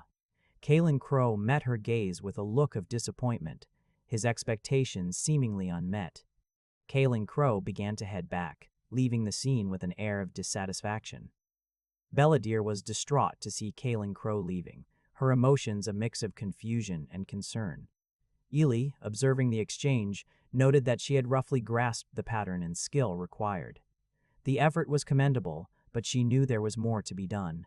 Useu added that fundamentally, to beat them, a deeper understanding and strategy were necessary.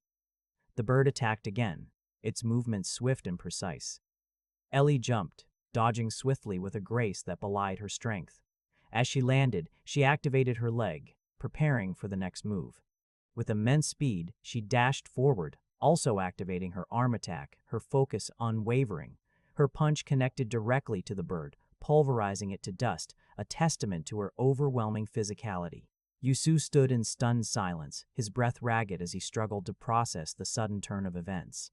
Victory had come so swiftly, so effortlessly, that it left him questioning whether it was real at all. But the distant sound of screaming shattered his thoughts, a chilling reminder that something was terribly wrong. If they had truly won, then why had Caloran fallen? His gaze shifted, and there she was. Belladere, her form unmistakable even from afar. A sense of dread coiled in his stomach as he took in the scene. Belladere's anguished cries echoed through the air, raw and unfiltered, as she collapsed under the weight of her despair. Her mask, once a symbol of her strength, now lay discarded as she screamed in agony, her face contorted in grief. The silence that followed was heavy, the weight of the moment pressing down on everyone present. Usua's eyes narrowed as he studied Belladere, a flicker of recognition crossing his face. There was something familiar about her, something he couldn't quite place. Whispers spread through the crowd, their voices a mix of curiosity and disbelief. They spoke of a resemblance, of eyes and hair that mirrored someone they all knew. The murmurs grew louder, the name Caloran Crow on everyone's lips. Could it be true? Could this broken figure before them really be one of the famed twin sisters? Papiri's voice cut through the noise, her words laced with shock and disbelief. The rumors, it seemed, had been true all along. The twin sisters had entered the tournament together. Medics rushed onto the stage, their movements urgent as they tried to reach Belladere. But she remained lost in her despair, her cries echoing through the arena. Belladere's screams were a raw, visceral sound, a testament to the depth of her grief. She was inconsolable, her world shattered in an instant. In the midst of her despair, Belladere's thoughts drifted to a memory long buried. Their mother's voice echoed in her mind, declaring her desire to raise not 2 hyena cubs, but a single lion cub. The memory of their mother's cold gaze as she looked upon Belladere and her sibling sent a shiver down her spine. She had acknowledged them as her children, yet there was a condition, a challenge that would define their future. Their mother would only acknowledge the superior one between them as her child, the one worthy of the family name, Crow. Along with the name, the right to a memento of their father, a symbol of their lineage, was at stake. She revealed an earring, a unique gem created from the blood of their family members, passed down through generations. This earring was a one-of-a-kind jewel, a testament to their family's legacy and power. Possessing this earring meant being her perfect right arm and a true member of their family. Both Belladere and her sibling watched the earring intently, understanding the weight of their mother's words. Their mother closed her fist, taking the earring away from them, setting a condition for its possession. They had to prove who the superior one was, who truly deserved to be her heir. Their mother declared that they must fight until one of them prevails, fueling their rivalry and envy for each other. She insisted they must constantly assess each other, ensuring neither would forget their place. Even if hatred grew between them, it was necessary, she affirmed with absolute certainty. Kaylin wore the earring her mother had promised her, a symbol of her status and the expectations placed upon her. Despite her fine appearance, Kaylin looked sad, burdened by the weight of her mother's words and the rivalry with her sibling. Their mother pointed out that Kaylin had gone to see Belladere, breaking an important meeting appointment without permission. Kaylin's actions were a clear defiance, and her mother was not pleased. Kaylin apologized, her voice barely above a whisper, understanding the gravity of her mistake. Her mother remained silent, her expression unreadable, leaving Kaylin in suspense. Then, a doubtful smile crept across her mother's face, hinting at a mix of disappointment and amusement. She finally spoke, saying it was fine, acknowledging that Kaylin was still learning how to navigate the complexities of their world. Their mother asked if Kaylin had tidied up her attire and style before going out, emphasizing the importance of appearance in the gaze of others. Kaylin confirmed she had received the finishing touches, and her mother reminded her that she was the family's jewel, her perfect other half. Her mother then asked how it felt to see the failure, who was inferior to her for the first time in a while, leaving Kaylin speechless. Kaylin Crow, the necromancer champion, remained silent, struggling to find the right words to express her thoughts. Her mother patiently waited for a response, her gaze fixed on Kaylin, expecting an answer. Kaylin firmly believed it was only natural for her to be the superior one, as if it were an undeniable truth. That child had always fallen short in every aspect compared to her, whether it was reflexes, spatial awareness, agility, or physical coordination. From the moment they were born until now, it had always been this way. She was the only one who could be her mother's perfect other half, and she was the only human in this world who would ever be recognized as the best. Just as it had always been, she would continue to prove it. Her mother grew tired of Kaylin's heartless speech, her expression showing a mix of disappointment and wariness.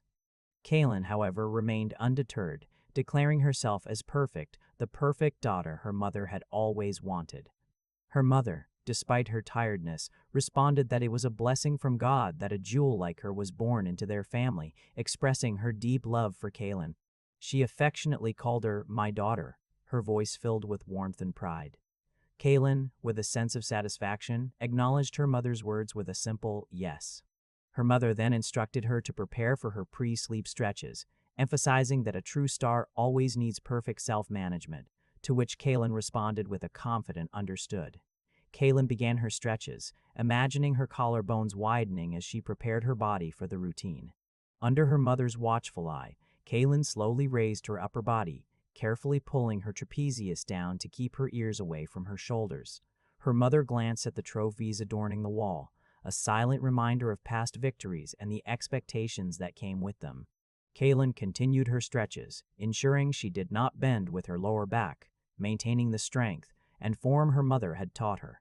As she squeezed her shoulder blades together, her eyes fell on the championship skull, a symbol of her aspirations.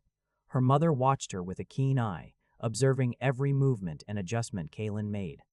A creepy, motherly smile spread across her mother's face, a mix of pride and something more unsettling. Meanwhile, Belladere was back in her own space, lost in her thoughts and muttering in despair.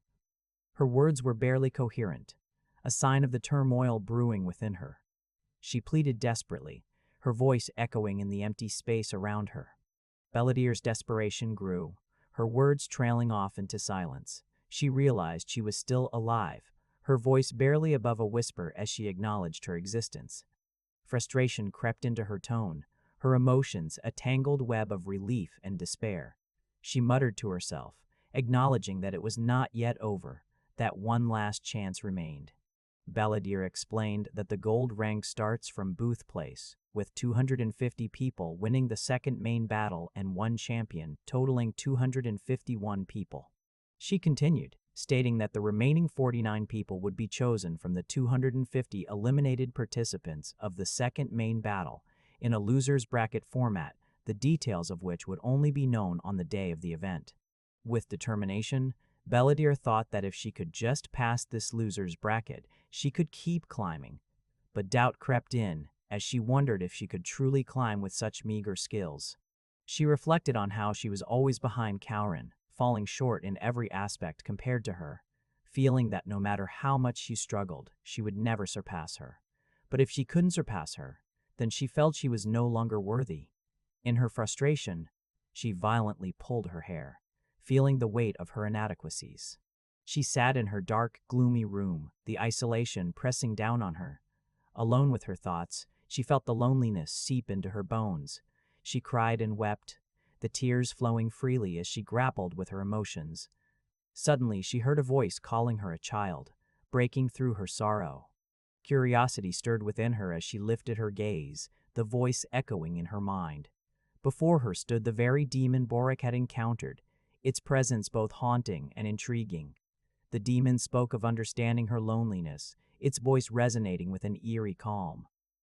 She fixed her eyes on the demon, a mix of caution and curiosity in her gaze. Was this creature truly a demon, she wondered, her thoughts racing with uncertainty. Could it be that this demon was offering her a deal, a sweet exchange for her soul, she pondered, her mind filled with both fear and desperation.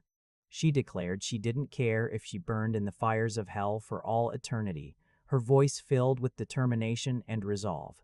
All she wanted was power, the power to defeat Kaurin, even if it was just once, her heart set on her goal. The demon responded, stating it did not wish for her misfortune, its tone calm and measured.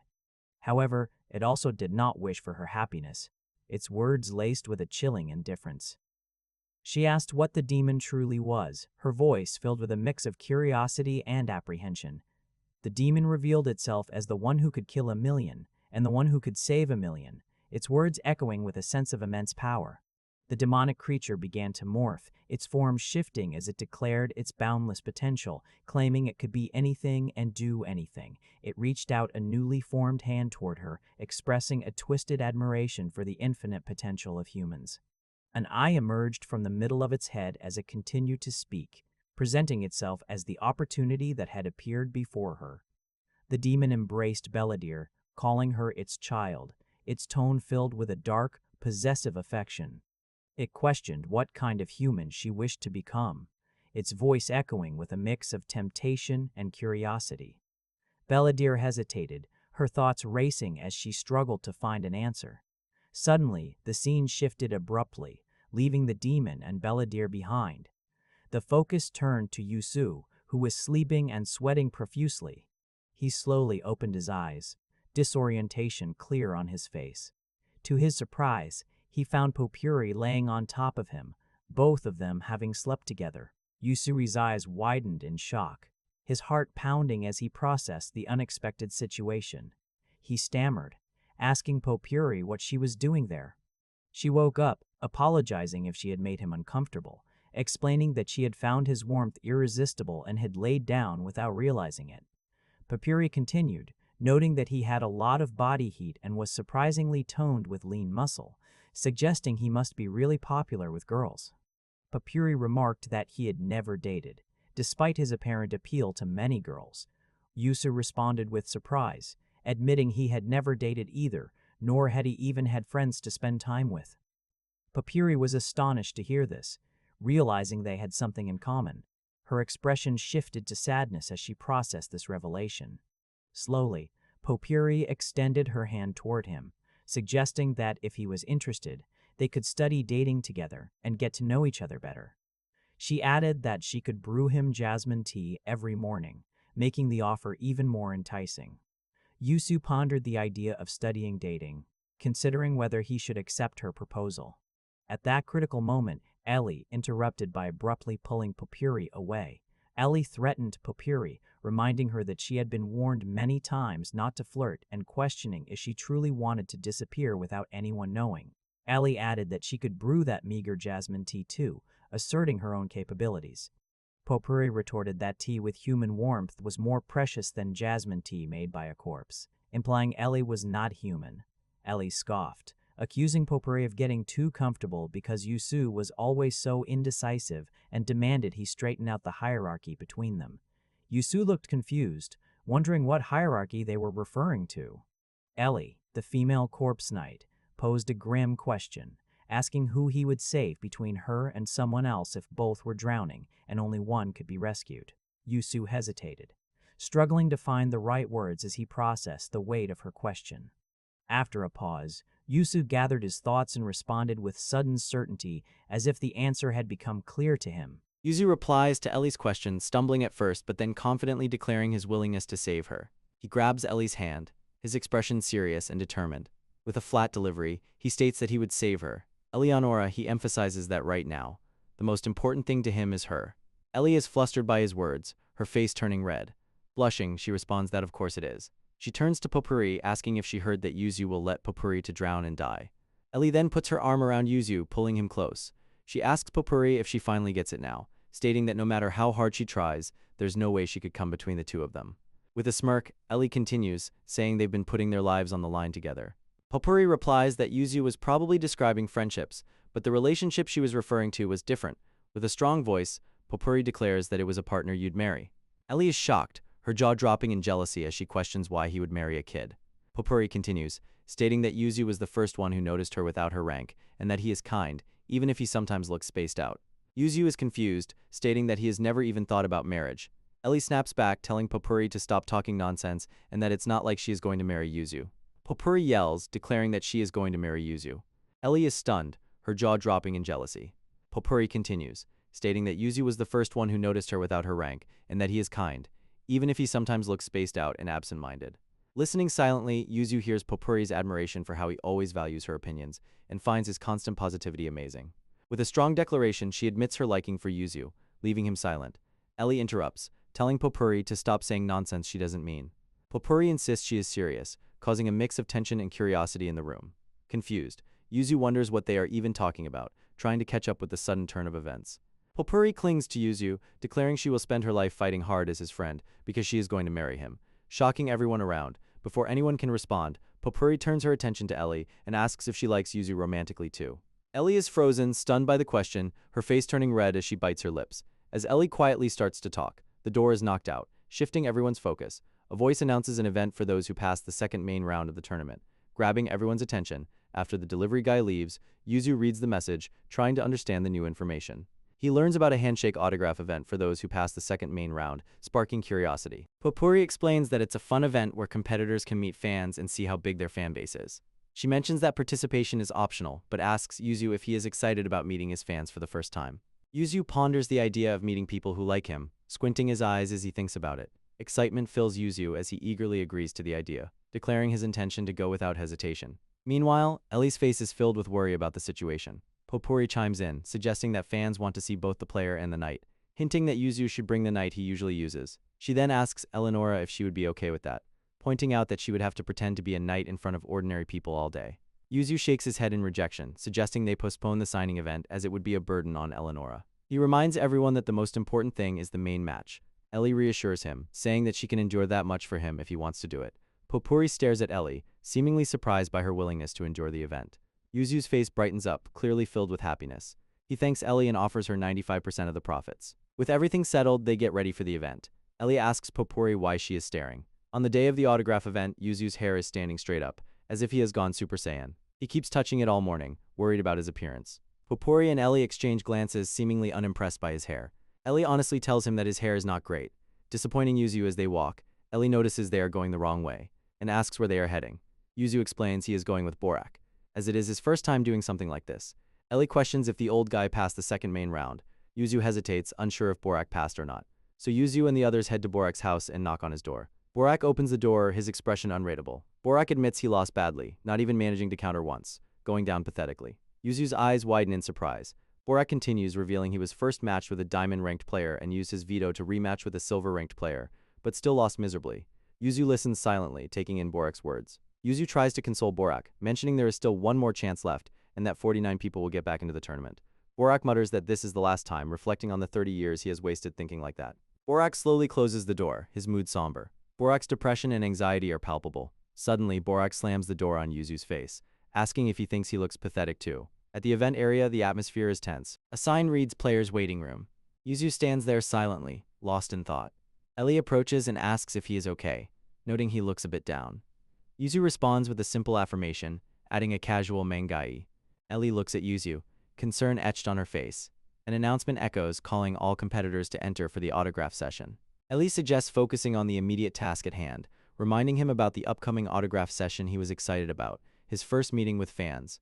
Turning to Ellie, he stayed silent for a moment, pondering her question about the number of fans. He admits to himself that he is indeed curious about the number of fans. With a determined look, he opens the door, ready to face whatever comes next. Stepping outside, he takes a deep breath, preparing to begin the autograph session. His eyes scan the crowd, taking in the sight of his eager fans. Yuzu steps into a crowded area, the atmosphere buzzing with anticipation and excitement. Confusion flashes across his face as he realizes the event isn't starting immediately. Organizing the booths takes precedence, especially with over 100 players gathering. Popuri chimes in, her voice slightly nervous, mentioning the extensive preparations required for such a large crowd. Ellie glances around, taking in the organized chaos, her gaze sharp and observant. The booths are neatly arranged, structured so that players can't see each other, adding an air of mystery and isolation. Ellie's eyes land on Yuzu's hairstyle, and she can't help but comment. It looks unusual, almost as if he planted green onions on his head. Yuzu's face falls slightly, questioning if it really looks that weird. Seeking validation, Yuzu turns to Popuri, asking if she also thinks his hair looks weird. Popuri stays silent, her expression unreadable. Then, Popuri nods her head slightly, a small gesture that speaks volumes. Yuzu frowns, disappointment etched on his face. He changes his hairstyle back to its original form and sits at his assigned area. An announcement echoes through the area, urging everyone to finish organizing the booths as the event will begin in 1 minute. Yuzu lets out a soft, nervous sound, his anxiety palpable. behind one of the doors. Useu knows there are fans who like him, the thought both exciting and terrifying. At that moment, a mysterious voice echoes in his mind, questioning if people who like someone like him truly exist. Useu glances around nervously, his eyes darting as if searching for something unseen. Above him, a shadowy figure looms, its presence ominous and unsettling. Useu's eyes twitch in fear, his breath hitching as he senses the unseen entity. Distressed and terrified, Useu clenches his hands, his mind racing with dark thoughts around him. People start entering the event area, their voices a mix of excitement and nervousness. Some discuss booth numbers, others ponder over gifts, the atmosphere a blend of anticipation and anxiety. Another announcement urges everyone to enter in order, according to the guide. A nervous voice exclaims, adding to the tension in the air. Ellie notices Useu's distress and asks if he's okay. Useu responds with a shaky yeah, his voice barely a whisper. Useu remains down on his feet, his emotions overwhelming him as the event begins. Sweat drips down Useu's face, as he remains overwhelmed by the event's intensity. A voice suddenly interrupts his thoughts, asking if he's player Useu, catching him completely off guard. Stuttering, he confirms his identity to the girl standing before him, still trying to gather his bearings. The girl, Popuri, nervously offers to check his ticket and hands it back, her excitement barely contained. She admits to watching him since the 3-on-1 preliminary match, her eyes sparkling as she praises his amazing skills, saying it was her first time seeing someone fight so well. She confesses her dream of becoming a necromancer, but gave up due to lack of talent. Looking for advice, she asks if he has any tips. Pausing for a moment, he responds with a simple yet profound advice. Work your hardest. Impressed. The girl exclaims that only a real genius would say something like that. Useu signs an autograph for her, and she promises to keep cheering for him. With a final burst of enthusiasm, she urges him to win the championship. Useu thanks her, appreciating the support as another man suddenly appears, exclaiming that from the moment he first saw him, he just knew Useu was exactly like him when he was young. Useu thanks him, barely having time to process the encounter before two more ladies appear, squealing about how cute he is, even more so in person. They express their support, gushing over his autograph, finding even that cute. Useu, slightly taken aback by all the attention, simply thanks them. Another person appears, this time a nerdy figure, who honestly and objectively states that Useu isn't exactly cute or handsome, but he acknowledges Useu's skill, especially the level of his knight, which he finds seriously impressive. The nerd pauses, noticing that Useu smells kind of nice, and asks if he can observe him for a bit, mentioning that the application ticket includes being able to see the knight. Useu glances at Ellie, seeking some silent support. Ellie gives him a silent confirmation, a small smile playing on her lips as she stands by him. Ellie's smile fades as Useu's attention shifts to his work, muttering about the boundaries of admiration. A faint voice of gratitude echoes from the background, barely noticeable. The crowd draws nearer, their eyes widening in awe as they examine the intricate details of Useu's creation. The precision leaves them astounded, their whispers filling the air with admiration. The energy around his work feels almost lifelike, as if it could leap out at any moment. The onlookers are completely captivated, their excitement palpable. The crowd's amazement grows, their expressions a mix of shock and delight. They can't believe what they're seeing, their voices rising in a chorus of approval. The crowd's excitement doesn't wane, their admiration for Useu's skills evident in their expressions. They urge him to continue, their encouragement ringing in his ears. The crowd's cheers grow louder, their support unwavering. They want to see more, their enthusiasm pushing Useu to keep going. Suddenly, a new voice cuts through the crowd, their cheers ringing out in support. The energy shifts, the atmosphere charged with anticipation. More voices join in, their cheers echoing through the space. The crowd's excitement is contagious, their support for Useu unwavering. A figure steps forward, their voice cutting through the noise. They speak of shared pasts, their words filled with empathy and understanding. Their words resonate with Useu, their support genuine and heartfelt. The crowd's cheers fade into the background, the moment feeling intimate and personal. The crowd's cheers swell once more, their voices blending together in a chorus of support. Useu's heart swells with gratitude, their encouragement fueling his determination. The crowd's cheers reach a fever pitch, their excitement palpable. Useu's name echoes through the space, their admiration for him evident in their voices. But as the crowd's cheers fade, Useu's expression falls. The sudden silence is deafening, the energy shifting once more. The crowd disperses, their voices fading into the distance. Useu is left standing alone, the silence around him heavy and oppressive. Popuri's voice cuts through the silence, her words a stark contrast to the earlier excitement. She suggests he take a rest, her tone gentle and understanding. Useu's gaze shifts to the booths beside him, their long lines a stark contrast to his own empty space. The realization hits him hard, his disappointment evident in his expression. Popuri's voice rings out once more, her words a mix of surprise and encouragement. She points out the famous players at the nearby booths, their presence drawing large crowds.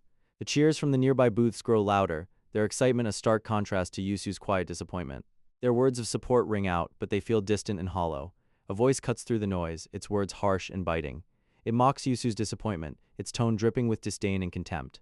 The mysterious demon continues its verbal assault, calling Useu a piece of trash who doesn't even know his place. It taunts him further, asking if he can hear the voices looking into him, reminding him that he's not the best today, just someone with the shortest line. The demon torments Useu, reducing him to nothing more than a supporting extra, someone who exists to make others shine brighter and to be trampled on someday. Clutching his chest, Useu's heart pounds heavily, each beat echoing the demon's cruel words. His heart races, a physical manifestation of the emotional turmoil the demon's words have caused. In his distraught state, Ellie's voice cuts through, reminding him that in a one versus many fight, scattered focus can be dangerous. She advises him to clearly recognize what he's looking at while fighting, her voice a stark contrast to the demon's taunts. Ellie confesses that even she doesn't know what she should be looking at or what the right thing to look at is, adding a layer of vulnerability to her advice. She hopes that before anything else, Useu can see all the people who like him, her words offering a glimmer of comfort. Her hope hangs in the air, a fragile lifeline amidst the chaos. She wants him to see the people who like him, a reminder that he's not alone in this fight. Placing her hand on his shoulder, Ellie reassures Useu that he's doing well right now and tells him not to worry. Useu begins to calm down, the weight of her hand a physical anchor in the storm of his emotions. He puts his hand on Ellie's, a silent thank you for her reassurance. At that moment, Potpourri observes the situation, a hint of annoyance in her eyes. A hooded figure approaches, drawing Potpourri's attention away from Useu and Ellie. Potpourri, slightly flustered, stutters as she checks the newcomer's ticket. The hooded figure's presence adds a new layer of tension to the already charged atmosphere. Potpourri's annoyance seems to grow, her patience wearing thin. The unknown person finally speaks, revealing that they have been searching for Useu. Confusion flashed across Useu's face as he stammered, claiming he had never seen this person before. The unknown figure seemed taken aback, muttering about being forgotten. The cloaked figure pulled back his hood, revealing his face. He explained that it was hard for ordinary people to access necromancer residences, so he had been waiting for an opportunity. Ellie watched silently, her expression unreadable. The unknown figure's eyes widened as he recognized her, calling out her name, Eleonora. Ellie's face twisted in shock, her composure breaking for a moment. The unknown person revealed himself as Neron, claiming he had come to save them. Useu struggled to recall his name, muttering fragments before Ellie finished it for him. Neron reached into his robe, pulling out something as he ranted about a talking corpse knight, not making sense. He accused Useu of exploiting Eleonora's weakness. He revealed a rubber band loaded with a nail, his voice dripping with accusation. Neron aimed the slingshot, declaring that eliminating Useu was his top priority. Suddenly, Neron was hit on the head from behind, collapsing to the ground. Potpourri stood there, panting heavily, her expression fierce. She yelled, demanding how dare he lay a hand on Useu. Useu stood shocked, his eyes wide and mouth agape. He turned to Potpourri, his expression softening. Useu gave her a thumbs up, a small smile playing on his lips. Potpourri blushed deeply, her earlier fierceness melting away. Later at Useu's house, the atmosphere was calm, a stark contrast to the earlier chaos. The calm was short-lived as Neron, tied to a chair, broke the silence with a warning. Failure this time wouldn't stop the truth from eventually coming out. Even if it cost him his life, he vowed someone would expose Useu's true nature. Useu just listened, letting the words hang in the air. Potpourri, the necromancer, chimed in, her tone as cold as her magic. With a shovel in hand, she asked if it was time to bury Eleonora. As if discussing the weather, Useu sighed, muttering about how unhinged Potpourri was before reassuring everyone that no one was dying today. He turned to Neron, trying to calm him down about Eleonora, but Neron wasn't having any of it. No sweet words could break his resolve or his feelings for her. After some explaining, Neron was left stunned, his anger giving way to confusion. Ellie showed up, her modified parts removed, leaving Neron even more shocked. She challenged him to find a human whose arm could detach and reattach like hers. Neron, flustered, asked about the red thing in her chest, wondering if it was a real heart. Ellie told him to take a closer look if he didn't believe her, but Neron wasn't ready for that yet. Ellie just shrugged as if to say, your loss. Neron then turned to Eleonora, asking if she was fighting for her life. Ellie explained how she had killed and been killed, all for money, and now she just wanted to win the championship to pay off her debts. Neron listened silently, taking it all in. Useu finally spoke up, asking Neron if he understood their situation now. If he truly cared about Eleonora, he should help them win the fight, instead of doing pointless things. Useu continued, saying Neron should do his best. He would fight with everything he had to keep Eleonora safe. Neron paused, thinking over Useu's words carefully. After a moment, he agreed, seeing the resolve in Useu's eyes. As night fell, it was time to rest after the day's events. Everyone settled into the small room to sleep, but the close quarters led to some unexpected reactions. Ellie couldn't believe they were all crammed together like a camping trip. Potpourri nervously pointed out there was now one more person in their tight space. Neron was shocked to learn Useu had been sleeping in the same room alone with Eleonora the whole time. Useu simply confirmed it, which only made Neron more curious about what they had been doing alone. Neron pressed further, asking if anything different happened when a man and a woman slept together. Useu just denied it, questioning if there was something special about it. Neron squinted his eyes in suspicion, not entirely convinced by Useu's casual response. Finally, Neron let it go, saying it was a relief to hear they had just been sleeping. He admitted it was the first time he had seen Eleonora so often since arriving. Neron then surprised Useu by saying he was a better person than he thought. Useu was taken aback by the unexpected compliment, not sure how to react. His eyes reflected a hint of sadness as he processed Neron's words. Looking around, he noticed everyone else was fast asleep, but his expression remained dark, lost in his thoughts. As he sat there, he imagined the other necromancers cheering for him, their voices blending into a chorus of support and admiration. In his mind, he saw himself standing in front of a line of people, their cheers growing louder and louder. Suddenly, a dark voice whispered in his ear, pointing out that his time was running short. Useu quickly shut down the voice, trying to focus on his thoughts. He imagined his body covered in darkness, realizing that if he won here, everyone would come to see him, and when that happened, even the voice wouldn't be able to ignore him. The demon grinned at Useu, taunting him with doubts about his abilities. Useu's face twisted in anger as the demon continued to provoke him. The next day, a loud announcement welcomed everyone to the main tournament's losers bracket. In the arena, multiple necromancers stood in a circle, ready for the upcoming matches. From the audience, Ellie, disguised, listened as the announcement declared that 250 competitors had advanced to this losers bracket, with only 49 spots available for advancement. Ellie asked Useu if he had come to see Bolak, hinting at her interest in the competitor. Useu remained silent for a moment before admitting that was part of the reason. He explained that, from here on, there was a high chance they would face real opponents, so he was checking them out in advance. Ellie seemed surprised by his response. She pointed out Bolak in the crowd, her expression serious. Ellie wondered if Bolak could fight properly this time, noting that if he lost here, he would have nothing left.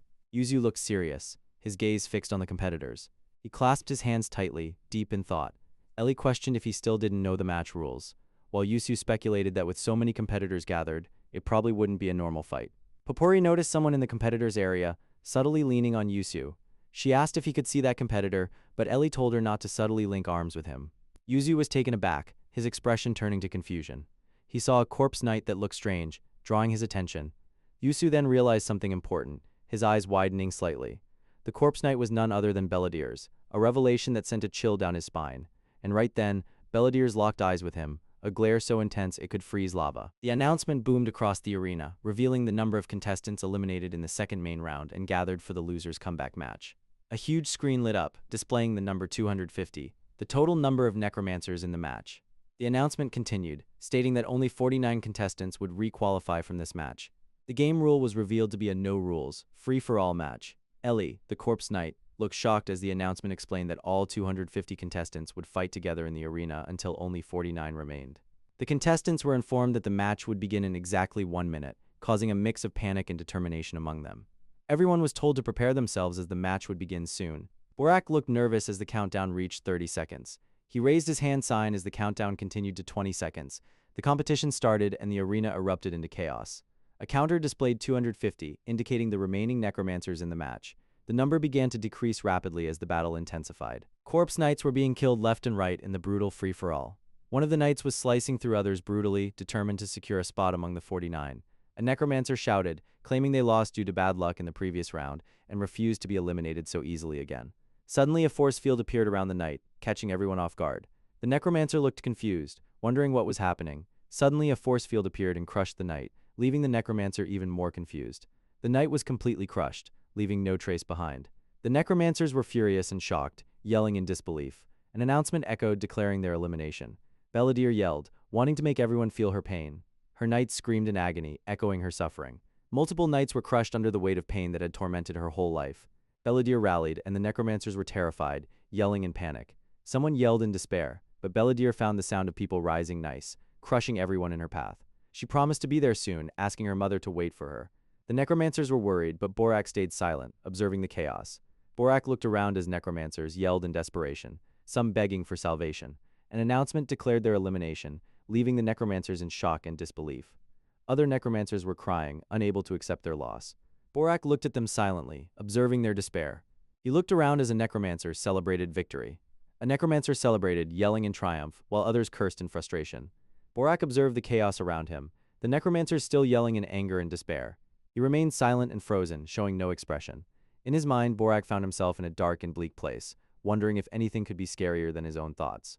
He was alone, the silence pressing down on him like a heavy weight. Opening a book in his hands, he saw that all the pages were torn, just like his life had been until now. But in this life where he couldn't complete even a single page properly, he had finally succeeded in completing one annihilation run. A wonderful and brilliant page was completed, shining brightly in the book. This was too precious in his life, and he was afraid that the next page might be torn again. so afraid that he couldn't bring himself to turn the page. Dora's voice broke through his thoughts, telling him that the pages of his life weren't just some torn and messy trash. Borak insisted that only he thought that his life had been nothing but failures, but Dora countered that life doesn't judge you, it merely flows on. The one evaluating his life as a torn page and judging it was himself. Dora reminded him of when they were kids. She was the biggest among their peers, and her hands were huge too. She was so ashamed of that because she was different from the other girls. But she remembered what Borak had said to her back then about a whale living in the ocean, envying a lion living on land. A whale just lives a whale's life, and whales have their own kind of coolness. Snapping back to reality, Dora couldn't believe Borak still remembered that conversation. Of course he did. It was the first time anyone had ever told her something like that. She couldn't even begin to express how much those words meant to her. They made her realize that she only felt strange because she was comparing herself to others. That's why she could become the first and coolest female butcher shop owner in town. Borak agreed, acknowledging that she had worked harder than anyone, and it was thanks to that. She realized that a rabbit is faster than a turtle or a squirrel, but slower than a cheetah. A rabbit on its own wasn't fast or slow. All things only gain value through comparison. Their essence merely exists. Borak was silent, letting her words sink in. Dora held Borak's hand, explaining that the feeling of life being a torn page comes from comparing oneself to others. She absolutely didn't think that all those times she wanted to give up were anything but precious memories that helped her endure. Borak, maybe the thing that's harder than winning is loving yourself. Borak's expression was frozen, lost in thought, back at the competition. Borak quietly began to talk to himself, pondering the essence of existence and self-love. Could loving oneself truly be harder than winning? Suddenly, Useu yelled out, warning Borak to watch out. Borak muttered to himself, questioning if this was really him. Meanwhile, the cockroach knight started turning red, clearly not happy about being interrupted. It began emanating energy, clearly about to unleash something nasty. As the energy swirled menacingly, Borak's thoughts drifted back to Dora's words, pondering if loving himself was the key. Reflecting on his life, he couldn't help but feel a pang of inadequacy. Feeling powerless and always lagging behind, he wondered how anyone could love such a life. A life that seemed to invite criticism from everyone around him. Memories of his childhood surfaced, particularly the time he excitedly showed his mother his third-place trophy. His mother's joy and the praise from others filled the room, a stark contrast to his current feelings. Chatter about necromancers being popular these days filled the air, with hopes of a celebrity rising from their family. Looking around, Borak's gaze fell upon a familiar object in the pile. It was the first trophy he had ever won at the age of 11, though he recalled that only 8 people had participated in that competition. Still, it had been a moment of pride for him. He asked his younger self if he had been happy then. His younger self's enthusiastic declaration of becoming the best necromancer echoed in his mind. A content smile spread across his face at the memory. Suddenly, another voice interrupted his thoughts. His teenage self expressing frustration over a failure. Despite the setback, his teenage self vowed to become stronger through the pain. Continuing his work, a sudden realization struck him. He hastily wrote something in his notebook, capturing the moment of clarity. Suddenly, Borak appeared on the notebook page he had just written in. This was the strategy guide he wrote overnight when he first failed the preliminaries. Then, an older teenage version of himself appeared, angrily throwing a staff around. This Borak was furious, yelling at the world, demanding to know what he did wrong. Borak noticed a piece of the corpse knight stuck on the wall. He sighed, recognizing the wolf skull he threw in anger when he failed for the 5th time. Borak stopped in silence for a moment. They're all worthless and embarrassing memories that he wanted to erase. He turned around, trying to avoid the past. He remembered himself broken down in despair on a piece of paper. He saw the piece of paper where he had written his frustrations. Suddenly, he recalled the moment he finally solved a problem he had been struggling with. He remembered his workspace where he celebrated his success. He recalled when he was sleeping on the floor, begging for just 10 more minutes of rest. Depressed, hiding in a corner. His laughter echoed in the empty room. Reflecting on his past actions, he realized all these things were part of him. Looking at all his past selves, he realized they were him. The past Boraks began to speak, acknowledging that it might seem a bit pathetic compared to others. But within the limits of what he could do, he lived fiercely and had fun. Hearing this, Borak was shocked. He relaxed, accepting his past. A book with torn pages flashed through his mind, but it wasn't empty. It was filled with memories of his past. Every page held a piece of himself, his experiences, his journey. One page glowed, drawing his attention. Could he turn it? Would he regret it? Just like before, he thought of his past lives. With a deep breath, he placed his hand on the glowing page, whispering it would be fine. All his past selves joined him, their hands on the page. Together, they turned the page. Suddenly, he was on the next page, in a new scene. The cockroach knight activated Annihilation Rush, breaking through the force with crackling speed. Its speed was immense, leaving everyone stunned. Light engulfed the knight as it continued to increase its speed. With unbelievable speed, the cockroach knight dashed through the arena. The audience was stunned, their eyes wide with shock. Useu was in awe, his eyes shining as he watched the knight's speed. One necromancer reacted, shocked and a bit jealous of the attention the knight was getting. He charged an attack, his knight ready to strike. In an instant, the cockroach knight tore through the charging knight. The necromancer was shocked, his knight torn apart in a blink. The arena had 124 competitors left, but the necromancer was too shocked to notice. Suddenly, the number plummeted to 106 and kept dropping. The cockroach knight's legs started glowing red-hot. Bulging with power, crackling with energy, it sped around the arena, leaving destruction in its wake. At that moment, his eyes weren't fixed on anything around him. Not the sides, not above, not below. In this moment, what filled his eyes was something else entirely. He saw his past selves, a metaphorical reflection of his journey. The cockroach knight moved in a flash, destroying knights left and right. The counter dropped to 61 competitors. Then to 51, then to 49. A loud announcement rang out, declaring the match had ended, and all remaining players had qualified. The cockroach knight stopped in its tracks as the match ended. Its legs were torn and burned to a crisp, yet it remained alive. The audience fell silent, stunned by the spectacle. Then slowly they began to clap, their applause filling the arena. Everyone was praising Borak, their voices echoing with admiration. Even Useu joined in, shouting his praise for Borak's incredible performance. The chants of Borak's name filled the air, a testament to his unhinged but impressive display. The crowd, caught up in the hype, even coined a nickname for him, Borak of Sonic. It was cheesy, but the energy was undeniable. Overwhelmed by the applause, he clenched his fist, soaking in the moment. The crowd's excitement was contagious.